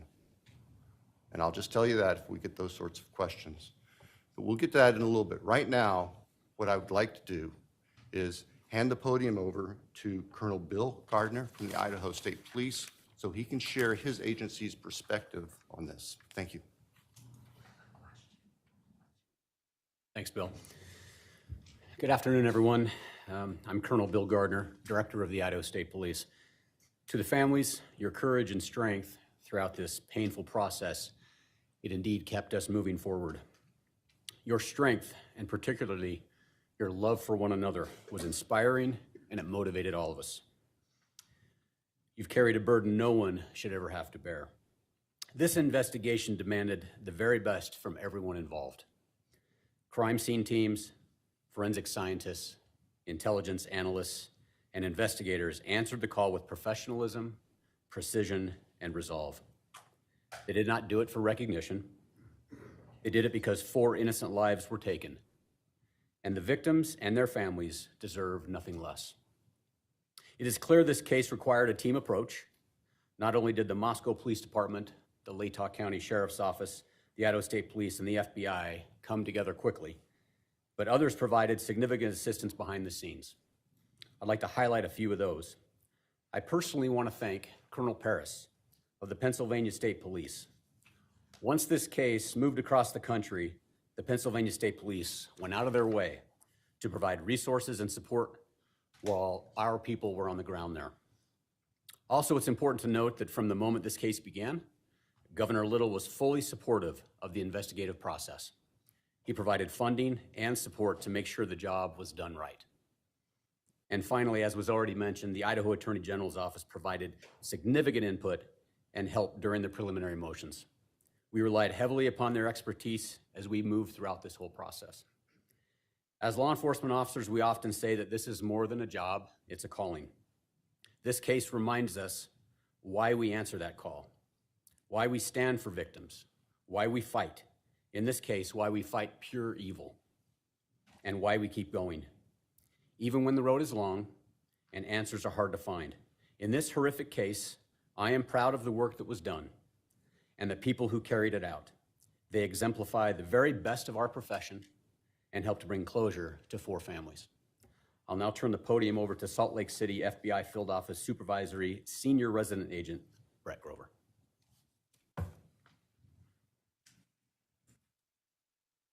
Good afternoon. My name is Brett Grover. I'm the Supervisory Senior Resident Agent in our Coeur d'Alene office of the FBI, which is part of our FBI Salt Lake City division. On behalf of the FBI, we offer our deepest condolences to the families of Madison Mogen, Kaylee Goncalves, Xana Kernodle, and Ethan Chapin. The culmination of this case was a long time coming, and we hope the victims' families and friends have some sense of peace in knowing that Bryan Kohberger is being held responsible and accountable for his heinous actions. The FBI is proud to have supported the Moscow Police Department in the state of Idaho with the investigation and prosecution of this case. Countless hours have gone into this investigation. The FBI dedicated significant resources to include digital and forensic analysis, intelligence support from our folks at FBI headquarters and field offices around the country, and victim services which continue to this day. Today's sentencing also demonstrates how the responsible use of investigative genetic genealogy, or IgG, can transform a crime scene into accountability and closure. The IgG process involves the use of DNA analysis combined with traditional genealogy, research to generate investigative leads for unsolved violent crimes. In late 2022, IGG provided a crucial investigative direction for investigators working this case. But I want to be clear, IGG was just one tool that led us here today. It's a powerful complement to the core investigative work done by both the FBI and our partner agencies. The bottom line is that successful cases like this are about strong partnerships and a shared goal, the goal of keeping our communities safe and providing a measure of justice for the families of our victims. Thank you. I'll now turn the time over to the Attorney General for the state of Idaho. Good afternoon. I'm Raul Labrador. I'm the Attorney General of the state of Idaho. Today's a heavy day for the families who lost their children, for the community of Moscow, and for the entire state of Idaho. With the sentencing today, a painful chapter closes in one of the darkest and most heartbreaking moments in our state's history. We're here because 4 young lives were stolen from us far too soon. They were full of promise, they had dreams and aspirations, people who loved them, and communities that believed in them. Their loss is immeasurable. Their absence is felt every day, not only by their families, but by classmates, friends, neighbors, and all of us who came to know their names and their stories. There is no sentence that can bring true justice for this kind of evil.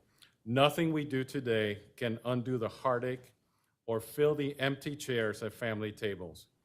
But today's sentencing ensures one thing, that the perpetrator will never again walk free. In fact, he will never harm another family.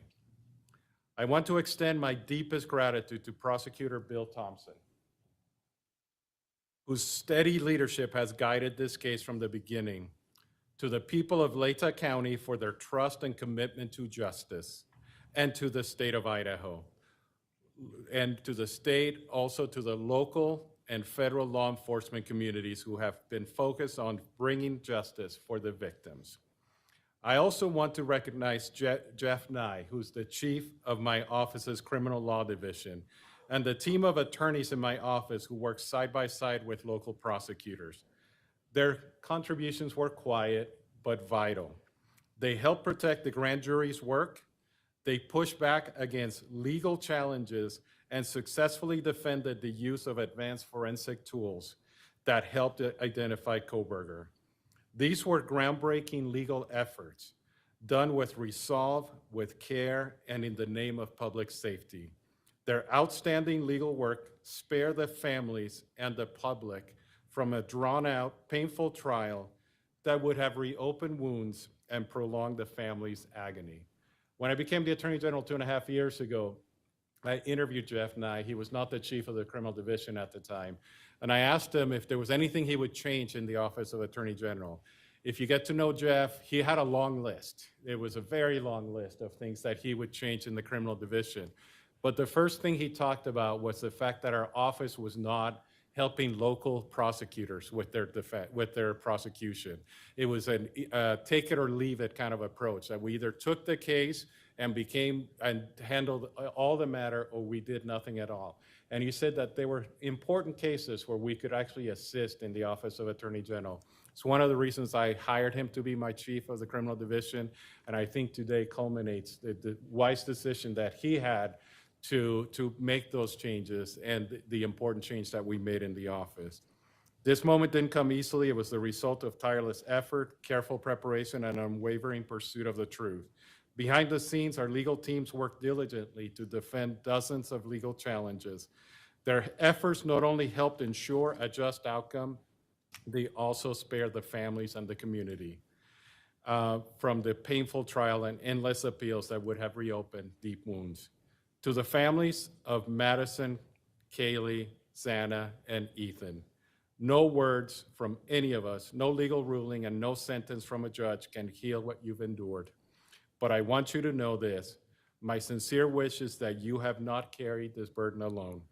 Idaho grieves with you, Idaho stands with you, and your children's names will not be forgotten.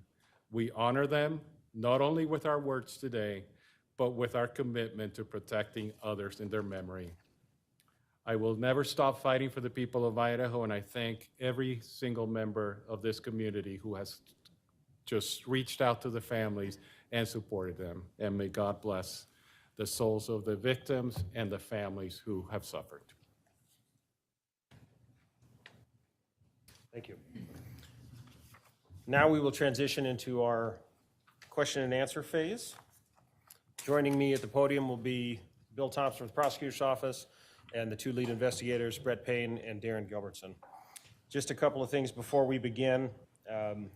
We recognize that everyone has a lot of questions. We're going to try to do our best to get to as many as we possibly can. Also, keep in mind that there are still some things that we are unable to talk about because of either privacy interests for the victims and their families and/or they are under seal currently in the court. So if those items do come up, then that will certainly be the answer that you will receive. And to keep this sort of orderly, I will try to be the one to point out who's got their hands up. Right there. Chief Dollinger, Yes. Amanda Rowley with Creme 2 in Spokane. What more can you tell us about the release documents that the police department is working on putting online, and what can we expect from that? Certainly. As we put out in that press release, I hope everybody can understand the immense amount of information that's in this investigation is going to take a lot of time to prepare. It has to be gone through legally to be redacted or figured out whether or not it can actually be released. So I did get word today. It sounds like our website will be going live hopefully this afternoon. There should be another press release coming out in the next few hours to show that website so that people can start accessing that. Initially, what is going to be on there, and certainly this is just for the Moscow Police Department because we're only the holders of our records, but it will be all of our police reports from this investigation. So just the documents there. They'll be redacted, ready to go, again, free of charge for the public. We want to be as transparent as we possibly can, so we wanted to get those out to everyone. Chief, from the very beginning, your department was saying this was a targeted attack. Can you now say who was the target and what's your evidence to show that? I'll turn that question over to the investigators to answer that one. Well, I think Darren and I have, the evidence suggests that there was a reason that this particular house was chosen. What that reason is, we don't know. We don't know who the target was, and we're not going to speculate on that up here today. But we can tell you that for whatever reason, Mr. Kohberger chose that residence. Perhaps it's the location, layout, we don't know. But that's, to the best of my knowledge, that's what that statement likely led to. During Kaylee got their KHQ, there was a social media account that surfaced that has long had speculation that it was Bryan Kohberger. Can you talk at all about the Papa Roger potential connection, if any? Right. There was no connection. There wasn't at all. And we looked into every bit of it. We took a deep dive into it. We researched it. It wasn't him? It was not. It was not. Thank you. We can cut that off. Is it possible that there was a second murder weapon used? Not just the knife? Is it possible?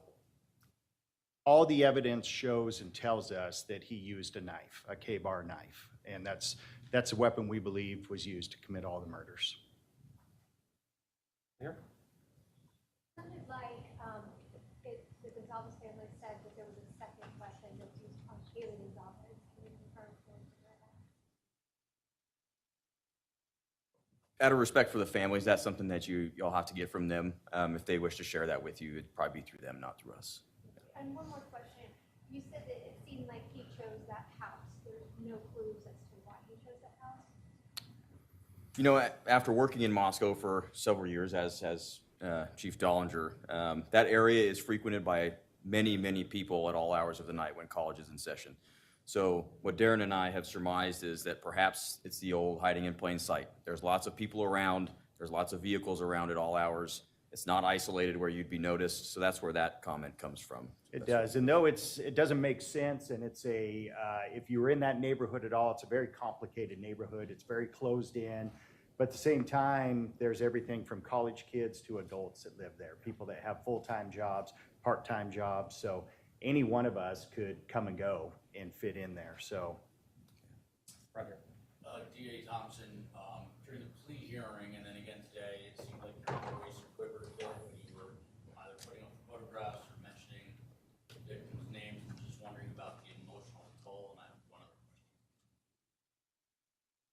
question. Yeah, you're right. My voice was quivering. Y'all were in there.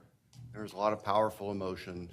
The losses are almost indescribable. And maybe my filters aren't as good as they might have been 45 years ago when I started in this business. But I think you also saw that even Judge Hippler was affected and impacted by this. There is no easy way to remain stiff-lipped and dry-eyed through this kind of tragedy. There just simply isn't. I'm sure you're not aware of this yet, but there was a photograph, or they zoomed in on a picture that Bryan Kohberger had on the defense counsel table. It was an image of a black heart. I don't know if you've heard this or if you've seen the image. Hearing this, your thoughts? First I've heard of it. There is something I need to say, though, real quick. This is a product of, I'm sure I'm getting old in my failed memory, but there's one other person I need to recognize, and this is very important to us because this was a key person that was going to take us through trial, and that's Josh Hurwitz, the former United States Attorney for the District of Idaho who left office and voluntarily joined our office as a special deputy to help us. My apologies for the oversight as I wasn't reading my notes correctly, but thank you for that little interlude. Chief? I guess my question is for Mr. Thompson, since you're still up there, Internet Lady with Law and Crime. You said that, it was your decision to accept this plea agreement. It brings finality, he will die in prison, but Corporal Payne just said they don't know who the target was and why he targeted this house. Was there a reason why, as part of the plea agreement, you didn't require Ann Taylor to have her client sit down with you all and to answer some of these questions? I think that Judge Hippler addressed that today very, very well. Of course, Judge Hippler addresses everything very well, we found. The law does not give the court or us the power to require a specific factual allocution. And just let me finish. And we recognize that. We recognize that we could have said, well, in order for us to move forward, we want a factual allocution. But I have to be perfectly candid. I don't believe that there's anything that would come out of his mouth that would be the truth.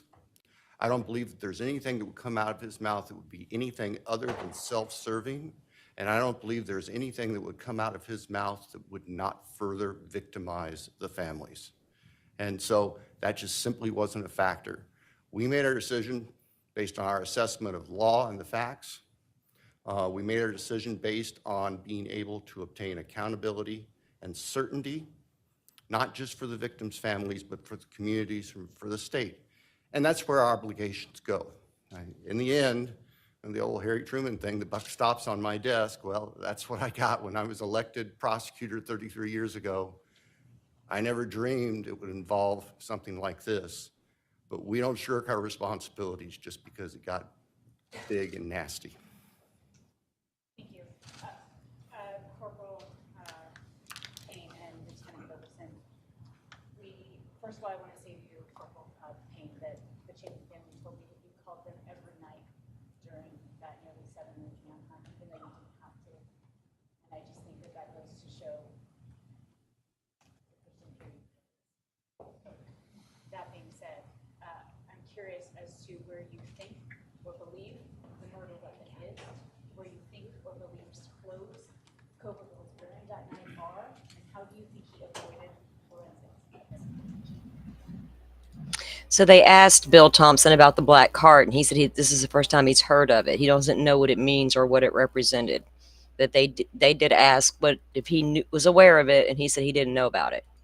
Well, I can just tell you, and forgive us if we go back and forth. It's just kind of how we roll. There is no evidence that we found that would lead us to any specific, even general location as to where the murder weapon or the clothes have been. And we searched. I mean, the FBI, again, to their credit, we had folks doing soil samples and so all sorts of things to try to come samples. up with somewhere to start searching for these things, and we just never found it. Soil samples off of what? The shovel in the car didn't match the dirt at Lolo. Shit. As far as the forensics piece, I'll let Darren speak to Yeah, that. and on the weapon, it wasn't a lack of trying. You know, everywhere that we had evidence of where he went, based upon phone records, based upon the evidence that we had gathered, we searched that. We went there. We did searches on the ground, in the water. We did searches.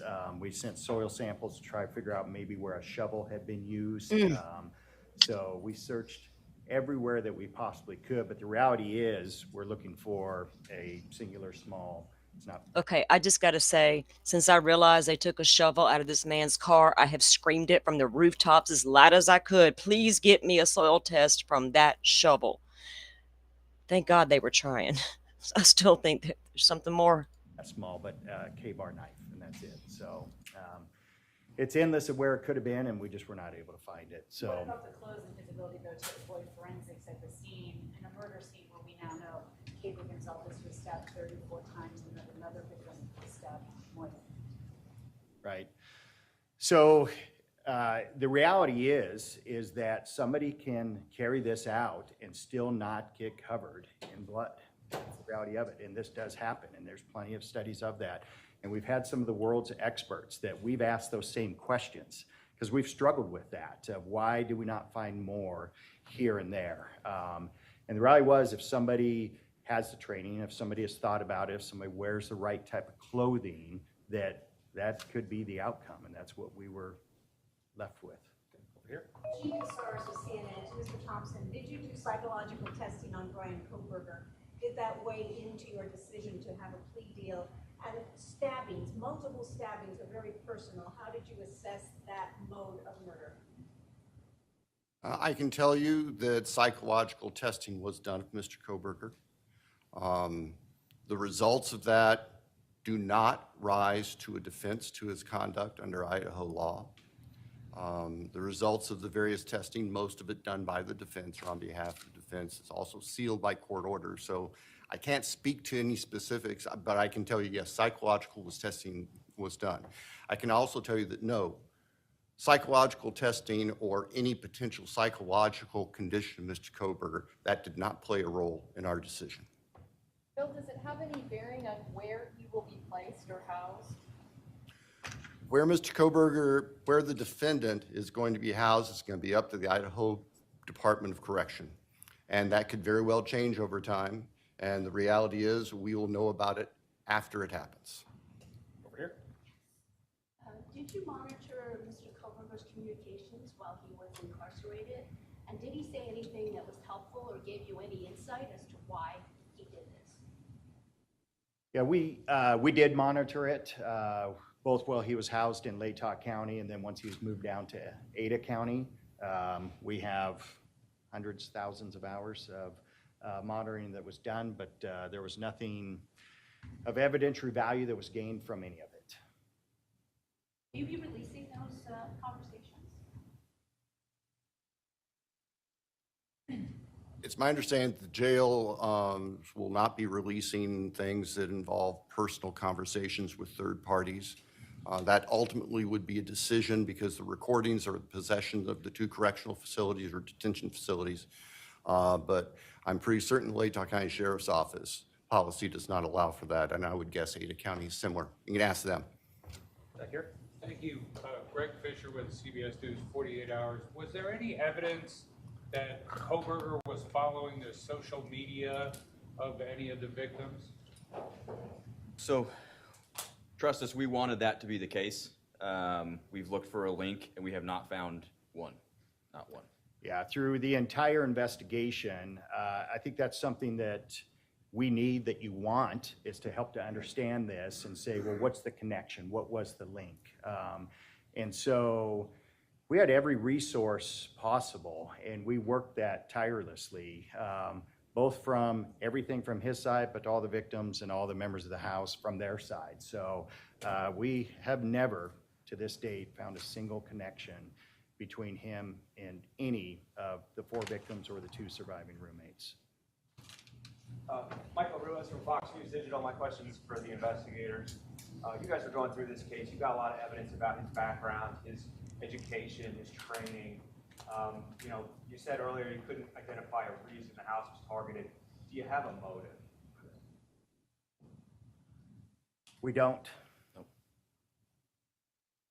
Lauren Patterson, Northwest Public Broadcasting. This question's for Anthony Gallagher, actually. I remember when Anthony was a beat cop assigned to talk to us at the very beginning when all of this happened, and now you're running the show. So I wanted to ask, as a community member, has this case shaped and changed how your police response? It's changed everyone involved. How could it not? You know, it was a devastating tragedy to our community, and our police department is a part of that community, and it was very difficult for us as well. So, you know, this is just one of those things that will not define us, but it is certainly a part of our history that we will never forget. Yes. Rebecca Boone, Associated Press. The perhaps unprecedented level of interest in a court case like this in Idaho was matched by an extremely high level of secrecy within the case. The Gonzalez family has said that they're desperate for answers about what happened to their daughter. Do you anticipate most of the court documents being unsealed, or are there things that you will specifically request remain sealed? As far as the court documents, Judge Hippler has told us that he is going to work with the attorneys to go through every sealed document. Many, probably most of the documents were sealed for the purpose of protecting against tainting a jury pool. And those documents I would expect would become unsealed. Requests for discovery, various things like that. There are also documents in there that contain very personal, private information regarding victims and families. I expect those likely will not be released under Idaho's protections against what the law calls unwarranted invasions of personal privacy. I realize that can be frustrating for folks who want to be able to explore this thoroughly, but we have to balance, and the law balances, the privacy of the people who have suffered, including the victims who are dead, with giving the public as much information as we responsibly can. Alex Duggan, the spokesman review. I'm just wondering, did a lack of knowing the reason or the motive concern you when prepping for trial? Because juries tend to want to explore the motive or reason for a crime. And also, how do you as investigators and attorneys grapple with that? Because if you can't rationalize something irrational, then how do you continue knowing that maybe you won't get an answer? Well, I'll tell you from an investigator standpoint, we already know and realize we often don't get to know that. We want it. We all do. We naturally want that. But the reality is it's not something that we have to have or that we get. And the reality also is that oftentimes those very things that you're asking about, they're only known to one person. It's the person that commits those crimes. And I think that's probably what we have here. And I would add that going through this whole investigation, I'd probably say it's easier than it was for Bill's offices. We were focused on a task. We had a task to do, and it was discovering evidence and interviewing folks and that sort of thing. So the motive necessarily doesn't play a part in that, right? Obviously it can, but we were just focused on getting the job done in the correct way as best we could. So. And from the prosecutor's point of view, yeah, certainly lack of a clear motive is something that we think about and consider as we're preparing for trial, because we're going to have a jury of 12, ordinary, honest citizens there who are wanting to figure this thing out. But we also, and I've also found that juries tend to follow the law. And even jurors who come in with strong feelings, they tend to follow the law that the judge gives. And there is no element of motive in Idaho law for murder. And so we set that aside as something that we were going to dwell on, whether there was clear proof of a specific motive, because we knew it wasn't legally required. And practically speaking, we knew it wasn't something that we possessed that we could give to the jury without speculating. And I'm sure as heck not going to stand in front of a bunch of 12 jurors and start speculating. We're going to give them the evidence. And the evidence in this case, what you heard at the time of his guilty plea back on the 2nd, that evidence was compelling, and it showed his guilt without having to worry about motive in a human sense. But thank you for the question. Did he say anything when he was arrested? Yeah, so Brett, myself, and members of the FBI, we traveled back to Pennsylvania. We were there. And I know they hit on it earlier, but I'd be remiss without talking about the cooperation and the support that we had from them was absolutely incredible. From the time that we got on the ground with the Pennsylvania State Police and with the FBI back there, it was unbelievable. Anything that we needed, they were there to facilitate it. So we helped to shape what that looked like, what the arrest looked like, what took place once they hit the house on the search warrant and he was taken into custody.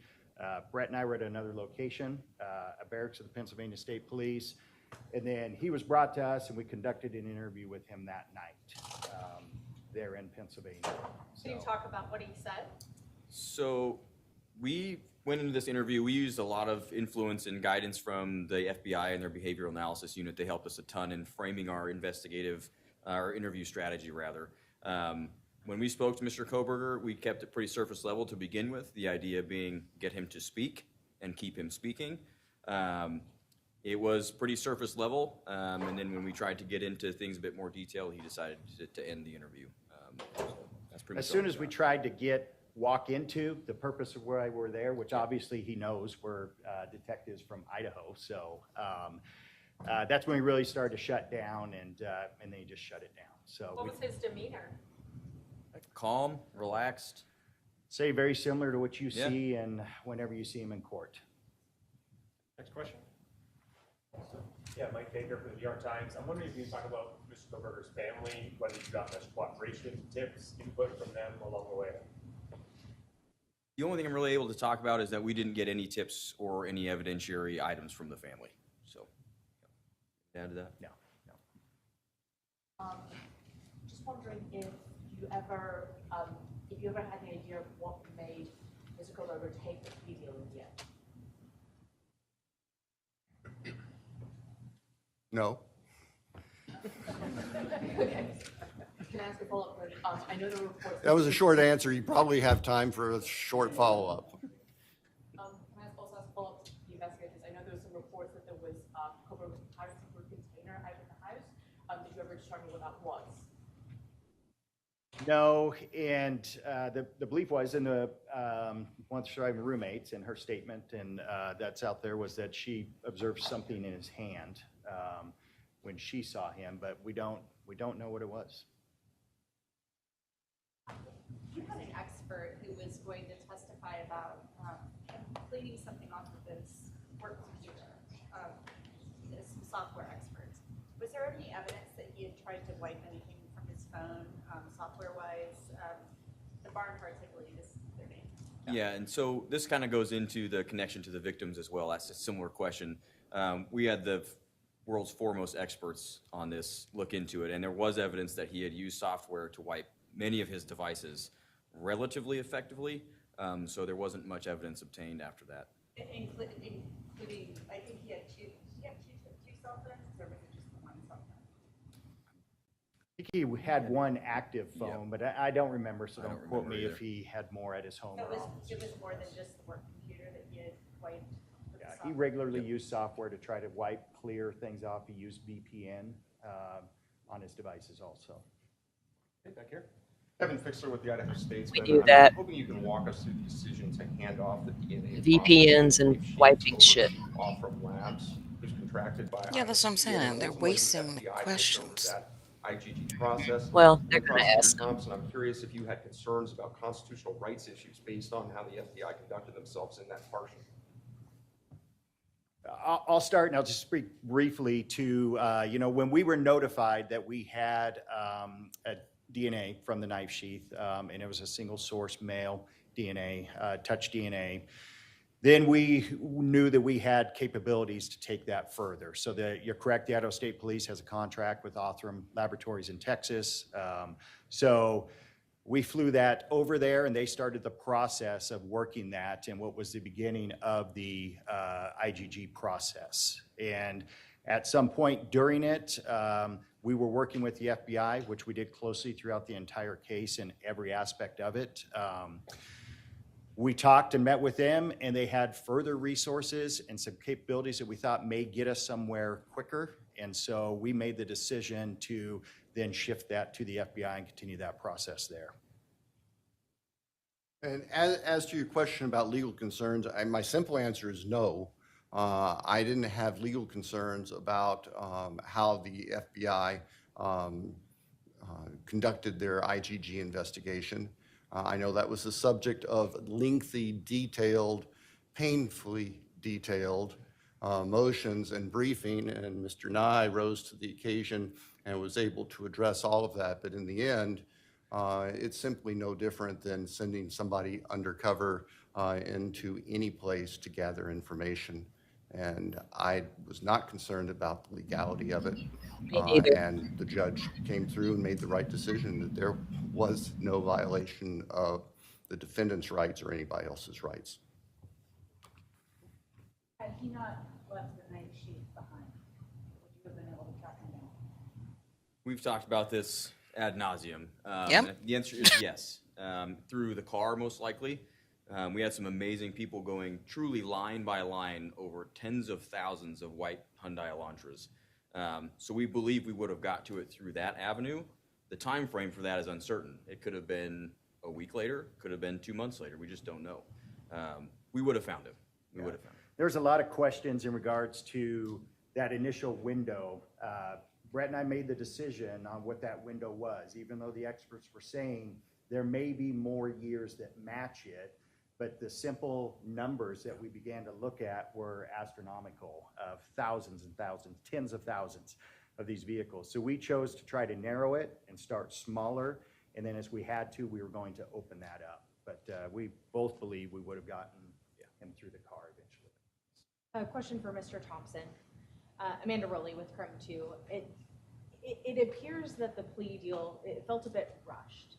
So the question is, why did it happen so quickly, considering some of the families were against it? And also, the Mogen family at the plea hearing mentioned saying that this is the best possible outcome. Just wondering, do you agree with that, or would you have liked to have seen a different outcome?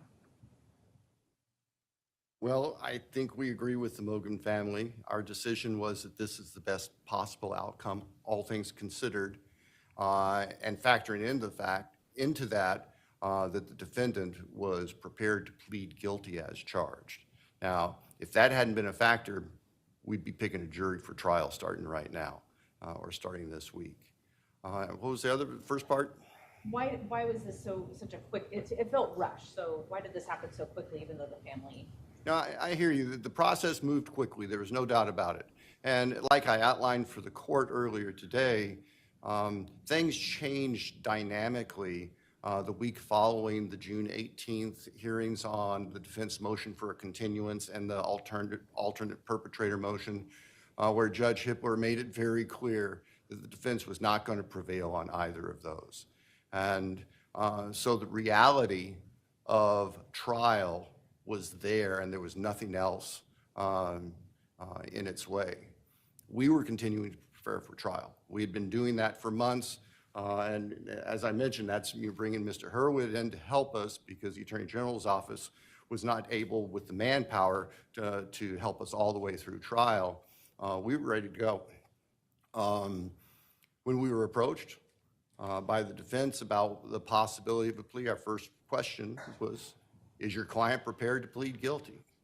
And it took them a little while to give us that answer. In the meantime, we reached out to the families, and we talked to the families, and we solicited their input, and we considered that in making our decision.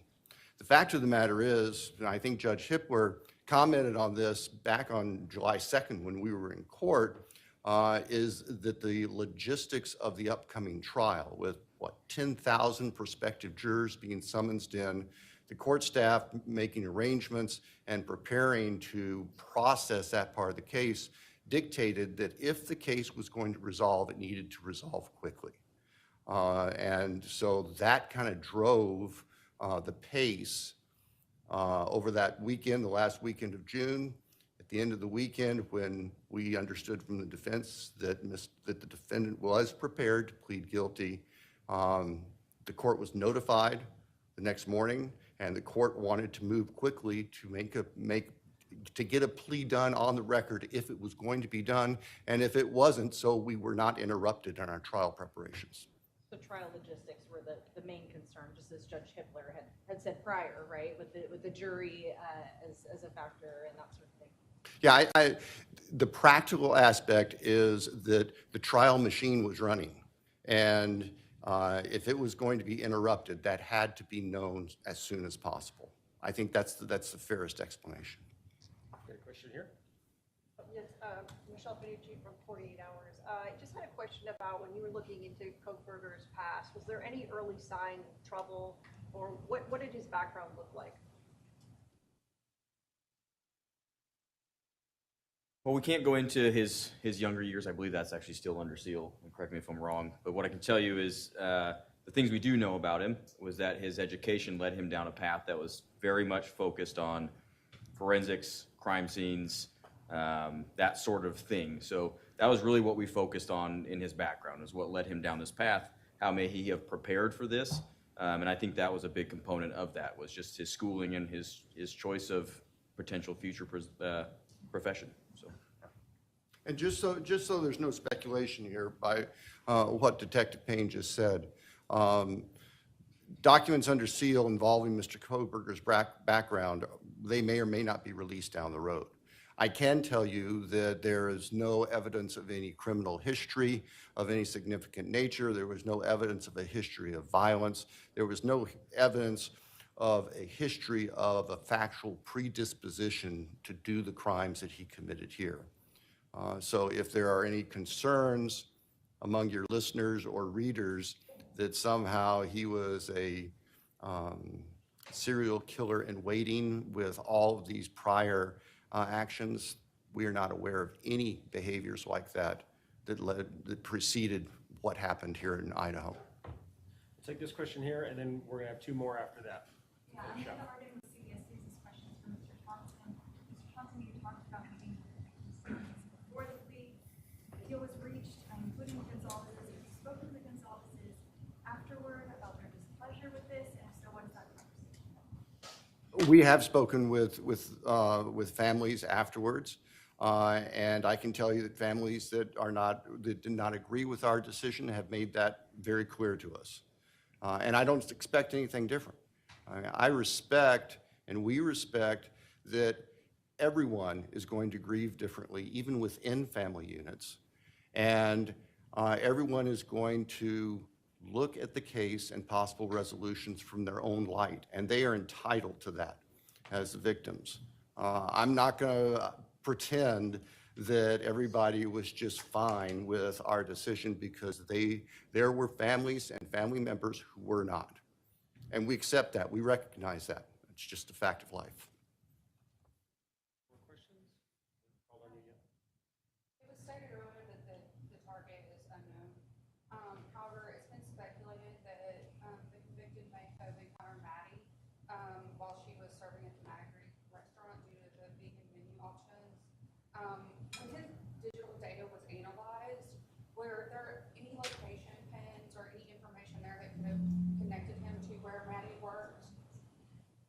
No, there wasn't. And like I said earlier, we wanted that. We looked for it in every possible way, digitally, financially, physical location, anything you could think of, anything that we thought, where is the connection? Where's the overlap? And we searched tirelessly and never found it. At that restaurant. I can't say that he was never there at all, but we never found any evidence at all from interviewing everybody that we possibly could, talking to every person that would have that information to be able to show that he was there or that there was a connection through the restaurant. Okay, last question here. Okay, just two follow-ups to earlier questions. If that's okay, so make sure we're understanding everything correctly. First of all, my question about the family. You said that you didn't get any evidence from the family. Was there any hindrance of the investigation from the family? And was there any specific evidence you were hoping to get? Are you talking about his family, Kohberger's? There was not any hindrance, anything, nothing that impacted us carrying out the investigation. Thank you. And then the second follow-up, when you mentioned, like, obviously you follow this line of interest in his studies, did anything in your investigation indicate that that was chosen as part of a planning process as opposed to just an area of interest? There was nothing aside from, we have some of his coursework where he did, a crime scene recreation, that sort of thing, but it was all part of his studies. So I don't think that any of us attributed that to a planning process per se. Certainly it was a learning process, but whether or not it was a planning process ahead of what he did, we'll probably never know that. Yeah, and I would say we didn't find anything that would be any different than a student similar, a different student in the PhD program. Gotcha, so then I'm understanding that the planning process, that during the investigation for that payment was part of the kind of that purchase of the overnight on Amazon, usually the first, I guess, step toward. Did he plan it? Did he buy it with the purpose of that? Is that what you're asking? Yeah. And we don't have know. anything to show or prove that he did that. Well, thank you all. That concludes our Q&A section today. Hopefully tried to get as many of you folks' questions answered as possible. I'm sure you're going to have further questions. And certainly the question was already brought up about public records requests. Just keep in mind that if you're looking for those in the future, you will need to go to each individual agency or entity that has the keepers of those records. So just to reiterate, the website that the City of Moscow is going to be putting up, hopefully today, that will only be Moscow Police Department records, and those will be our police reports.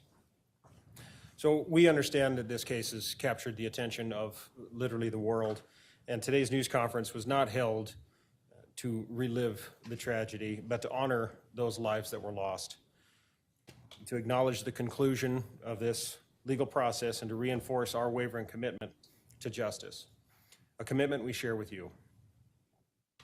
I want to take a moment to thank the members of the media here today. We understand that you do have a vital role in helping the public comprehend the intricacies of this case, and your continued professionalism in covering this emotionally charged and complex case is appreciated. No additional comments from law enforcement will be made today, and if you have further questions, please feel free to submit those through the agency's public information officers. Thank you very much. Thank you.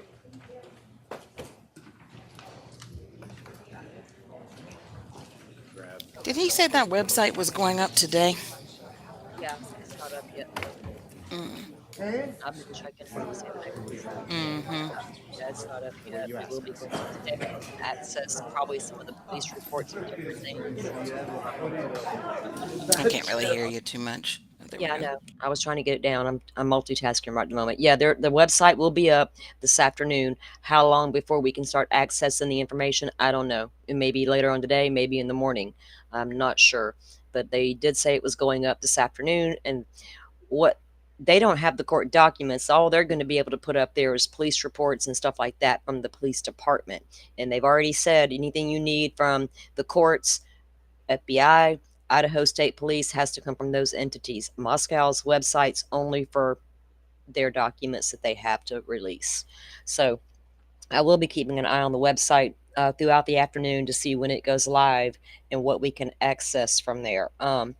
Guys, Kohberger was stalking that house. We know that, but when they're talking about evidence, we can hear all day long how he broke into homes, but did they ever file a police report and have him arrested? No.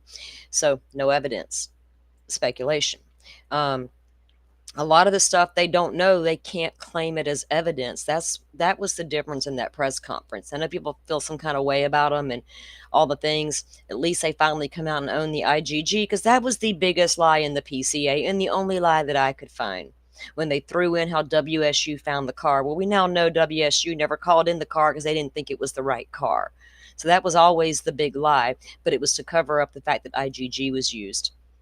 And now everybody knows, but then they have to go remind everybody it's when the first time IGG was used. Shit, that's how they caught the other people. The Golden State Killer was caught with IGG.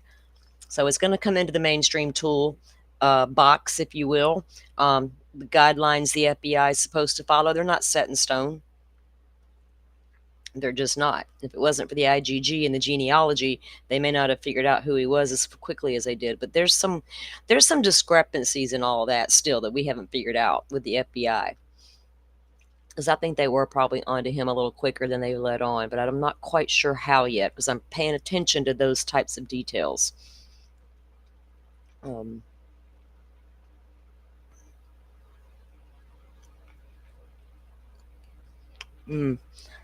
So Papa Rogers, no connection. And now how can they prove that if they can't even prove he was following people, right? If he's using forensic data wiping tools and things of that nature.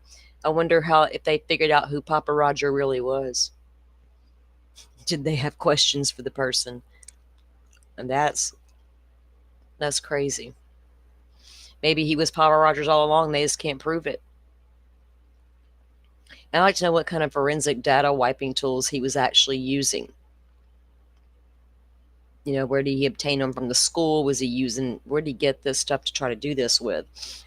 That's a big question I have. I mean, there's all kinds of stuff that people can get really quick, like download or whatever. There's nothing, spectacular about data wiping software. They have specifically said he was using a certain kind. That's what I'm going by. I mean, I think he had access to maybe something a little more than the average person would have on an app. So I think that's what their problem was, because they said in the document he was using tools at WSU, forensic data wiping tools there. So I don't know. So if you just like if I went to download an app and tried to get I'm not talking about app. I'm talking about like software, right, for a computer. You don't think they'd be able to tell? Who, these guys? Well, I guess some people don't have no faith in the police there, but I'm asking in general, if I was to use a wiping software program, do you think they would be able to know that? Right? Yeah, because of what they were talking about with the other experts. What was it? The couple that was talking about the gaps? Yeah, the married couple. Yeah. Mm-hmm. Yeah. I mean, I think there's just going to be, you know what? I'm about to have no more comments because the guy's he's partly stupid, partly smart. And I think that he probably was using things that were a little more complicated to wipe his programs, or they would have been able to figure out a lot more. I don't know why they couldn't. That's what I'm wondering, is what was he using? How sophisticated was it? And how did he access it? That's where my mind's going. If he's using a simple program out here the rest of us can access, and they're still going to know and be able to find things, I would think. Hell, Stefan did away with his phone twice. They were still able to recover it. So how come they're not able to recover whatever he was wiping, right? How good was this forensic wiping stuff he was using? That's what I want to know. How did he access it? I think that's important going forward. What if you get another criminology student in 10 years looking to do the same thing? You know, they better smarten up a little bit. And you would think if you used a tool at WSU, there would be some kind of signal that would let somebody know it's being used, or that they access the program anyway. Those things are usually monitored. So I'm just very curious. I'm curious by nature. I can't help it. Yeah. I hear you. His dad was sus, dismissing the sister's concerns. I don't know if it's sus or just I don't want to believe my son could do all that, right?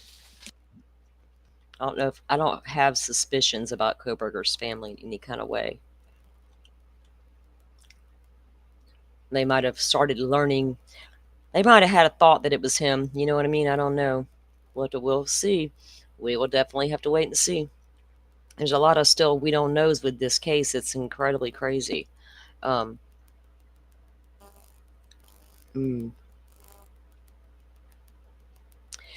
not a lot in Bryan's family history, Carrie. There's just not. And Taylor went back generations and generations and generations. Apparently, she could find nothing that was going to help her client, or she wouldn't have approached for a plea bargain.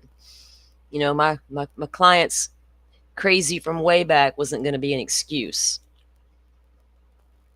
I think you're going to see an overbearing mother who just babied her baby all the way through life. Don't harm him. Bryan can't help it. A dad who was fed up. I don't know. People are going to evaluate it. The cows come home. We're all going to come up with different things. But I don't know if they're suspicious. You know what I'm saying? In that way. So anyway, all right, guys, I'm going to let you go for the day. I'm going to wait for this website to come back up. We do need, we have on the 25th on Friday, we have Lori's sentencing. I will be live for that, so I can finally put her to bed for good. It's like I'm about to do Kohberger, but I got a bunch of documents to dive into, so it'll be a hot minute for that. I'll keep an eye on the website too, and see when it goes live and what we can get out of there. And I will probably be live tomorrow to discuss anything that we can from there and anything else from today I want to talk about. But I'll come back in the morning and do that.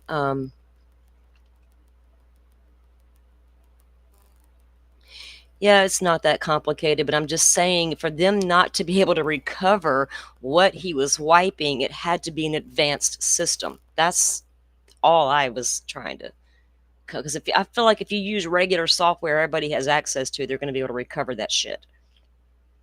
Not if you use a file shredder program where it like overwrites the file, like the actual space where the files were. Yeah, but how many people can just download and access that kind of stuff? Anybody who goes to download.com, that's what I've been trying to tell you. There are tons of programs that do that kind of stuff.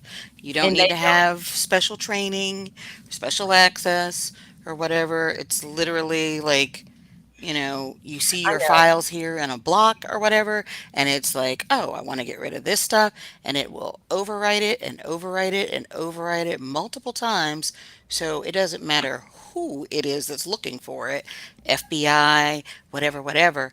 If it's overwritten, you know, like you're not going to get it back. If it's like Oh, I know actually, that, yeah.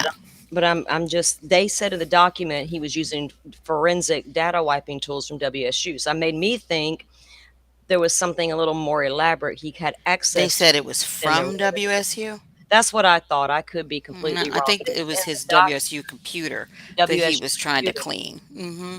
But I don't know if it was at the school he was, because it never elaborated on where it was. I'm just saying I felt like he was using something a little more complicated than what the average person could have accessed and done. That's all. And I could be very wrong, but I think he may have. I don't know. He knows a lot more than we do about criminal justice and criminology tools. So Yeah, but this is something that the average person would not think to look for. You know what I mean? The average person would not like be like, "Oh, yeah, let me go download this program because this is exactly what I need to hide my trail." You know? yeah. Either way, he wiped his shit and they can't recover it. So it is what it is. Dude's guilty as fucking sin. It's crazy for sure. So guys, I'm gonna let you guys go. We don't that's a big black cart with some pictures, and it looks like it was printed out on that paper. I don't know what that damn thing is. But anyway, guys, thank you all for coming and joining us today. Thank you for the support, hitting the like button, and coming back with me every day. I appreciate all you who are here every day outside of the Kohberger case. You mean a lot to me, and we're going to continue to try to keep bringing good content and talk about the cases that matter. I still have a lot of digging to do in the Delphi case. I'm not turning my back on that case. I can't and I won't. So I'm going to be diving into that all of next week. Like I said, Friday, I can't remember what time Lori's hearing or sentencing hearing is, but I know everybody is gathering there.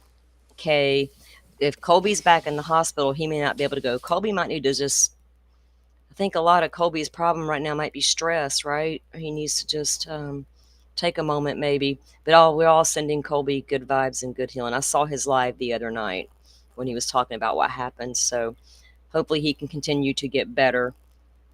But we'll be live tomorrow with Lori's hearing. Joe's there. He'll be getting there sometime today, and he'll be boots on the ground in the courtroom tomorrow. So I'll schedule that up later, and you guys can turn on your notifications and come back for that hearing, because I know a lot of us don't want to miss that one either, because I'm here for all these cases that I've been covering. All right, guys, with that said, I'll let you go, and y'all have a great afternoon, and I'll see you back here in the morning, and maybe we can have something to dive into in that website. We'll see. Thank you for coming up, Dolphin. Can you still hear me? Oh, yeah, sorry I was typing. You're welcome. All right. She used to hack people's MySpace profiles back in the day. Oh, goodness. All right, guys. Well, y'all have a good afternoon. I'll see you back in the morning, and we'll talk about all this then. All right, y'all have a good one. Thank you all for watching this here video. Please like and subscribe and follow. Much love from Little Yas to each of you.